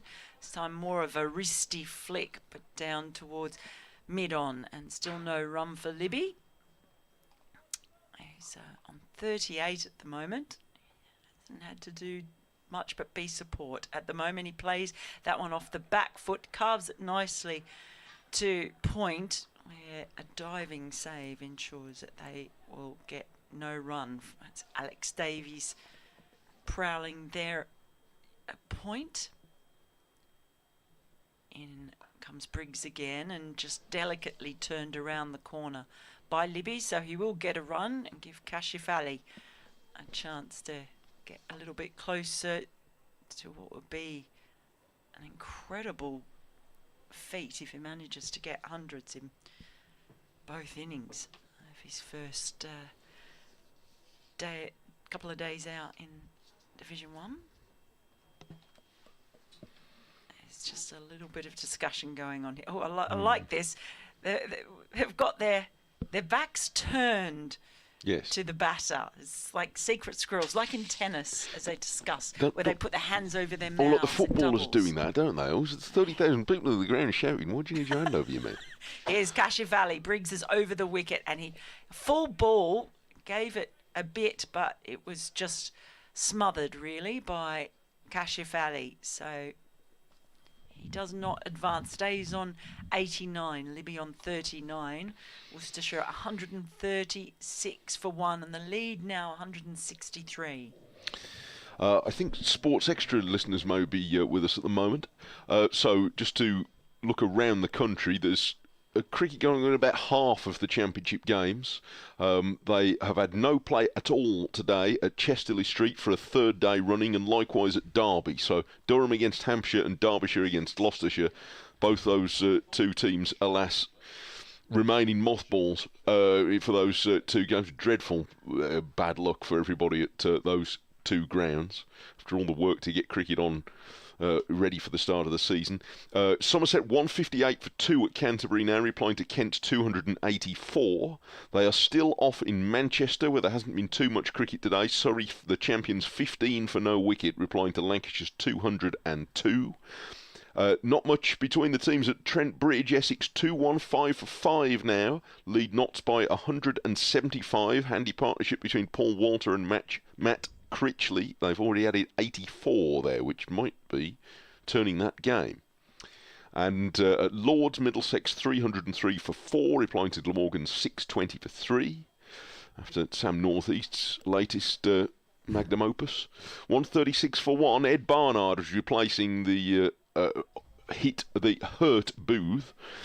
Although I haven't seen him leave the field, so I'm not sure whether he may have done. I wasn't looking, but anyway, Barnard, his first ball of the innings, he's nudged out into the offside, and there's no run. Just to finish the other scores, they are still not started today at Leeds. Leicester 354 and Yorkshire 72 for 2. They are playing at Hove, which I'll tell you in a moment. Barnard, long straight approach, and bowls to Libby, who almost overbalances again as he pushes forward. He does that a lot. And it's away for no run. Sussex 122 for 3 at Hove, replying to Northand's first innings of 371. And here at Edgbaston, Worcestershire building on a first innings lead of 27 and building with some speed at 136 for 1. And we still haven't lost any time today. But most of the blue sky is only away to our right now. So Barnard bowls, and it's turned into the leg side by the right-handed Libby up to mid-on. To our left, it's now sort of uniformly grey. To the right, it's still like the start of The Simpsons. I always say that as well. I call them Simpsons clouds. Well, they are, you see. Really We don't know what an ankle bone's called, but we have just renamed a cloud. Look, I think that's the sort of level to which we aspire on this service, eh? 136 for 1. I'm excited to discover someone else who calls them that. Kindred spirits. In comes Barnard, rushes past the umpire, and there's runs here for Libby in the plural. That's timed that very nicely off his hip, and he's chased by Briggs, but it's a token pursuit, and he has to pull up anyway because there's a mini tractor parked just beyond the boundary, and he pulled up a little bit awkwardly, Danny Briggs, but the ball was beating him over the rope anyway. So Libby is up to 43. Well, he barely seemed to touch the ball with his bat. Just kissed it with the bat. All timing there, and also just great placement as well. Making a tidy contribution in his own right, even though he's been somewhat in the shadow of Kashif Ali, who is closing in on a second century of the match. Barnard rushes into bowl again, and Libby stands up straight and plays this on the bounce back to his former county colleague. This is Ed Barnard's second season here at Edgbaston.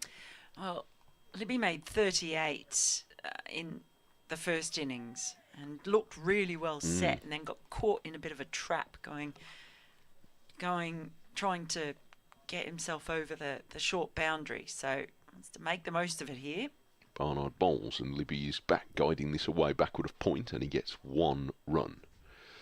So he's 44 at the end of the over, 141 for 1. Look, I think Kashif is going to carry on playing his shots, isn't he? Almost come what may. So if Jake Libby is still batting at 6 o'clock tonight, then Worcestershire will be in a pretty strong position. Absolutely. Just having a chat mid-wicket at the moment, no doubt, coming on the plans. But why would you change the way that you've got to 89? Sure. It's worked pretty well for him. There was only one little period where it looked like he was getting a bit of a rush of blood to the head. But then he got a ball to the head. Yeah, that's knocked some sense into well, it. He didn't knock him off his stride much, did he? Because that was quite some over then. It is Danny Briggs from the members' end around the wicket, and it's wide of off stump. And Libby, his feet were so wide apart as he tried to cut the ball. He almost ended up doing the splits. He does overbalance a lot at the crease, Libby. On strike now. Again, full ball this time, just dug out. But he's offered very fine support to Kashif Ali this afternoon. Waits as Briggs is in. A slower ball tossed up, and he waits for it. Carves it behind the fielder at backward point all the way to the boundary. So Libby just deciding to have a dip now. A couple of boundaries to him, and he moves on to 48. 145 for 1. We could have a couple of milestones coming very soon. Nice stroke. Just waited for that one. Yes, he's got plenty of... He looks in some comfort here, Jake Libby, and he's not going slowly. He's 48 of 86. That one's dragged down, and again he plays late. Again he beats the fielder, and again it's 4 runs for Jake Libby. Stepping up now, and that brings up his 50. He's been fine support for Kashif Ali, and he reaches the milestone in real style. 52 coming off 87 balls. Good partnership. Well, if Worcestershire start going from both ends, then Warwickshire have got real problems. And already they're, 170 plus the lead now. Briggs tosses this one up, and it's just a stride forward and dug out as it's met almost on the full by Libby. He's had a couple of good seasons, hasn't he, recently, Jake Libby, and he's started well in this game with 30-odd in the first innings, 50 past 50 now. On strike again, and he just lets this one wide of off stump go all the way to the keeper. Decided he's had his fill for 1 over, and it's 149 for 1 with Kashif Ali on 89 and Libby on 52. This really has been a good day for Worcestershire. Yeah, and look, they need a good performance, really. Whether or not they're able to force a win in this game, they're certainly in front. Maybe they will, but for a team that has shuttled between the divisions a bit in recent years, you need a good start, don't you? When you're going up to the new level, you see sometimes teams come up and have a couple of losses early on. Suddenly the gap must feel quite big. So if you get off to a good start, even if you have a game where you just have the better of it, even if you can't force a win, and reminds especially young players that you belong here. You know? Especially since I think losing that trio of players to Nottinghamshire as well, and people thought, oh, well, I've lost the likes of Josh Tongue and Dylan Pennington. They're going to really struggle. Just to give them some confidence. Now, Alex Davis, in his first game as the Red Ball captain, was a very successful captain in the T20 last year, insofar as Warwickshire, with their Birmingham Bears guys, swan through the group stage, only to come their traditional cropper in the quarterfinals. It's a very interesting field he's sitting. Here is the first ball from Barnard, and it's guided by Kashif Ali, after Alex Davis had spent quite a while working out his offside field, seemingly with great precision, and he's hit it straight down deliberately to a gap at third man for 4. I mean, that was cheeky almost, because he's got fielders in just weird shapes. Look, there's 6 fielders on the offside.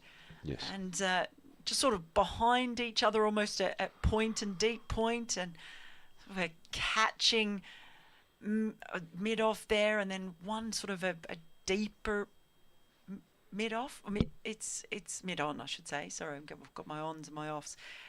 It just sort of looked like a really weird shape to that field. He's just picked out the one spot, and he's 93. And here's Barnard to bowl to him again and gives him a bit of width. And he hits this hard directly this time to Mosley at third man. So he's up to 94, Kashi Valley. But at the moment he has the air of a fielder saying, a chap saying, I'm not bothered where you put the fielders. Because I can find the gaps at will here. Well, and Libby has stepped up and started scoring at a bit more of a rapid rate too, hasn't he? So it augurs well if they keep going. Slips in and Barnard bowls a loopy short delivery, which Libby sways away from. Passes over his right shoulder. We are rather a long way from, I think, the refuge of the tea break for Warwickshire, because I think you'd quite like, what is it they have in the IPL? Is it a tactical time, a strategical timeout? I think it might be quite up for a strategical timeout at this point. But there are still 44 overs to bowl today. In comes Barnard, and Libby is pushing away on the offside into the covers, fielded by Bethel. So you will almost certainly be familiar with the rhythms of county cricket. The 32 over rule is in vogue today, isn't it? So for the tea break. So it's still 12 overs. That's probably could be 3/4 of an hour's cricket. Bethel's doing some warming up. He always looks as though he's wearing a jumper that's a size too big for him, Jacob Bethel. Well, he's probably got 2 jumpers. Well, on he out might there, well do, to be fair, yes. Barnard bowls and Libby pushes the ball straight to Bethel. But he's not a big young man, Jacob Bethel. Good, talented player. And couldn't bowl much last season. He had a back injury, which sometimes kept him out of the team altogether. But he was occasionally in the team, but not able to bowl. Yeah, he had a stress fracture. Yeah, so I believe. maybe he fancies a goal. Maybe the captain's decided he's having one whether he's having a bowl whether he likes it or not. Here's Barnard is going to bowl, and Libby has found a gap on the offside, pokes it through backward point, and he gets a single. And that ends the over. Barnard sort of stalks up to the umpire and takes the jumper. Nobody's having a lot of fun out there at the moment for Warwickshire. It's been a difficult session with Kashi Valley frankly giving them the run around.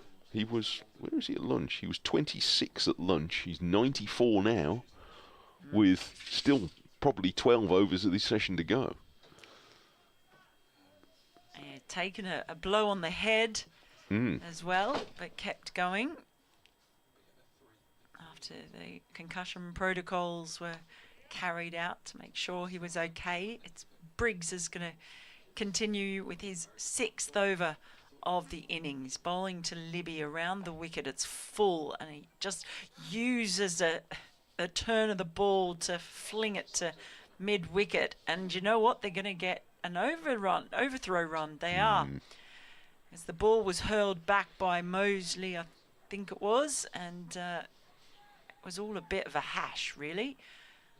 Kashi Valley was watching it all unfold, and Libby was up the other end going, come on, let's go, let's take another run. It's a bit of a tester here, isn't it, for Warwickshire? First game of the season, and they are under the pump in the field. It doesn't look as though the weather's going to help them either at the moment. In comes Briggs. It's a stride forward and a push out to mid-off by Libby. Yes, early season pressure. They certainly would. It would sting if Worcestershire got on top of them. This ball is outside the off stump and full by Briggs, and just punched out through the covers to the fielder running in from the deep. And that brings up the 150-run partnership between these two, Kashi Valley and Jake Libby, off just 194 balls. So while Kashi Valley has played the major role, he's now on 94.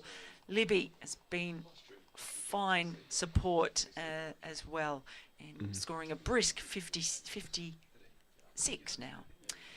And he's on strike, Kashif Ali. First ball to him from Briggs over the wicket is wide. He went to sweep it. And there was a little bit of a shout there, but I think it was what I like to think of as the distraction shout.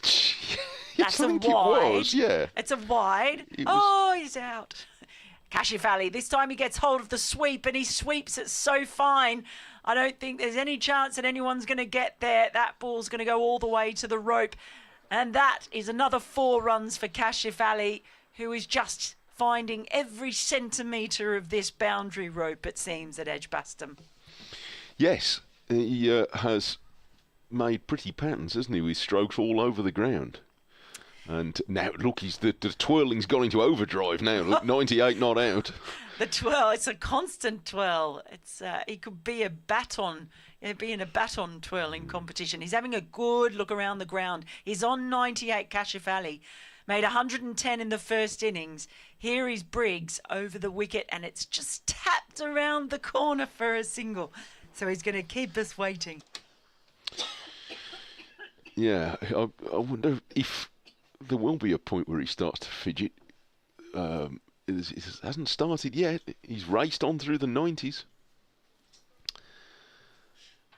And now he's 99. But he's at the non-strikers end now, and he's with the nonchalance of a chap who is just in a Sunday afternoon practice game. Briggs. It is again over the wicket to Libby this time. He just cautiously defends the ball back to the bowler. And that is the end of Danny Briggs over. It's 164 for 1. Kashif Ali on 99 after having scored 110 in the first innings. What a match this has been for him. Jake Libby, he has been excellent out in the middle as well on 56. Do you think I didn't really see Libby go and have a word? There was that sort of 10 minutes where we wondered whether it might be suitable just to go and, tell him to just to go, not to give it away. He was going so well, and then there were a few rash strokes. But Libby's more or less let him get on with it, hasn't he? Yeah, he has, and I suppose why not? Well, now look, there's Davies is really trying to play with him a bit here. They all went over for the 6-3 field offside, and then, as if sort of blowing a whistle, he said, "Right, now hang on, rethink." So they've moved, and a group of fielders moved over to the leg side. We've ended up with 5 close in for the start of Barnard's over, and Kashif Ali's on 99, and he checks a drive up to mid-off. And they're going to at least try and put the screws on him for this last run at the end of what has been not at the end, this stage of what has been a pretty freewheeling effort so far. Twirl. The bat's not stopped moving now. He'd wear his gloves out, wouldn't he? You'd think, doing that. Wear a hole in them. Barnard's rushing in to bowl to him again, but he's down the pitch and hoiking this away over 4 runs. Not by any means the most elegant for 6.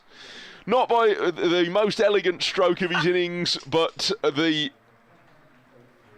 moment of celebration for Kashif Ali.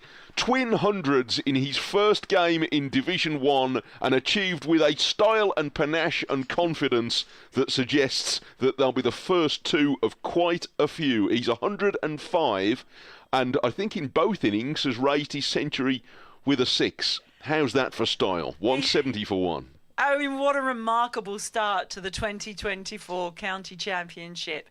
Division 1 for Kashif Ali. He did bring up both centuries with a 6. He's played some beautiful strokes. We were all really touched by his story and how wonderful it was to see him get 1 century. Well, now he's got 2. And Barnard bowls to him again, and he hits this hard. He was just over the fielder Bethel at backward point, who jackknifed through the air trying to grab it, but it was over him in a flash and away for 4 more runs. His boots are not yet full, judging by that stroke. Well, forget Kashif Ali. Let's start calling him Cash In Ali, because he's cashed in both times so far. And I tell you what, anytime anything is in his arc, he will cash in. Tell you what, when's the first game at Kidderminster? 2 weeks. Folks of Kidderminster, the show is coming to town. He's 109. 174 for Warner. Alex Davis's hat has blown away, which is, you might think, is the least of his problems at the moment. He perches his sunglasses on top of it, ever the optimist. And Barnard runs into bowl from the Birmingham end. And Kashif plays his first false stroke for a while. He nibbles with a cross bat outside the off stump, and it goes through to Burgess. There's only Burgess there. Everybody else has cleared off behind the stumps. Bethel is at backward point. There is Mosley at third man. There's a sort of wide third man come deep backward point as well, and a cover point on the boundary. As Davis switches everybody round, trying to confuse the batter to no avail, Barnard bowls, and Kashif plays his most restrained stroke for a bit, dabs it into the offside, and takes a run by the time that Yates has run round to pick it up. So he's matched his first innings effort of 110. Libby is 56. And the thing is, it has just been so good to watch. Yeah. So easy on the eye in the way he bats. And who knows, maybe this just was it. The breakthrough, that 90 got up in Yorkshire, and then that 100 here. You don't want to say too much. Things can happen. Players can go up and down all season. So, Sure. But, gee, he started it in the best possible way. And now Libby is defending from the crease against Barnard. It's the end of the over. For the record, Kashif Ali's second century of this match was scored from 108 balls, and he raised it with his third six. There were also 14 fours, but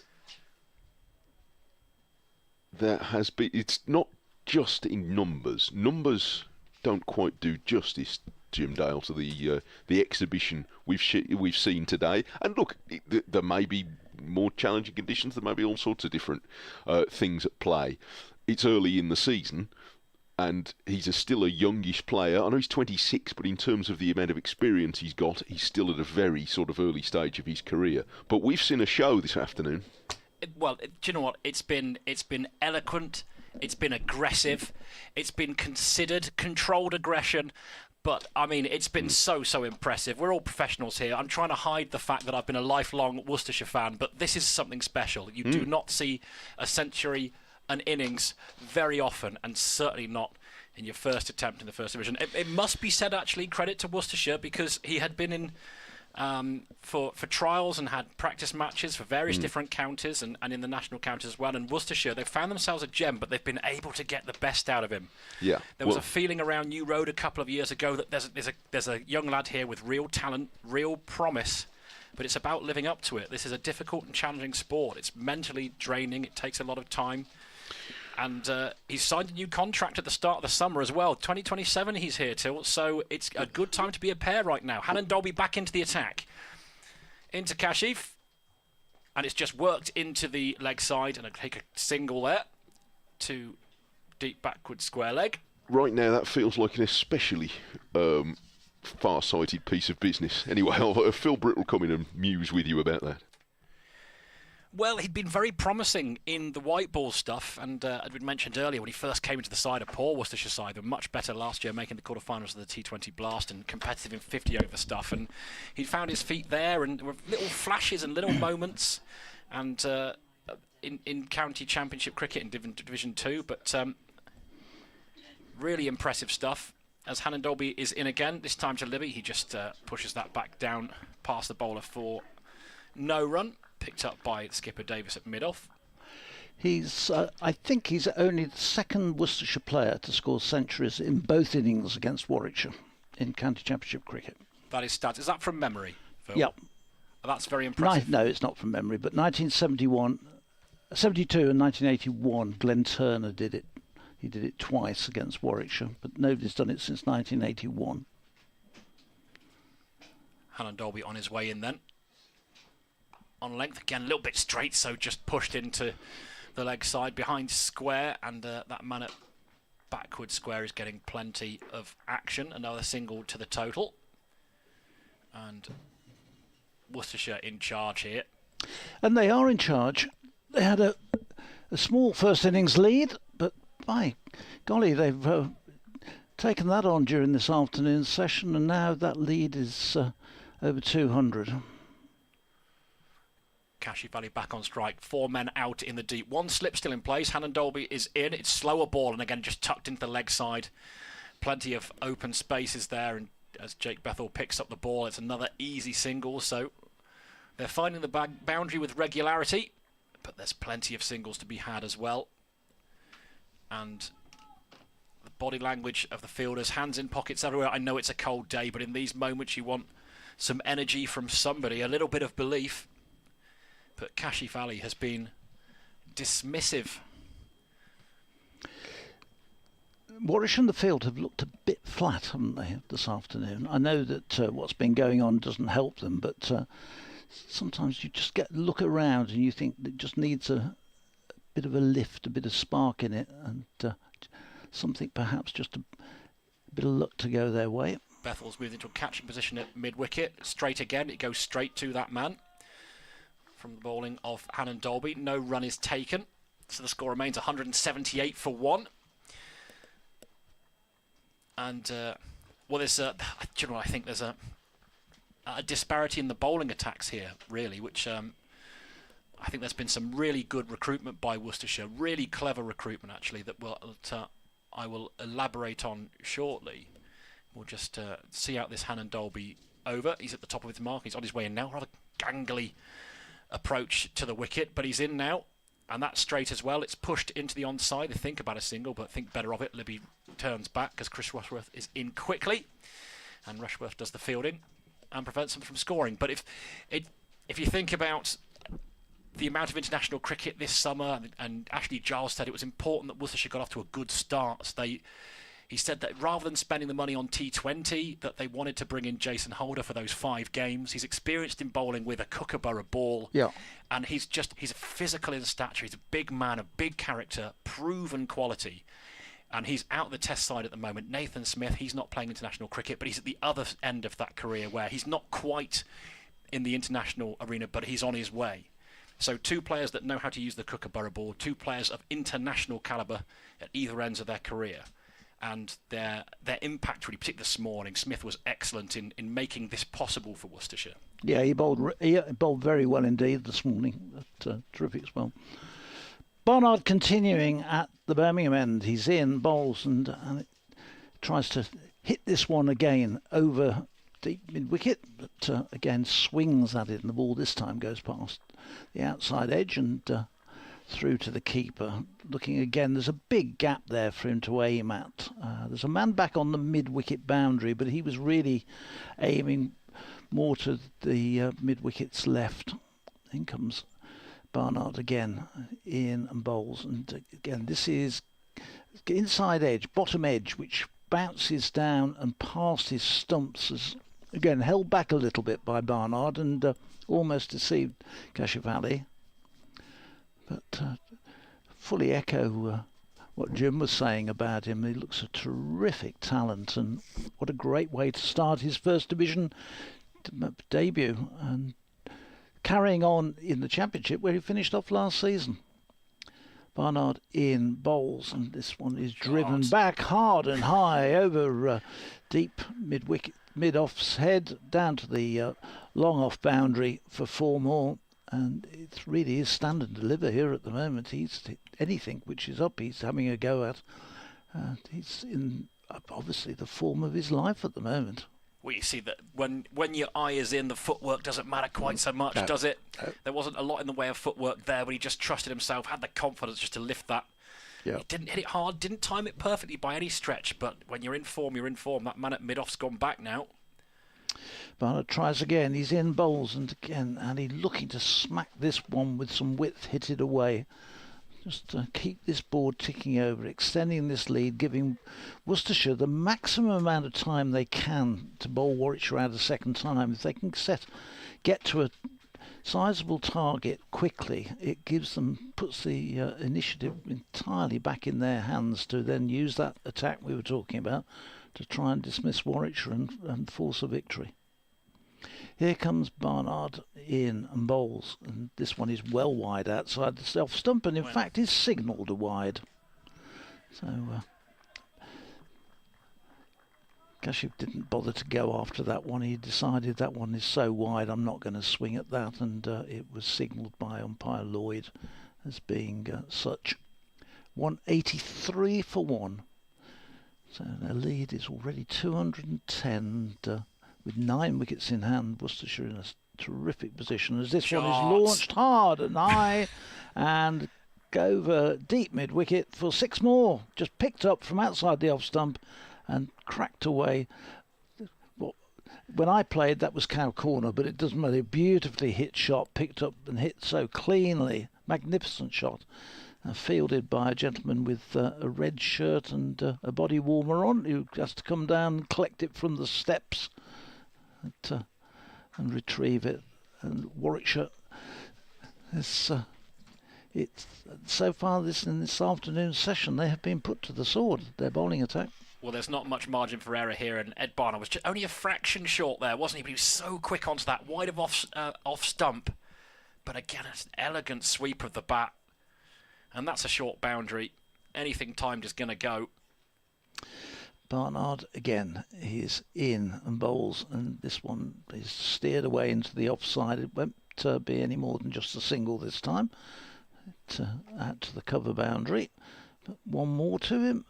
He goes, takes Worcestershire on to 190, and actually has really sort of led this whole charge. But somebody who's played so little cricket, it's amazing how well he's just taken control, isn't it? Little first-class cricket in the UK. Well, he's been very well looked after, and I know they wouldn't put him in this position, batting at 3, pivotal position, if they didn't believe in him. But it has been remarkable. I mean, we're all Cash fans at Worcestershire, and there's no secret that people really think he has talent, but I think everyone will be surprised at just how soon we're seeing this. And it really has been a masterclass, hasn't it? Yep. Every shot, all round the wicket, power and finesse, timing as well, taking the singles there, occasionally losing his shape when he's trying to hit the casing off the ball, but that's excitement for you. In comes Hannon Dolby then. Short, but a good bumper, and it's ducked under, but Burgess lets that. I think that goes through his legs. Yeah, going to pick up a couple of byes there. Yeah. Wasn't a really short bouncer, was it? And it dipped right in front of the keeper, but he'll be disappointed with that. Yes, and when things start to go wrong, they go wrong all round. Perhaps that's an indication, I think, Jim, what I was saying that just Warwickshire just don't seem to be quite on it, and little slips like that, whilst it was just a couple of runs, but normally you wouldn't see Michael Burgess doing that sort of thing. He's tidy and it's being forced into it. Hannon Dolby goes short again, but it's too short, and there's a tennis ball bouncer, just balloons over Cash's head. It's given a no ball as well, so there's more extras to the total. It's not as if Worcestershire need help in scoring runs at the moment. But yes, body language wasn't there. Worcestershire, and what I will say is they look, every day in this match, they've looked like a confident and close-knit unit. They look like they look like a team. And I'm not sure we've necessarily seen the same from Warwickshire. As Hannon Dolby is in again. Cash waits. And he's looked to heave that, and he's just skied it. It's gone right behind Burgess' head. 3 players looking to take a catch, but it's dropped short of all of them. When it's your day, it is your day. He went for an almighty heave, did Kashif, and he was halfway through the shot before the ball got to him, and he just ended up... Well, he's a lucky boy there, but you feel like he's probably earned a little bit of luck with the way he's played today. Well, I think the big advantage from the batsman's point of view, which helped, it went straight over the wicket-keeper's head, so he had to run back, and he had to run back about 40, 50 yards. It was one of the longest boundaries in the ground, but got away with it. Hannon Dolby again short, slower ball, and just rocks onto this. Does Cassius sends it out to deep square leg for an easy single. So it's testing the middle of the pitch here, Hannon Dolby, and it's been Eventful, if less than attractive cricket, I think, really. It hasn't been a beautiful patch of play. Almost got Kashif, though. It was frustrating for the fielding side there when it drops between two fielders chasing desperately. And it's now 197 for 1, lead of 2-2-4. Hannon Dolby is on his way in again. Libby waits, and he just pushes this into the leg side. There'll be no run. Amongst all this, we're kind of forgetting the innings that Jake Libby's playing and going along very nicely. A half century to go with his 38. Batted well in the first innings, got caught on the boundary trying to pull Booth for 6, just mistimed it, but scored 38 and figured in a really useful opening partnership of 77 for the opening wicket with Roderick in the first innings. And here he is in the second innings. He's 57 not out, making a major contribution as well. Hannon Dolby in and just pushed in the offside off the back foot, and Libby will take another single. Yeah, it's been a classy performance from Jake Libby, just knowing what to do, not getting seduced into trying to join the party as Kashif sends the ball to all parts. He's just quietly going about his business, not looking to give anything away, and just keeping their boot on the chest of Warwickshire here. And what he's done, which again, to his credit, he's made sure that Kashif has had the bulk of the strike, so that where he's been able to get him back onto strike, he's done that with pushes for singles, just to get him in this mood back on, to take full advantage of it. Hannon Dolby then into Cash, again it's short, just ducks under it. Does the batter, and that will end the over. Hannon Dolby's 11th. Worcestershire 198 for 1. Kashif Ali 126 not out. Libby 58. Really good supporting role from him. And still 39 overs left in the day. Plenty of time. And what I will say is that we saw in the past couple of seasons with D'Oliveira as captain, he will be aggressive. I mean, they won't. I think they're sort of the opinion they won't die wondering here. They won't want to see this opportunity go. And I think they. We'll see. With the players they've got back in the hutch, they might fancy a dart tonight if they can make it happen. Yep. The weather forecast isn't great. We have been very fortunate. We thought we'd miss a lot more cricket than we have, but I think that Worcestershire, they want to win cricket matches, and it's refreshing, really. That's a good approach, isn't it? We're just seeing down below, is Mosley beginning to warm up? Whether he's going to have a bit of a tweak at the pavilion end. He has the look of a man going through the exercises pre-bowling.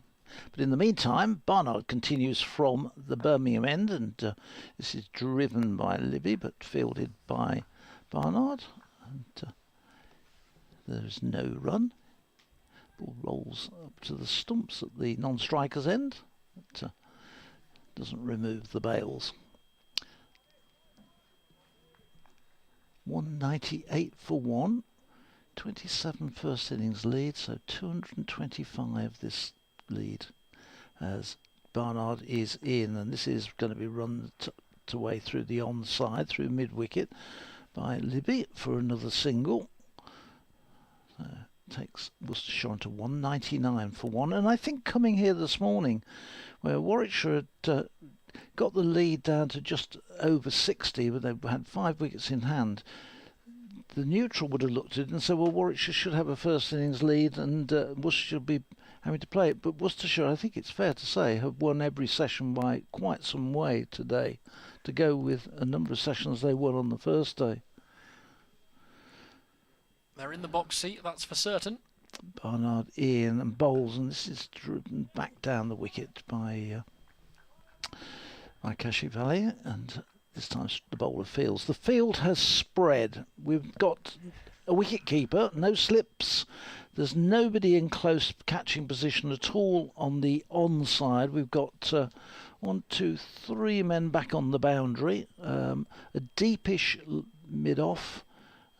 3 men on the cover side, on the offside, one of which is Dan Mosley, comes in from third man and restricts them to a single. So it's a totally defensive field. I have to say, I've not seen that for a while. So there was 4 men for Cash on the boundary on each side, yep.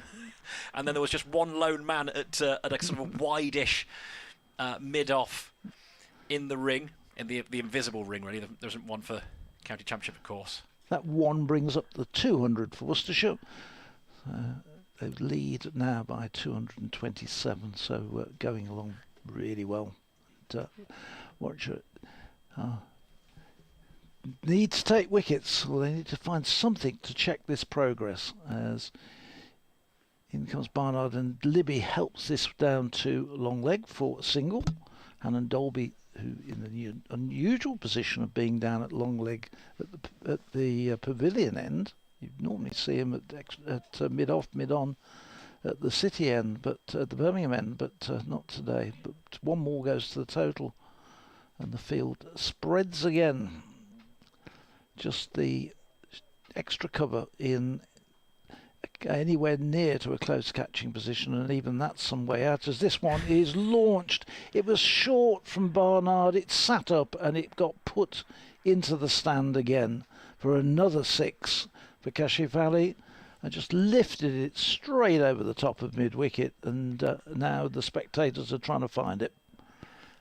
Not because it's buried amongst them, because it's buried in a whole load of empty seats, and one gentleman has gone down, retrieved it, thrown it back. The one good thing about it is there's nobody going to get hurt by those 6s.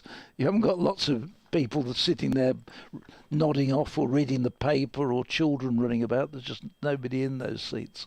No, very true. And Ed Barnard there, eye-watering figures for him. So economical in that first innings. Bowls wicket to wicket, difficult to get away. A little bit of movement either way, but he's going quite a lick. He's going at nearly 9 and over. Yeah. But he's been dispatched several times to that short boundary. Hannon Dolby's on his way in to Jake Libby. And he just, on his toes there, pushes that through the offside for a single. There's a man out on the boundary in the covers. A 200 partnership that brings up that single. 200 partnership for the second wicket. And it's 229 balls to do it as well. I mean, that's a pretty good lick. It is for the first match of the season in the first week of April. Yeah, it should be. It should be 120 plays 130. Those are the rules. The opening bowler should have 5 for not many. But here we are. Hannon Dolby on his way into Kashif, who looks to launch it. It's gone high. There's an opportunity here to take it. Man underneath. And it's a good grab in the end. I think it's Booth underneath it. And that's the end of a quite astonishing innings from Kashif Ali. 133 he's made. And you have to say, I mean, that's, if you haven't heard of Kashif Ali, what a way to introduce yourself. And he's getting handshakes from Warwickshire players here. Yeah. And rightly so. It has been an absolute masterclass here of power hitting, finesse, touch, and just sheer natural talent. Wonderful innings. Nice gesture, the Warwickshire lads running over to say well done. You can't do anything else. It's been, when you see somebody batting that well, terrific innings for him. It's put Worcestershire in a wonderful position, 208 for 2. He walks off. A good catch in the end, in fairness, to take him, to get rid of him. But because the ball was up there in the air for a long time, swirling about, he just didn't quite get hold of it. And that was the way he'd gone. He perished playing the way he'd played throughout the innings. But a fantastic spectacle this afternoon. Very fortunate we've been to be able to see that. And well done to him. So 208 for 2. The partnership was exactly 200 runs in the end for that second wicket. And he goes for 133. Well, that brings Rob Jones to the wicket. But Kashif Ali has just put the First Division on notice, I think. He looked at, I mean, he didn't quite get enough. A really big boundary square of the wicket to that one side. And it was a good catch, wasn't it, in that swirling wind? Yeah, Michael Booth got under it, and to be honest, you would have backed against him holding that, I have to say. I thought the way that is, because looking at the way the wind's blowing, that was not an easy catch, but he took it and steadied himself well, and in the end got underneath the steepler. So Hannon Dolby has got his first wicket of the innings. He's on his way in, and the first delivery to Jones is pushed back down the wicket. Rob Jones, in his first match for his new county, has big expectations for him as well as a good cricketer. He made 26 in the first innings and looked in fairly useful form before he fell to Danny Briggs. caught behind of Briggs, but here's Hannah Dolby on his way in, refreshed with a wicket. He's in and bowls, and forward comes Jones and runs it away into the offside. And there's no run. Well, he's on his county championship debut for Worcestershire, but he was out on loan with Worcestershire at the back end of last season for the white ball stuff. So he's been playing with this group of players for a little while already. Did he play at all in the championship last year? I don't believe so. I think I shall have to check. But he was certainly there for the back end of the season. Right. And Dolby in, bowled off leg stump and turned to one of the two short mid wickets that Alex Davis has put in for him. He's got Jacob Bethel and Ed Barnard in at short mid wicket, both in catching position. So real change in the field with the disappearance of Kashif Ali. It's turned him round, turned things back again. We've got a slip back in place and a bit more attacking. Alan Dolby from this pavilion end in and bowls, and that was played uppishly by Jones, but in the end perfectly safe down to Alex Davis at mid-off, who had to go tumbling over to do the fielding. But end of a successful over from Hannon Dolby at Warwickshire, got picking up their second wicket with Worcestershire 208 for 2, which with adding on 27 from the first innings, they lead by 235. And we've got 37 overs remaining in the day, and a full day tomorrow. So you would think that there's a very good chance that they might have a go tonight, if the weather holds. Well, yes, we'll see. I mean, it would be very aggressive given there are 96 overs. It depends how confident you feel about that weather forecast tomorrow. But yeah, Jones hadn't played four-day stuff for us yet as Briggs comes in from the Birmingham men to Jake Libby. Two men out on that leg side boundary, that short side of the ground there for Libby as well. But he did play in the one-day cup and was very, very good actually. He got a few 50s, plenty of starts as well, batted very well in the middle overs with Jake Libby in that competition. Just having a look at the forecast, not great for the next couple of hours. Briggs in again, and it's just pushed into the offside by Jake Libby. Fielded by Yates at a sort of extra cover. In comes Briggs again. Quicker ball, he quite liked that as well. The bat was very close to pad, but it's found its way behind square on the leg side for a single, which brings Jones on strike. He does a little bit of gardening. We thought Dan Mosley was going to get a bowl, but I think that wicket might have just hold that back for a bit. And Briggs having switched ends. Wonder whether he considered giving Mosley a bowl instead. Briggs then. And it's pushed slightly uppishly there against that man Yates at a sort of short extra cover. He's not quite in a catching position, is he? Oh, he's on his way in now. And there's Briggs. And it's just dropped into the leg side for no run. So very watchful by Jones. And the score is 209 for 2. Well, we're going to see, having looked at Mosley warming up, they've obviously changed his mind because we're going to see Jacob Bethel having a bowl at the pavilion inn. So Oliver Hannon Dolby got the wicket and now it's taken out of the attack. And Jacob Bethel, who didn't bowl at all in the first innings and hardly bowled at all last season because of a back stress fracture of the back, he was able to bat and able to field like a gazelle, but wasn't able to bowl. It was incredible. He can't bowl because he's got a stress fracture. In the white ball cricket, he was throwing himself around and taking the most incredible catches. And you thought, well, this is a chap who can't bowl, but he could certainly field. And he's having his first bowl. He didn't bowl in the first innings, but here he comes from the pavilion end.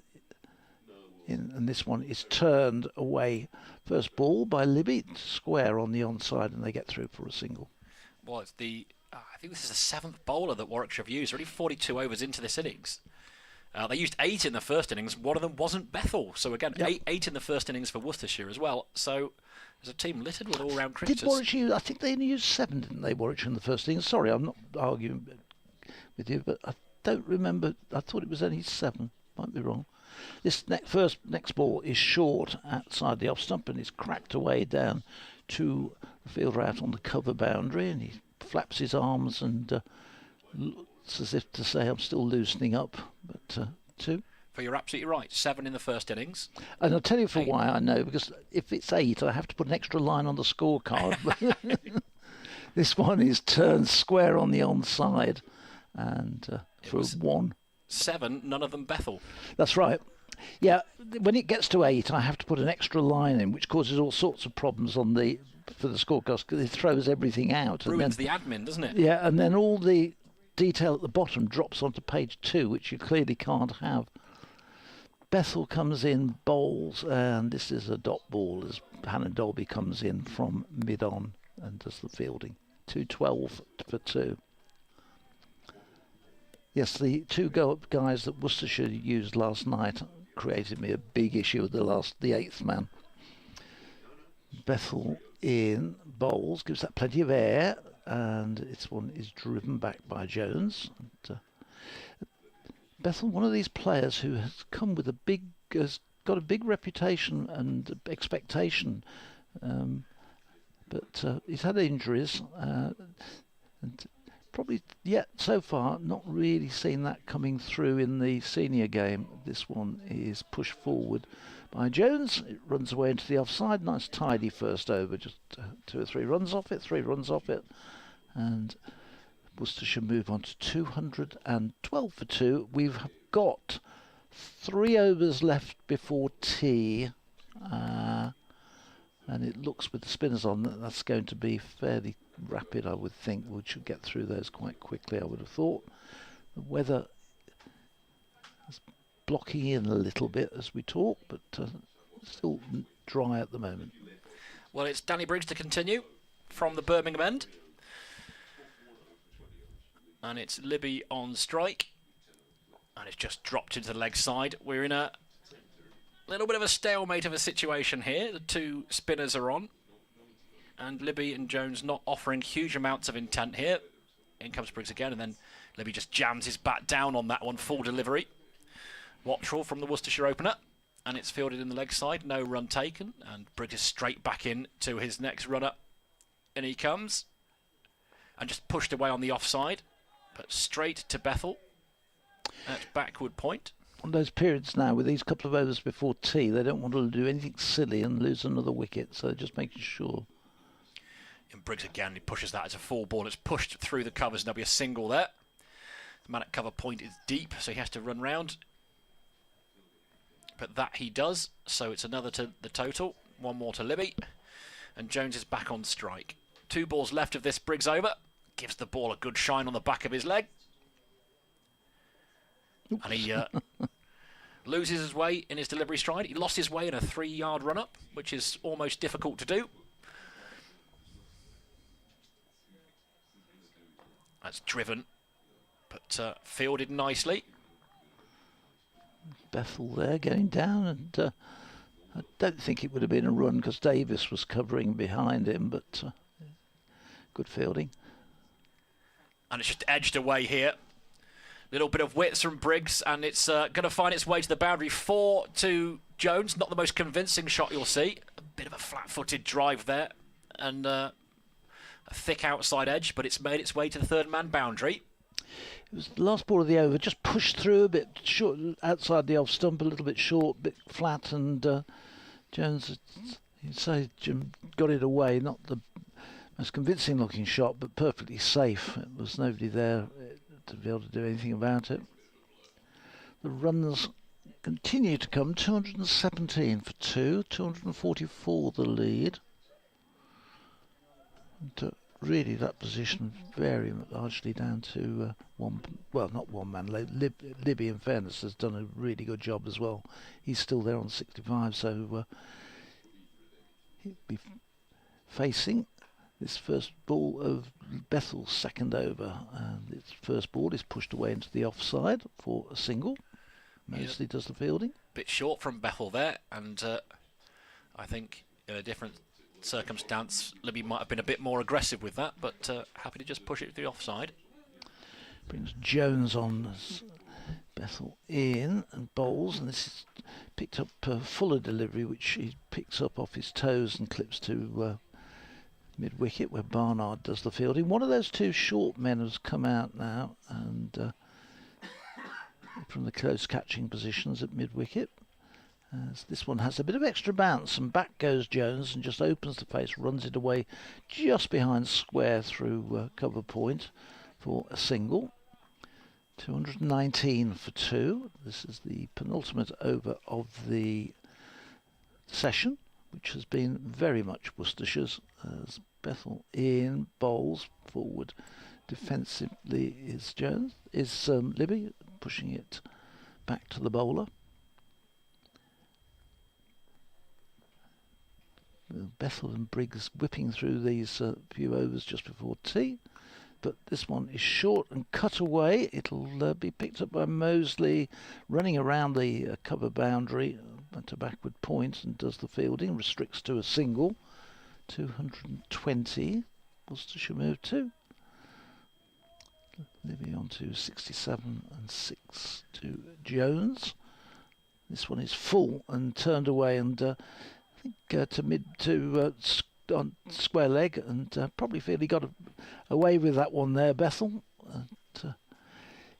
No damage done off that final ball. It stays on 220 for 2. We've got 1 over to go before tea, and it's going to be Danny Briggs, I think, to bowl it. It is. Briggs will continue from the Birmingham end, and as the grey clouds start to fill the sky, the floodlights are doing their job. Jake Libb is doing his as well. He faces Briggs. He just guides that, looks to beat the man at on the 45 on the offside behind square, but he doesn't manage it, so there'll be no run. It's Will Rhodes there doing the fielding. Briggs in again. It's full this time and just clipped into the leg side. There's 2 men out in the deep there. It's Mosley doing the fielding, so another single to Libby. Yep, another ball. I think Warwickshire got away with that one, probably because it's the last over for tea. Otherwise, I think that might well have been attacked rather more viciously. So that's a nice looking drive, but it finds the man. It's Yates there at cover, at extra cover rather. So there's no run, and we're 3 balls away from the next interval, and Worcestershire will look to get to that point. Just 2 down. Cut away there by Jones, but controlled. Just dabs it away, and it's fielded by Booth. Deep on the offside, so that's another single to the total. 2-2-2 for 2. Again? 2-2-2 Yeah. for 2. That's right. We had 1-1-1 for 1, now it's 2-2-2 for 2. And Libby just drops that into the offside.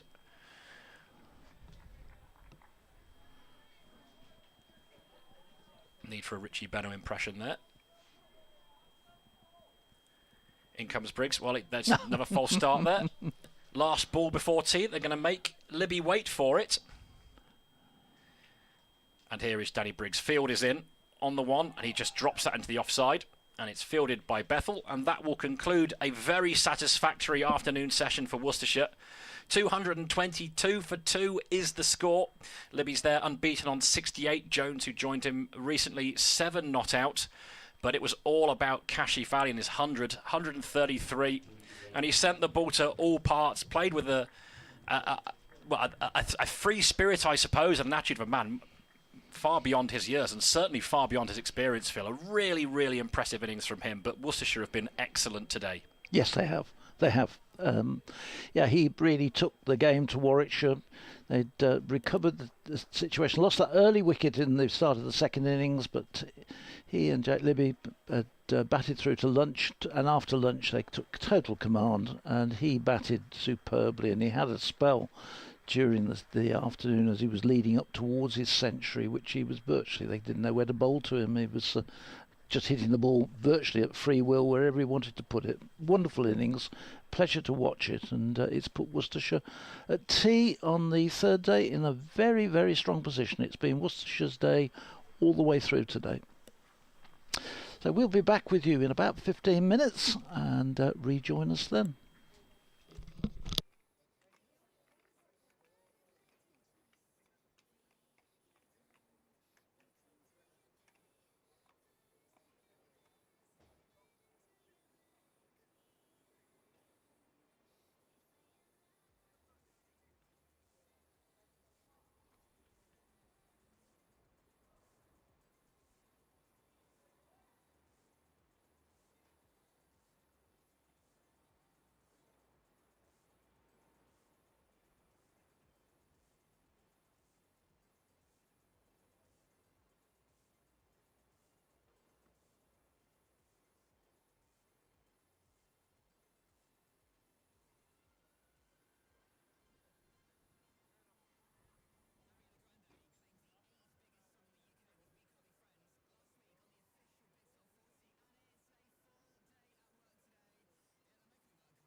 Well, good afternoon once again. It's just gone 4:25 in Birmingham, and it has gone appreciably darker during the tea interval. But nevertheless, we have cricketers wanting to play cricket. I don't think it would be out of the question to say there are 2 cricketers in our side who are rather keener on playing cricket than 11 others. But nevertheless, we have umpires out there. The hover cover, as you may have heard, if you had the sound on in the background during the tea interval, the hover cover came on and off because about 10 minutes ago it did go quite dark. But look, they're waiting as if waiting for a starting gun. Jake Libby there, and finally he's tempted over the boundary by the umpires. But Martin Saggers and Graham Lloyd have had an air of suspicion about them. But they, to be fair to the umpire, look, there's, I mentioned earlier, Mel Farrell's with me. There's a lot of people have gone to a lot of effort to get this game on, despite all the weather that's been around. And obviously, there's a certain amount of good fortune that it hasn't rained during the playing hours, particularly. But obviously, the ground staff have done a wonderful job. But you also need 2 umpires who are quite keen, because I dare say that there are some parts of the ground, even with all the work's gone on, that probably are not absolutely ideal. But everybody wants to play, and you need umpires who want to play ball, and they absolutely have. It is quite incredible because, I mean, even just looking at the forecast for the rest of play when we went into tea, I thought, oh gosh, is that us done for the day? Yeah. But for whatever reason, this little bubble of the Birmingham-Muda Triangle, as I called it earlier, has remained rain-free, while rain seems to be falling everywhere else. Well, as you and I, as Birmingham residents, can testify, it is in fact always like this. I mean, it's possibly equatorial in Birmingham. Look, for those of you who don't come from here. I got to tell you, I've only been back in the country for a couple of weeks, and I've really discovered that the heating in my flat, because I'm not normally here in March, the heating in my flat is not very good, and I've been sitting there at night wrapped in a blanket, wearing a woolly hat and wool socks. As we get the afternoon underway, first ball by Booth from the members' end, whistles past and stays low. A bat of Jones, who's out there on 7. Libby is on 68, and I can't believe the score is a Richie. 222 for 2. You can't say it like that. Well, I can, but you can't. No. It's a compulsion, the old chew for chew. It's very rare that you actually do get this score, though. So precisely, especially at the start of a session. In comes Booth. He's got a real bit of nip about him. He attacks the stumps, and Jones just fends that off to the offside. So first 2 balls with no runs. Booth, of course, was involved in a fantastically entertaining battle with Kashif Ali in the last session, where, well, it wasn't fantastic when he struck him on the head by any means. That was a bit of a worry for a while, but he was on the attack, and then Kashif Ali responded by driving the ball hard into his inner ankle as he comes in again once more. That's a real flashy swish this time from Jones. It goes down to deep third. They'll get a single. That was the showdown over, wasn't it? It I was just looking back over that. Kashif was 81 and was flying at that point for the previous half an hour. And Booth, it was quite clearly they set men out and were going to bounce him. And as you say, absolutely nailed him with the first ball. But Kashif's response to 2 balls later, short arm pulling for 4, avoiding all the boundary fielders. As Booth is in over the wicket, and it's a fuller delivery, just clipped to mid-wicket by Libby. And then knock over the bowler with what otherwise might easily have been another 4, and finally advance 2 paces and hit him over mid-off for another 4. And that was not the response you would normally expect of a player who, although he may be 26, is still a novice in first-class cricket terms. I mean, it's just been glorious to watch. I've seen him bat 3 innings, the last 3. Yeah. His last 3 scores in England, 93, 110 and 133. Here's Booth. It's a full ball and just jams the bat down on it. Does Libby no run? Yeah, I feel really lucky because, I've literally seen him bat live 3 times And I've seen 3 wonderful innings Yes, from him. so he averages 112 when Mel Farrell's watching. Well, There you that's are. it. Yeah, I that's think it. he's just become his agent. Well, I was actually just talking to Tom Brown was upstairs, who runs Saka, and has had a lot to do with Kashif Ali in bringing him along. Libby waits as Booth is in, and he just defends that back to the bowler, picks it up, tosses it up in the air, and that finishes his over 223 for 2, just the 1 run coming from that over. And you could see he's come down, Tom Brown, to watch him score his century, and you could just see how pleased he was for him. But he didn't want to he didn't want to really talk to media or anything like that. It just was so proud, though, you could see, and that's why I've been quick to mention Saka when we've talked about Kashif Ali, because you really feel that there was all the potential there, but probably he wasn't quite just sure how to be a professional cricketer, and that was possibly a major reason why he kept getting overlooked and struggled to pick up a contract beforehand. I mean, I think he played for the second 11s of at least 4 other counties before playing for Worcestershire, and might have been lost to the English game. And for people who don't know much about the work of Saka, and there's no better advertisement for what they're trying to do, and it's well worth looking up, because clearly it's a scheme that has a great deal of merit. On the evidence of what we saw today, even more so. Hannon Dolby starts the first over of the session from the Birmingham end, and there's a run here for Jones, guiding it down to third man, 224 for 2. It is a rather sullen outlook now at Edgbaston in terms of the weather, the most unpromising of the day. The floodlights are on. Whether or not they're having all that much effect is hard to tell from up here.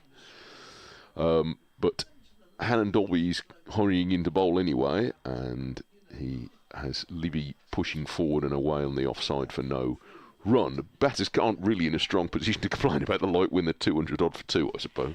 No, but we have had a couple of periods within this game where the umpires have said, right, well, you can only bowl your spinners or you're going off. Although it's really weird, yesterday, in that last sort of half hour, it got really dark and you had the spinners on, but then all of a sudden the clouds would lift and it'd actually be quite bright. Hannon Dolby bowls, and Libby is turning this for runs, singular, off his hip out to deep mid-wicket. You have to be quite delicate, actually, to that boundary to run to, or put it deeply, be a long way away from fielders. So he gets 1. He's 69, and he was very much in the slipstream of Kashif Ali, but 69 from 130 balls. It's not as if he's just been hanging about. Well, he was the ideal support, and he played his part really well. Worcestershire in a very strong position. This is fiddled down, possibly off an inside edge by Rob Jones, and he gets 1 to deep long leg where Booth does the fielding. And Jones is 10. And Worcestershire want to squeeze out every minute on the field now that they can get in today.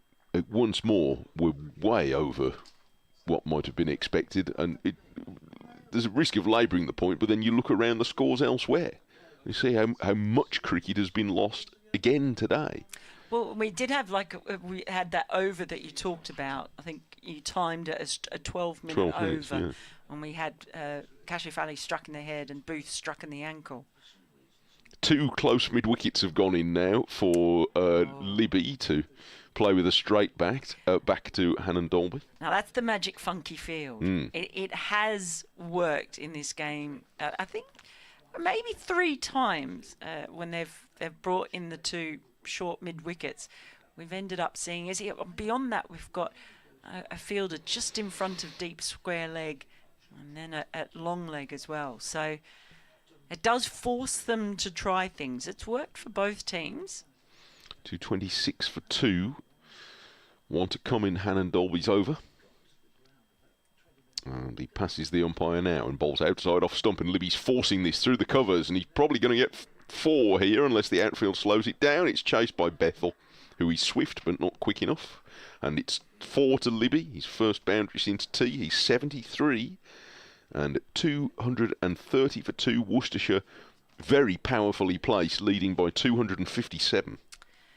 They really are. And the forecast looks reasonably good for tomorrow. In fact, the forecast for tomorrow looks better than it did for today. Yes. Really. So I just don't know. It's at what point do we start doing proper, as we like to say on cricket Twitter, declaration speculation?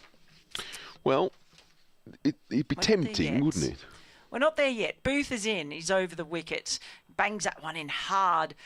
Just fends off to the offside from Jones. Yeah, I don't know that we're there yet. The lead probably not quite up there, but just at what point they get, what number they get to. And of course, it's all, the calculation is not just number you get to, but how much time is left in the game. Delicate balancing act. Here is Booth. Bangs up one in just short of a length, and again, just fenced into the covers by Jones. I've never been in the room where these conversations happen, but I wonder sometimes if it's not just about the numbers, it's about how it feels. You know, today, let's imagine we don't get interrupted today. There's still 29 overs available after this one. So Worcestershire bat another 20 overs, maybe they score another 80 runs. They're leading by 330. Now, mathematically, that's not a big target with a full day tomorrow. As Booth runs in, bowls, bangs it again hard in to the ground, but has banged hard as well by Jones, and that's cut away nicely for 4. Good timing on that one, and he was able to use the pace of the ball as well. He had a bit of width to work with. Takes the score to 234 for 2. Because, look, there are runs to be had. You know, I would suggest on the evidence of what we've seen, well, though Worcestershire have played, that 300 is not an unchaseable target on here. However, suppose in that situation, how will the two teams be feeling at 10 to 6 tonight? Booth, he's in. This is a fuller ball, just turned into mid-wicket by Jones. No run there. Sometimes these things do come from, you know, energy and emotion and how you'd be feeling. In that circumstance, Warwickshire are going to be feeling pretty flat. I suggest they are now. Yes, I would imagine so after today. I think Worcestershire, it's been their day all day.